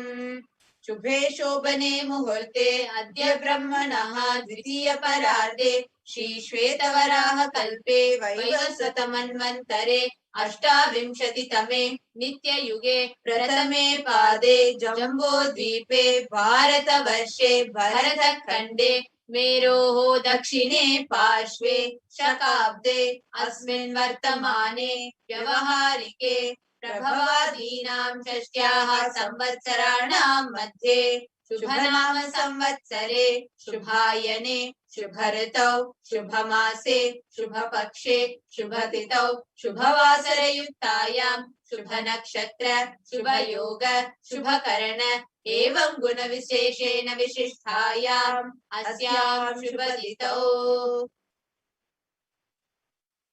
During this auspicious time, during the second half of the lifetime of Lord Brahma, during the Kalpa called Shvetavaraha, during the regime of Vaivasvata Manu, during the first quarter of the Yuga called Nitya Yuga, in the island called Jambu, in the continent called Bharata Varsha, the Indian subcontinent called Bharata Khanda, in the southern side of the Mount Meru, in the Shaka era, during the auspicious year, which is one of the set of 60 years of in practice of which Prabhava is the first year, in the auspicious Ayana, in the auspicious season, in the auspicious month, in the auspicious Paksha, on the auspicious Tithi, on the auspicious day, all the auspicious Nakshatra, auspicious Yoga, auspicious Karana, during such an auspicious moment, Adi Kailase Kalpavrakshasya Daha Nithyananda Nagare Smrita Smritana Muktidayake Mahakshetre. Now, request all the participants that you're offering this for yourself or for someone else. If you are offering for a meal, kindly chant the meal names now. Namadheyasya. Now we request all the participants, whether you're offering for yourself or someone else. If you're offering for a female, please chant their names now. Namnyaha cha yajamananam avayoho sahakutumbanam bandhuvarganam dayadivarganam mitravarganam sodaravarganam samesham. For all those who are participants, hosts and me, with their families, relatives, inheritors, friends, brothers and everyone, Sarvabhishta Siddhyartam, Sarvamangalavapyartam, Uttarottaranavachinna, Sthira Lakshmi Praptyartam. Always let there be all types of viciousness. Always let there be unbroken flow and steady flow of abundance, prosperity and wealth. Kutumbe sarvesham sarvabhishta siddhyatam chintita manoratha vapyatam. Let the family always have all kind of auspiciousness and anything which is desired be fulfilled. Samesham adhivyadi nivrityatam Samesham shiradipada paryantam Vidyamananam sameshu angeshu janita janishyamana Sakala vidha nana vidaroganam vyapohartam Tadvara rogadridagatravapu siddhyatam. Let all the chronic diseases be healed. Let all kind of diseases and disorders in the body, starting from head till toe, which has occurred or which is yet to occur in various parts of the body, be healed. Let a strong, diseaseless, healthy, handsome, and a graceful body be obtained. Samesham Parekatrebhishcha Pritakarishyamana Sakala Vidha Mantra Tantra Yantra Vishachurna Abhichara Stambhana Marana Uchatana Vidveshana Vashikaranadi Mantrika Prayogebhyaha Rakshana Prapyatam Tadvara Samesham Sarvabhishta Siddhyatam.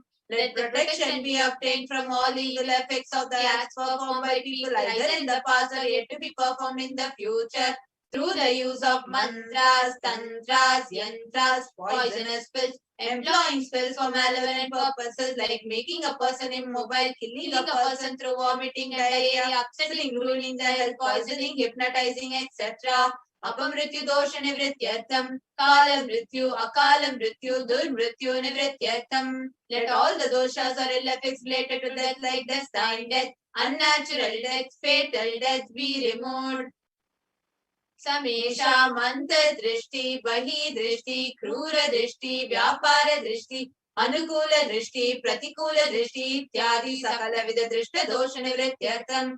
Let all the effects of evil eyes from known and unknown sources, effects of cruelty filled eyes, evil eyes of business enemies, effects of evil eyes of people who may project as if they are well wishers, effects of evil eyes of the people who are against our well-being be removed. Samesha manta shatru, bahi shatru, krura shatru, vyapara shatru, anukula shatru, pratikula shatru, ityadi sakala vida shatru bhada nivrityartham. Let all the effects of the inner enemies, outer enemies, fierce enemies, business enemies, enemies who project themselves as good and enemies who work against our well-being be removed. Samesha matrusha padi sakala vida shapanam vyapohanartham. Let the effects of all the curses right from the mother be removed. Anadi avidya vasanaya pravartamane asmin mahati samsara chakre vichitra bihi karmagati bihi vichitra suyonishu punah punaha anekada janitva. From time immemorial, due to ignorance, we get caught in the vast cycle of birth and death.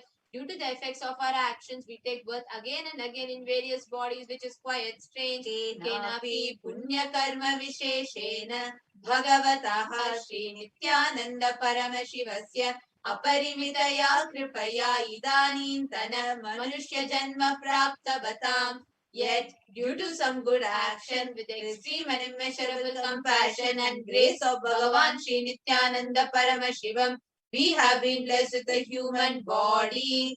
Samesham iha janmani purva janmani janma janmantareshu sarvaihi kritana Shiva ninda devi ninda guru ninda dosha vyapohartam Shiva paradha devya paradha gurva paradha dosha vyapohartam. Any kind of abuse we may have done to Paramashiva, Parashakti and Guru in the present birth, past birth, or in any of the births be removed. Any kind of crimes or offences committed against Paramashiva, Parashakti and Guru be removed.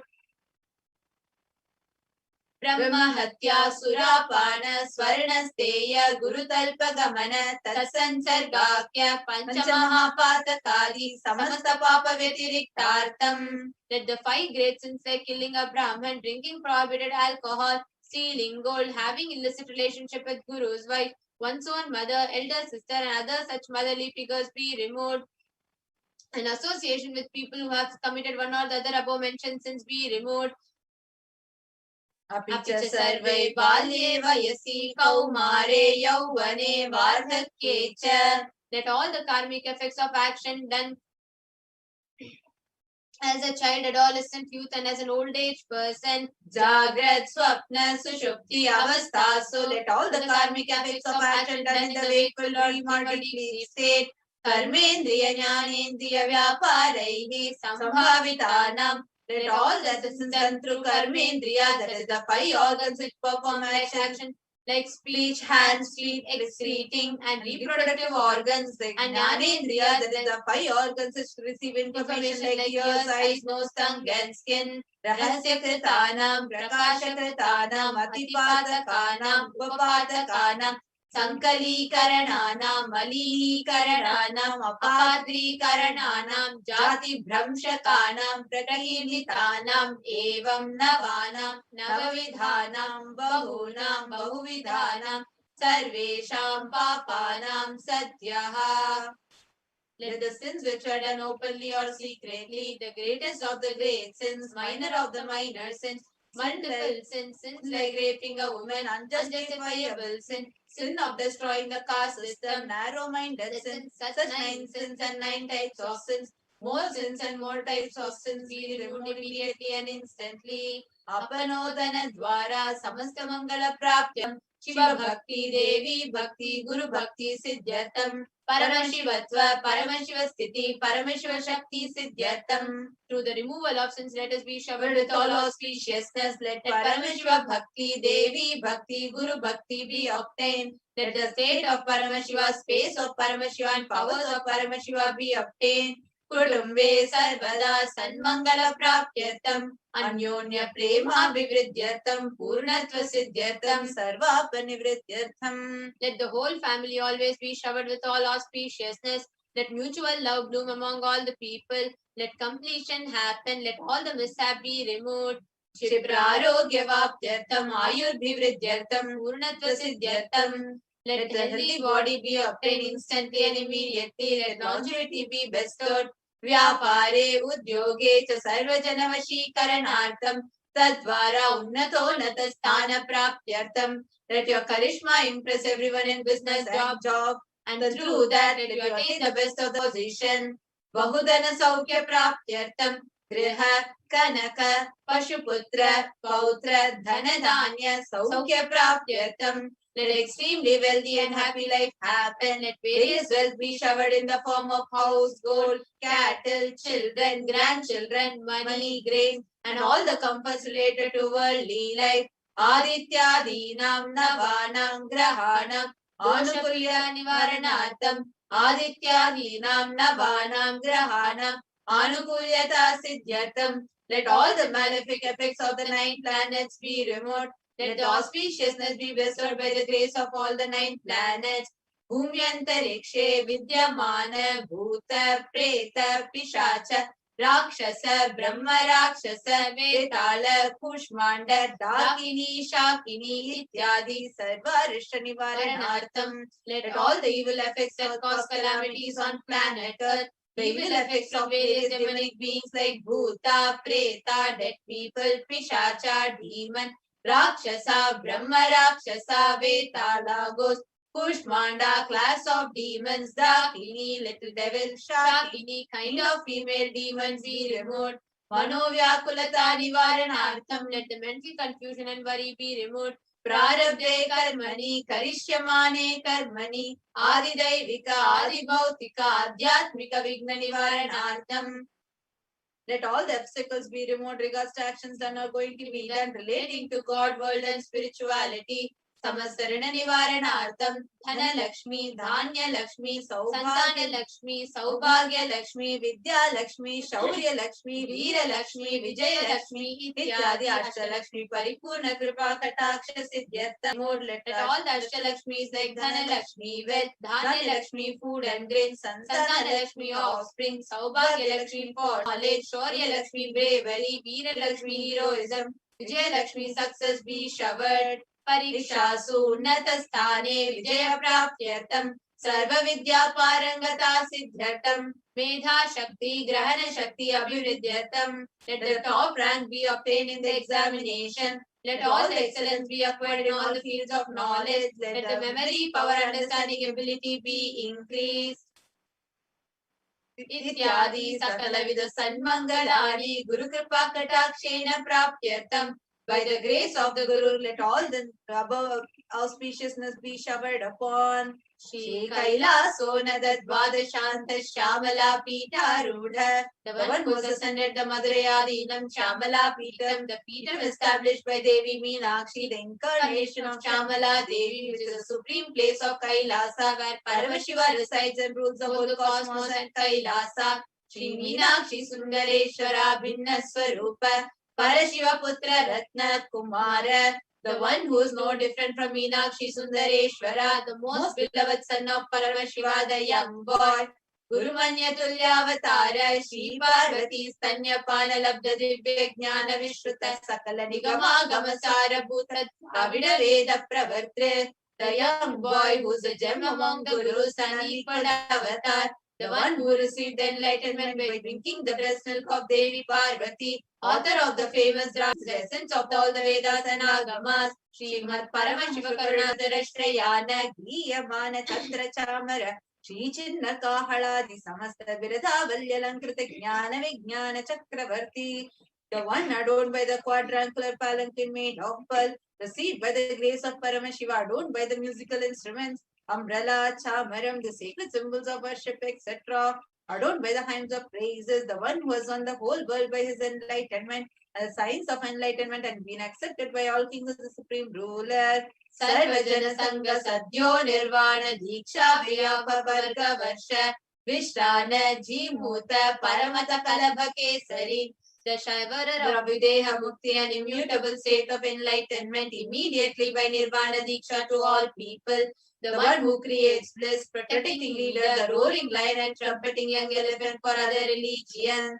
Shaiva Siddhanta Stapana Acharya, Shri Rajadiraja Pandya Maharaja Guru, Shapana Shakyadi Mahatakara Nivarana Jnana Bhanu, Vikshana Narhara Dvajo Chedana Purvaka Srimad Rishabhadvaja Stapaka, Shaiva Samaya Kadriv, the Acharya who established the Shaiva Siddhanta, the Rajaguru of the Pandya king, who is the supreme king of all kings, the Guru who is also the Pandya king, the supreme king of all kings, the enlightening sun that removes utter darkness of delusion, the one who installed the Vrishabha flag, the creator and reviver of Shaivism.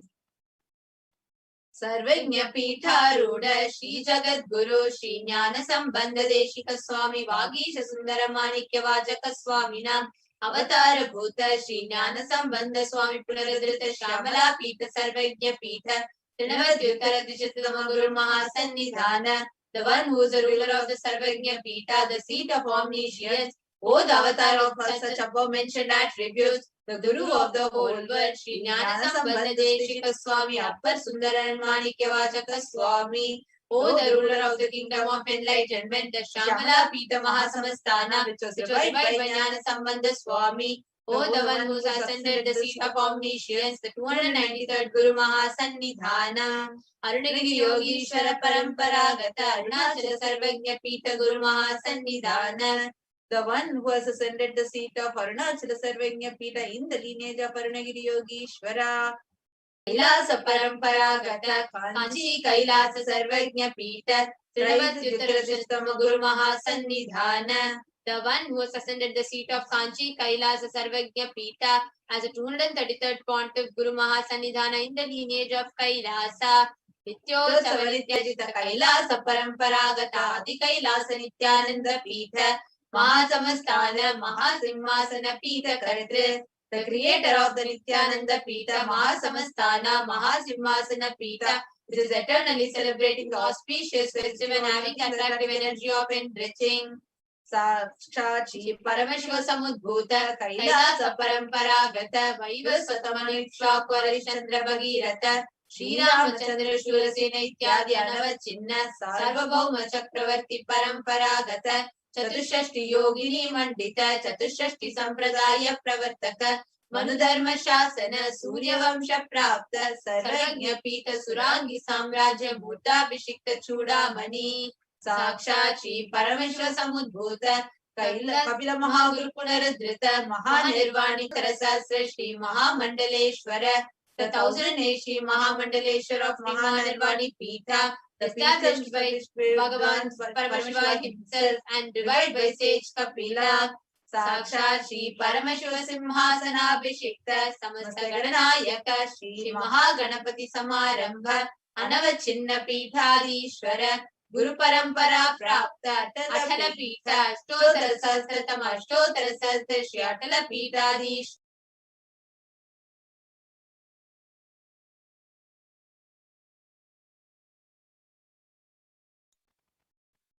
The 1008 Shri Atala Pitadishwara of Atala Pita, which is an unbroken lineage of pontiffs starting from Bhagavan Mahaganapati, who is the leader of the Ganas and who was coronated by Bhagavan Paramashiva himself.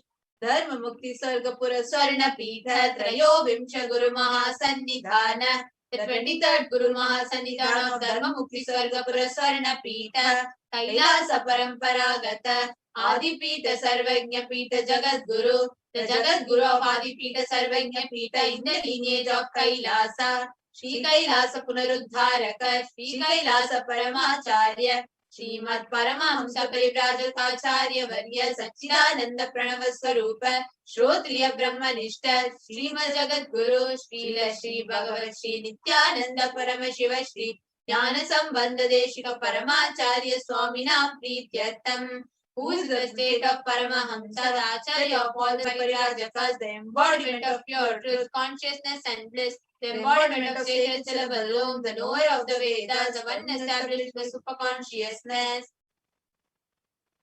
Tesham Padaravindayoho Bhakti Siddhyartham Guru Kripa Kataksa Siddhyartham Kshema Stairya Virya Vijaya Rogya Aishwaryanam Abhiridhyartham Dharmartha Kama Moksha Chaturvida Pala Purushartha Siddhyartham Mama Samastadritopasantyartham Samasta Mangala Vapyartham Bhagavat Shri Nithyananda Paramashiva Prasadena Sakudumbasya Jnana Vairagya Jivan Mukti Praptyartham Cha Shri Nithyanandeshwari Parashakti Sameta Shri Nithyanandeshwara Paramashivasya Shri Nithyanandeshwari Parashakti Sameta Shri Nithyanandeshwara Paramashiva Avatara Bhuta Sarvadeva Devi Swarupasya Bhagavataha Shri Nithyananda Paramashivasya Cha Dhyana Shodasopachara Sarvopachara Archana Radhana Pujam Prarthanam Karishye. Om Ananda Gandha Nilayaya Namaha. Om Bhavaroga Veshajaya Namaha. Om Kalpatarave Namaha. Om Pashupataye Namaha. Om Pasha Vimochakaya Namaha. Om Ipsita Paladayakaya Namaha. Om Bhagyavritti Parivartakaya Namaha. Om Adhivyadhi Vinashakaya Namaha. Om Samasta Kalyana Gunanvitaya Namaha. Om Vidadi Purishaya Namaha. Om Shri Kailasapataye Namaha. Om Shivashakyaikya Swarupaya Namaha. Om Hrim Nithyanandaya Namaha. Om Ham Hum Shivaya Namaha. Om Shri Nithyanandeshwari Parashakti Sameta Shri Nithyanandeshwar Paramashivaya Namaha. Om Shri Nithyanandeshwari Parashakti Sameta Shri Nithyanandeshwara Paramashiva Avatara Bhuta Sarvadeva Devi Swarupaya Srila Shri Bhagavat Shri Nithyananda Paramashiva Shri Jnana Sambandha Deshika Paramacharya Swamine Namaha. Om Nithyanandam.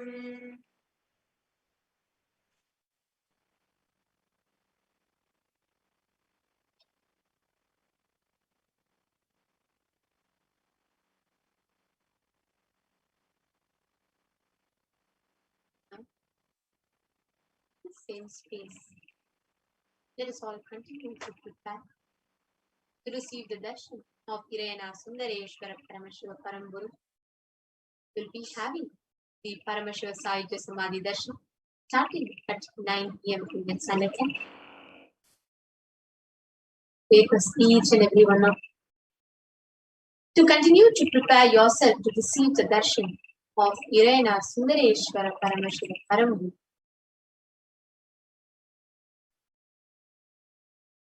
As Swamiji says, the only best way to receive the darshan is through Leela Dhyana, soaking yourself just in the remembrance of the divine Leelas.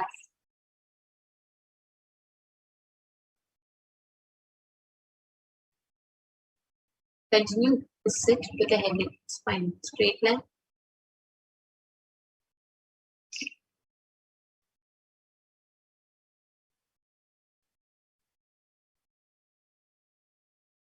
It is at this time, all your wants, needs, everything, all your desires, you can just pray to Sundareshwara Paramashiva and manifest them as reality. Most easiest, most powerful, most inspiring, most exciting way to connect with life as the form of mother. Navaratri is the time to connect with Cosmos as mother. Celebrate Cosmic Mother. This 9 days we worship Mother, worshipping Divine Feminine. Yadumadi Nindrai Kali, Om Kali, Om Shakti, Om Kali, Om Shakti, Om Shakti, Om Shakti, Om Shakti.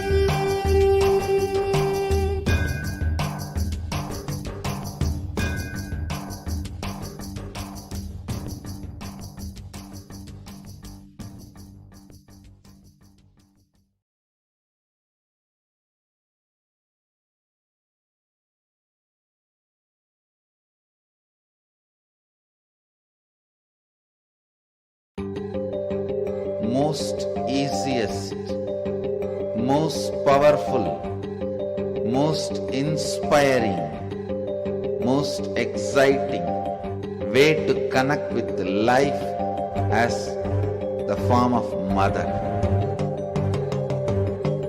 Navaratri is the time to connect with Cosmos as mother. Celebrate Cosmic Mother. This 9 days we worship Mother, worshipping Divine Feminine. Yadumadi Nindrai Kali, Om Kali, Om Shakti, Om Kali, Om Shakti, Om Shakti, Om Shakti, Om Shakti.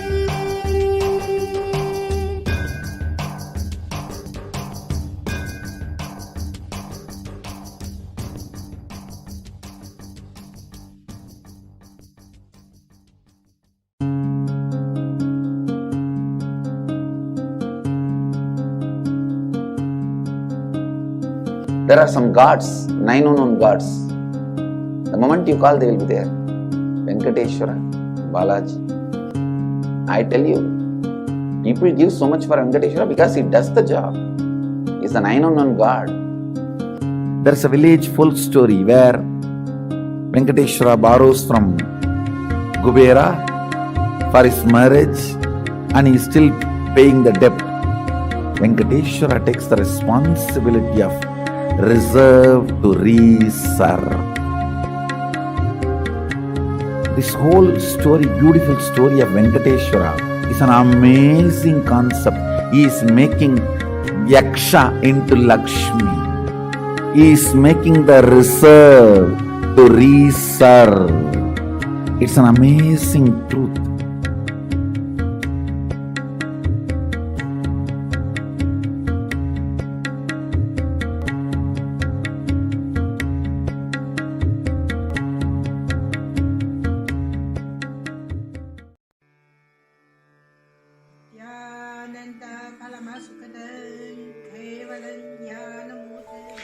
Here is the Australia Kailasa. How can I be so lucky and have a happy life in Kailasa? It's a long story. My name is Li Qi. My guru is His Divine Holiness Bhagwan Nithyananda Paramashivam. When since I was very little, I already wonder what life for. I really want to know the result, the reason. A long time ago, I think if I earn enough money, I will be very happy person, and then life is for happy. I tried to earn money, and then I really rich, but money didn't give me happy. Then I tried to get the happy life in romantic love. Then the really romantic love take me go lots of place. Too many stories during this time. But I still don't feel I get the result, get the life reason. Then I start study from book, from video, from religion in many different ways. And when I study Buddha, that time I really appreciate Buddha gives so much intelligence to me about life. But I don't think study is enough for me. I want to be Buddha. But I don't know how. Who can let me get there? One day I found the video in YouTube, introduce Swamiji in that video. I suddenly, my head went wide. I get it. He must be my guru. I can get there. He can let me get what I want to know. And he can take me home, real home. This kind of feeling, then I start studying from Nithyananda Sangha. One day, Swamiji Satsang said he need people devote land, home, money to build up Kailasa. Then I discussed with my husband, decide to give the whole farm to Nithyananda. That time, because both of us believe help Swamiji means help whole world. It's a big decision, but we just discussed so short time already. Decide. I really appreciate my husband love me so much and believe me, trust Swamiji so much. Soon here will be big temple, Gurukul, Goshena, and library. Introduce this my story to you, just me. Don't give up any chance to be founding father of Kailasa. It's the best thing you can do in your life.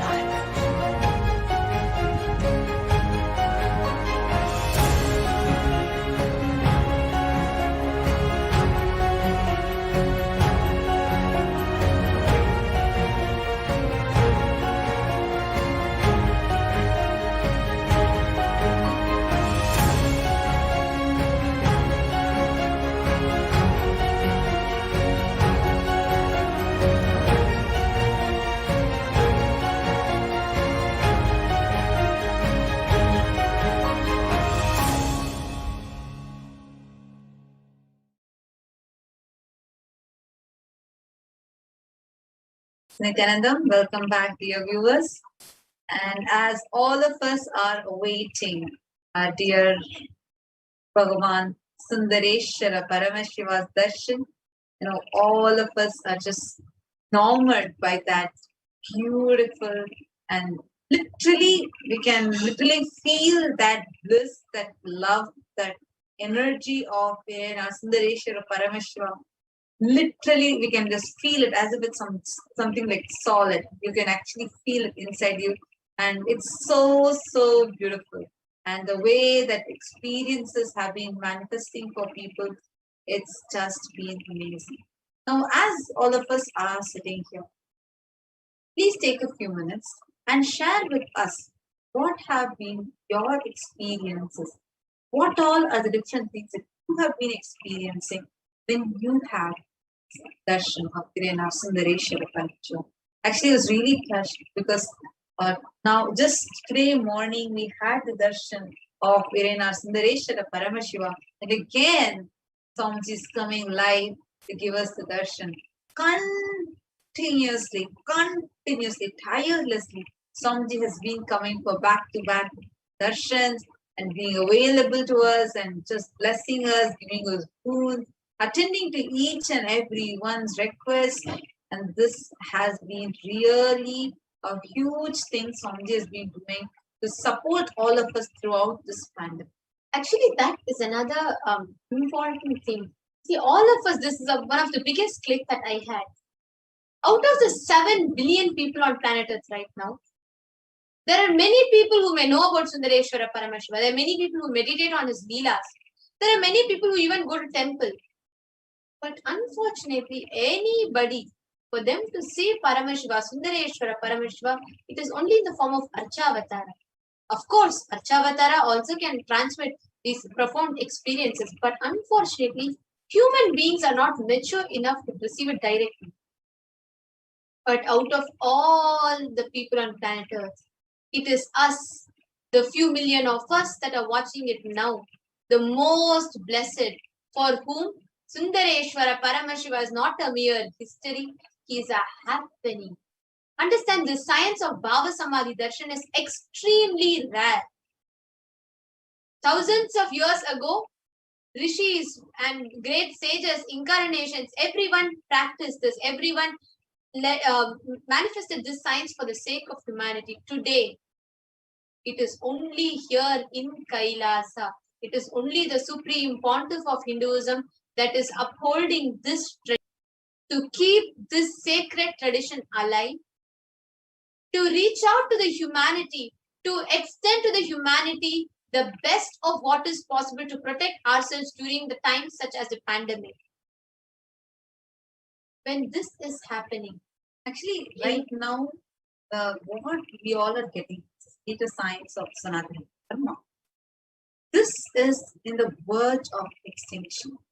The genocide is happening at such a high speed, even before we can recognize we've already lost it. Loss of Narendra Giri's reason is not something small. A sannyasi, head of so many mutts, he's the head of the largest akhada, largest number of Hindu sannyasis under him, and he was murdered. So now such things are happening. What is going on as Hindus, what we are facing globally is something happening in an unfathomable rate. The way we are actually losing whatever is Hindu, whether the temples getting vandalized, be it in Afghanistan or Pakistan or many other countries, wherever the deities are getting vandalized, to mass conversions happening. And one more side, prominent Hindu leaders, great Hindu leaders, people who have contributed for Sanatana Hindu Dharma, who are standing up for Sanatana Hindu Dharma, who are voicing out for Sanatana Hindu Dharma, being brutally attacked, murdered, assassinated, and character assassinated in all possible ways. Hinduism is in fast declining mode in every place. It is only the Supreme Pontiff of Hinduism who, in spite of all the attacks, continues to stand up unapologetically for the authentic Hinduism, just to reach that out to the humanity. Understand, today the global Hindu diaspora is spread in more than 150 countries around the globe. People are all dispossessed. People are all of them are displaced, because everywhere, even a country where so-called it claims that Hinduism is majority, Hinduism is at risk. What can we do to keep this stream of revival of Sanatana Hindu Dharma alive? The Supreme Pontiff of Hinduism has taken it on himself, and he is spearheading this revival of Kailasa. But what can we do? Each of you that are watching us, you and me, what can we do to be a part of this? How can we keep this Dharma Chakra alive? Actually, even before going into that, I would like to actually explain to all of you how this is even directly impacting our lives. See, when the forest fire happens, even if you start sensing that the next village is having the forest fire, immediately you will be evacuated from that place. You know why? Because we don't know how, it's just a matter of time before your house starts burning. All of us still believe, oh, forest fire is only happening just few meters away, and when it comes here, let me see. It's foolishness, right? But that's what all of us as Hindus are doing. It's just matter of time before we are being affected. Already we are being persecuted. Our very identity is being removed. We all are being culturally raped. The very identity as a Hindu, that identity is being raped. We are not cognizing the depth at which we are being persecuted. We are being, understand, the whole world is only controlled by a handful of people.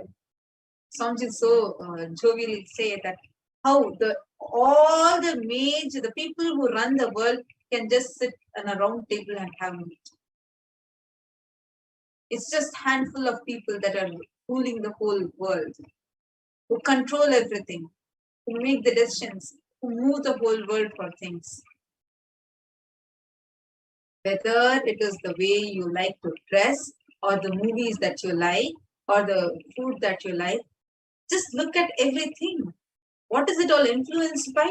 Social media or the peer pressure, whatever is there around you. There is a way you're being driven towards things. Now, how is the social media coming? How's the feed coming to you?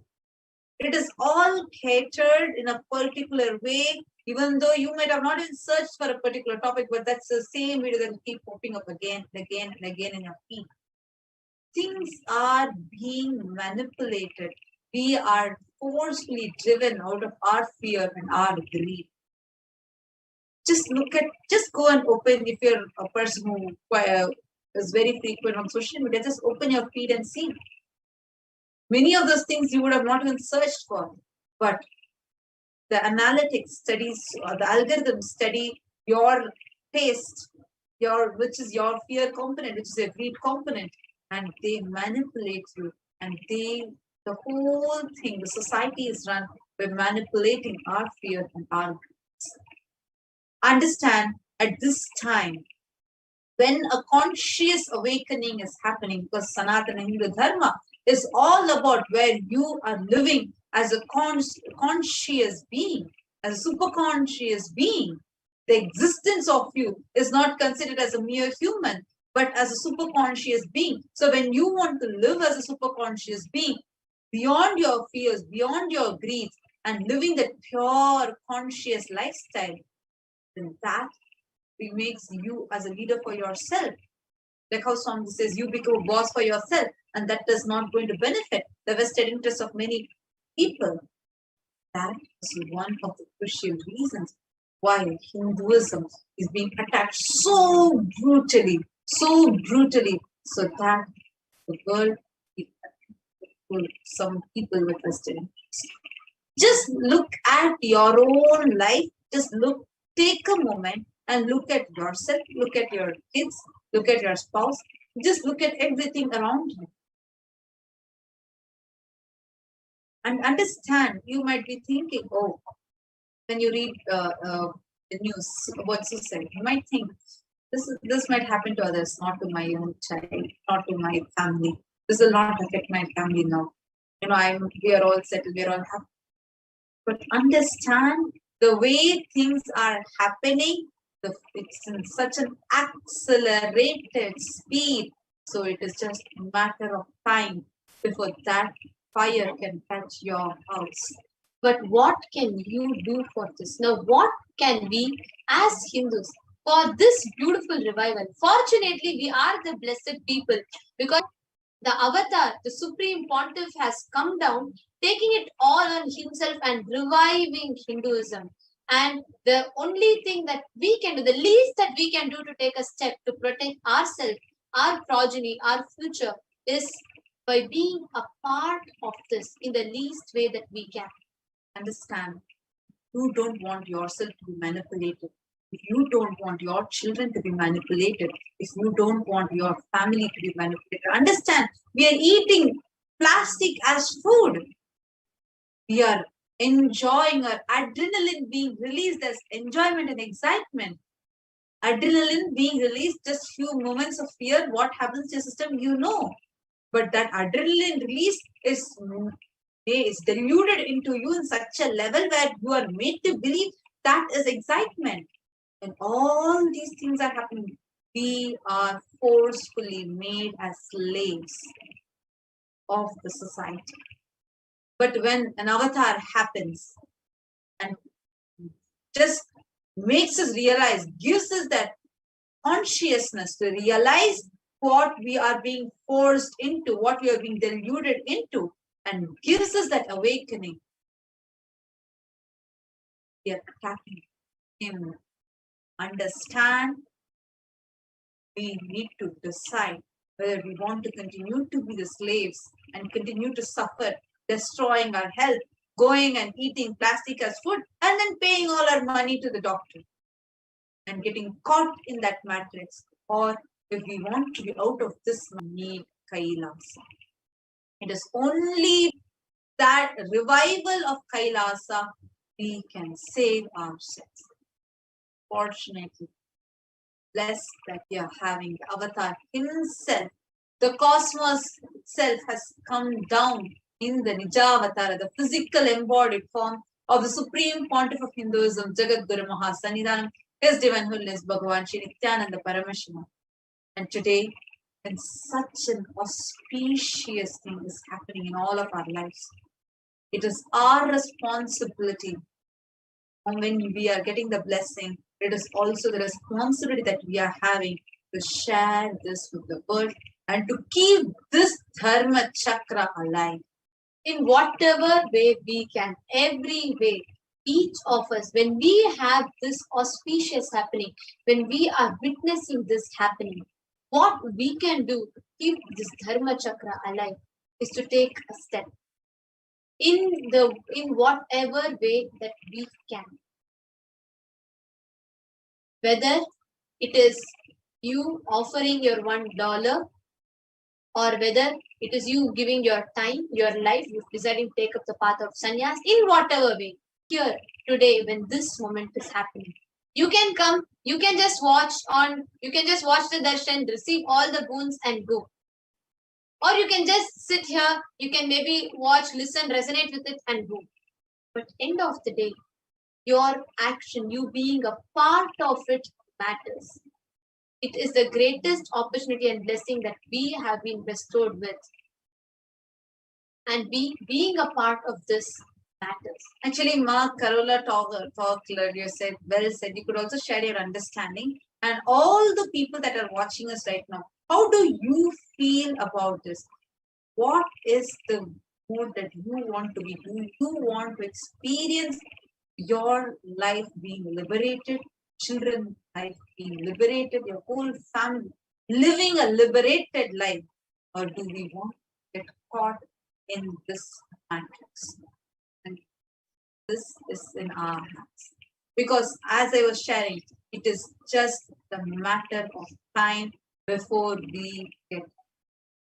And for this, for the Dharma Chakra to be alive, for this, what we all are to experience from Swamiji, what all of us are experiencing now, if this has to be kept alive, even for our own future, forget about the next generation, even for our own future, we need to keep this Dharma Chakra alive. You all might be having a question, how you can be a part of this. There are various ways through which you can be a part. I'll just give one example. For example, right now you all are watching us through live YouTube channel. the Kailasa's HDH Nithyananda Paramashivam YouTube channel. And in that, if you see in your comment section towards the corner, you will find the dollar symbol. Just click that. Just by you offering whatever you want to offer, just by you offering that, that itself is the way how you can contribute and you can become a part of this revival. See, please understand, you can think, okay, let me do all, let me just offer and go at once, one day let me offer and go. Yes, that might give you the benefits and of that part or that offering that you make.